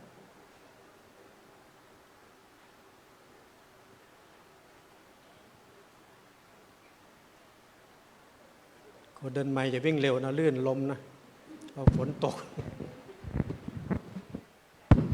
ค่ะขออนุญาตเพิ่มเติมในส่วนของกาแฟของอำเภอนาด้วงเราเป็นกาแฟที่ทางส่วนของทางพระนามชนที่เราส่งเสริมต่อยอดกับกลุ่มก็คือเราจะเข้าไปให้โอกาสคือเข้าไปคัดเลือกกลุ่มที่เข้ เข้าใหม่ก็เป็นกลุ่มคอร์สแดนดีส่งเสริมบรรจุภัณฑ์ส่งเสริมการแปรรูปแล้วก็การเข้าสู่กระบวนการ KBO ที่จะไปขายในส่วนของทางพช.นะคะก็จะมีการขายทางออนไลน์บ้างออฟไลน์บ้างแล้วก็ขายในหน่วยงานที่ทางของหน่วยงานของทางพัฒนาชนจังหวัดแล้วก็ทางส่วนกลางไปขายในเมืองทองเข้าร่วมคัดสรรสินค้าในระดับของนาด้วงเราได้4 ดาวนะคะท่านแล้วก็อีก2 กลุ่มเป็นกลุ่มใหม่ที่เราส่งเสริมให้เข้ามาร่วมก็จะไปสู่กระบวนการในการที่จะแปรรูปเพราะว่าตอนนี้มีกลุ่มกาแฟที่จะปรับเป็นกาแฟสีม่วงที่ยังไม่เคยมีนะคะท่านเป็นกาแฟปกติเราจะมีกาแฟที่กาแฟดำแล้วก็จะมีกาแฟพันธุ์ม่วงที่ทางกลุ่มร่วมกับทางหน่วยงานที่เกี่ยวข้องทางสำนักงานเกษตรทางหน่วยงานมาคล้ายๆว่ามาปรับบรรจุภัณฑ์ด้วยแล้วก็ในการที่การส่งเสริมกลุ่มกาแฟเนี่ยก็จะเป็นส่วนใหญ่ที่เราส่งเสริมก็จะเป็นการเข้าถึงแล้วก็การขายส่วนมากจะเป็นทางออนไลน์บ้างออฟไลน์แต่ทางกลุ่มเนี่ยที่เขาเป็นที่รู้จักก็คือมาตรฐานแต่ได้รับรองมาตรฐานอย่างที่มาโชว์บูธในวันนี้เป็นกลุ่มที่ทั้ง3 กลุ่มก็ได้รับมาตรฐานแล้วก็เป็นที่รู้จักของอำเภอของจังหวัดด้วยแล้วก็ชื่อที่ทางกลุ่มที่ได้รับเนี่ยก็เป็นทางท่านผู้ว่าท่านผู้ว่าอดีตท่านผู้ว่าราชการจังหวัดเลยได้ตั้งชื่อให้แล้วก็เป็นที่รู้จักแล้วก็เป็นตัวอย่างที่คือเป็นเอกลักษณ์ของนาด้วงด้วยนะคะท่านส่วนกลุ่มโอท็อปต่างๆเนี่ยกลุ่มโอท็อปต่างๆทางพัฒนาชุมชนเราก็ได้รับความอนุเคราะห์จากทางท่านผู้ว่าได้งบประมาณจากท่านผู้ว่ามาในการต่อยอดในการทำบรรจุภัณฑ์แล้วก็ให้ความรู้ในด้านการขายออกสื่อต่างๆทางออฟไลน์และออนไลน์นะคะท่านขออนุญาตเพิ่มเติมค่ะที่ถามเรื่องขายสินค้าขายโอท็อปเนี่ยมันก็จะไปสอดรับกับสินข้อที่2เมื่อเรามีสัมมาชีพมีการขายแต่วันนี้อาตมาฉันไปแล้ว2 แก้วแต่ไม่รู้ว่าใช่กาแฟนาด้วงไหมยังครับแบบนั้นผมไม่มีครับพระเดชพระคุณครับแต่ถ้าฉัน3 แก้วเมื่อไหร่จะสับสนเมื่อนั้นแต่ว่าแก้วที่3ยังไม่มาแล้วยังไม่มาแต่ว่ามีโยมถวายมากาแฟดิบแต่ยังไม่ทราบต้องไปรอดูพรุ่งนี้ก่อนอันนี้ก็เป็นส่วนหนึ่งเพราะว่าบทบาทสำคัญก็พัฒนาการนี่จะโดยสำนักงานพัฒนาชุมชนก็จะมีเป็นผู้มีความสำคัญในส่วนนี้ส่วนหนึ่งก็โดยการเขาเรียกว่าบางทีก็ท่านในอำเภอในท้องที่ก็จะช่วยกำกับดูแลซึ่ง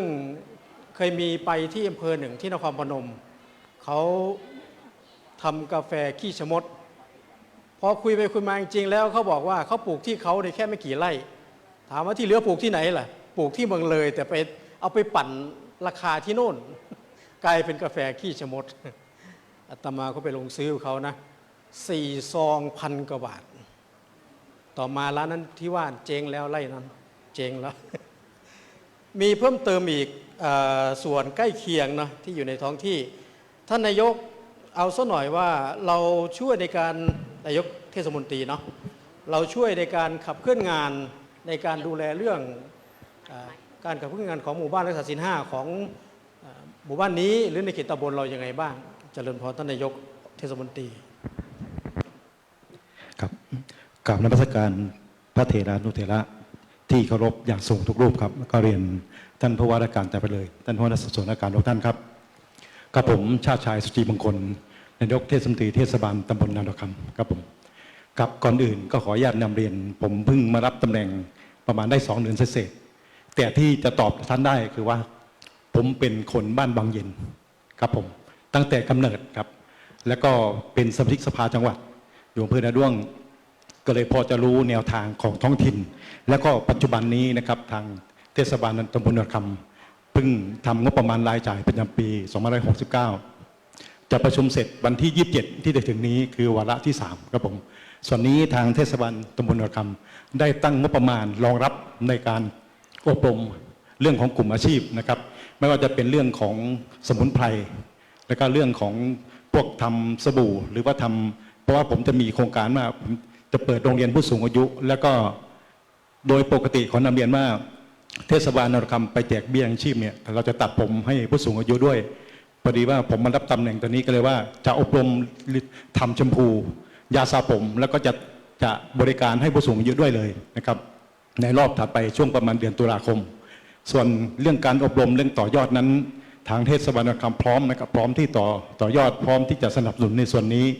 แล้วก็อีกส่วนหนึ่งก็คือเรื่องของสินค้าของกาแฟในภาพรวมเนี่ยจะอยู่ของนาด้วงนะครับอยู่โซนของนาด้วงแต่โซนของผมเนี่ยจะเป็นกลุ่มของกระเป๋าครับจะเป็นสารกระเป๋าแล้วก็จะเป็นพวกด้านผ้านะครับคือส่วนหนึ่งแล้วก็ผลิตภัณฑ์ส่วนหนึ่งที่จะเพิ่มเติมตัวนี้คือของมูลค้างคาวนะครับก็ขออนุญาตนำเรียนตัวนี้ว่ามูลค้างคาวตอนนี้ผมจะต่อยอดผมเอามูลค้างคาวไปทดสอบที่กลุ่มของภูหลวงจะย้อมมูลค้างคาวตอนนี้ได้มาแล้วว่าจะออกมาเป็นสีน้ำตาลครับในอนาคตนะครับเสื้อนะครับหรือว่าเนี่ยอาจจะได้ท่านอาจจะได้ทราบข่าวต่อไปว่าเขตของตำบลนาคำจะมีผลิตภัณฑ์เสื้อย้อมมูลค้างคาวนะครับจะขึ้นอันนี้จะแนวโน้มจะทำเป็นสินค้าโอท็อปต่อไปนะครับแล้วก็อีกส่วนหนึ่งตัวมูลค้างคาวเนี่ยก็จะทำผลิตภัณฑ์ทำเป็นปุ๋ยนะครับทำเป็นปุ๋ยอาจจะเป็นอัดเม็ดแบบเข้มข้นนะครับแบบเข้มข้นที่ว่าเราสามารถเอาไปละลายน้ำแล้วก็ฉีดพ่นได้เลยหรือในส่วนนี้จะเป็นปุ๋ยอินทรีย์นะครับคือตอนนี้พอเรามีพันธุ์นี้ส่วนหนึ่งแล้วขอย้ำว่าในท้องถิ่นเองเนี่ยคือเรามีงบประมาณรองรับในการจะจัดตั้งกลุ่มแล้วก็พร้อมจะสานต่อครับผมขออนุญาตนำเรียนเท่านี้ครับโอ้แสดงว่าค้างคาวเป็นสัตว์สงวนในท้องที่นี้ดิใช่ไหมครับใช่ครับห้ามใครแตะเลยใช่ไหมครับเพราะเป็นตัวสร้างรายได้ครับขออนุญาตนำเรียนครับคือที่เป้าหมายทางเทศบาลเนี่ยตั้งเป้าคือเรื่องมูลค้างคาวเนี่ยจะเป็นช้อยที่2หรือ3แต่ช้อยที่1ต้องการคือแหล่งท่องเที่ยวครับเราต้องการเปิดประตูเพราะว่าเรามีถิ่นนี้เรามี GI คือถิ่นกำเนิดแล้วก็เรามี1ไม่เหมือนใครคือเราจะเน้นตัวนี้คือตอนนี้กำลังจะหาอัตลักษณ์ตัวเองนะครับต่อไปจะเห็นการละเล่นของค้างคาวในเทศกาลของอำเภอนาด้วงนะครับต่อไปคือตรงนี้ที่คิดไว้นะครับนำเรียนคณะผู้บริหารแล้วก็ทางปลัดแล้วก็ได้ตั้งเป้าไว้แล้วที่จะเดินในส่วนนี้เพราะเรามีถือว่าเป็นตำบลหรือเป็นอำเภอที่โชคดีครับเรามีค้างคาวตัวนี้ท่านกำนันอยู่ข้างๆเนี่ยบ้านท่านอยู่เนี่ยมูลค่าปีหนึ่งเป็นล้านกว่าบาทนะครับที่ขายนะครับถ้าเราเอาตัวนี้มาต่อยอดแล้วก็พัฒนาเป็นแหล่งท่องเที่ยวได้เนี่ยผมมองว่ามันจะครบวงจรครับขออนุญาตนำเรียนครับมีใครไปนับค้างคาวใช่ไหมท่านนายกมีครับท่านมีประมาณกี่คือคาดว่าประมาณล้านกว่าตัวครับผมแล้วก็ค้างคาวเป็นค้างคาวคือกินแมลงครับเพราะว่าตอนนี้มูลค้างคาวเอาไปตรวจแล้วคือจากมูลเขาเนี่ยมันจะเป็นปีกแมลงนะครับคือคาดว่าค้างคาวเนี่ยจะบินจากตรงนี้ไปหาแมลงที่ชายทะเลครับเพราะว่าบางท่านอาจจะมองอยู่ขนาดนี้ไปทะเลตั้ง 400-500 กิโลเป็นไปได้ไหมใช่ไหมครับไม่ใช่รถไฟความเร็วสูงแต่ผมว่าเป็นไปได้เพราะว่าโลกเรามันกลมใช่ไหมครับเวลาบินเขาบินในระนาบเดียวกันคือช่วง5:30เนี่ย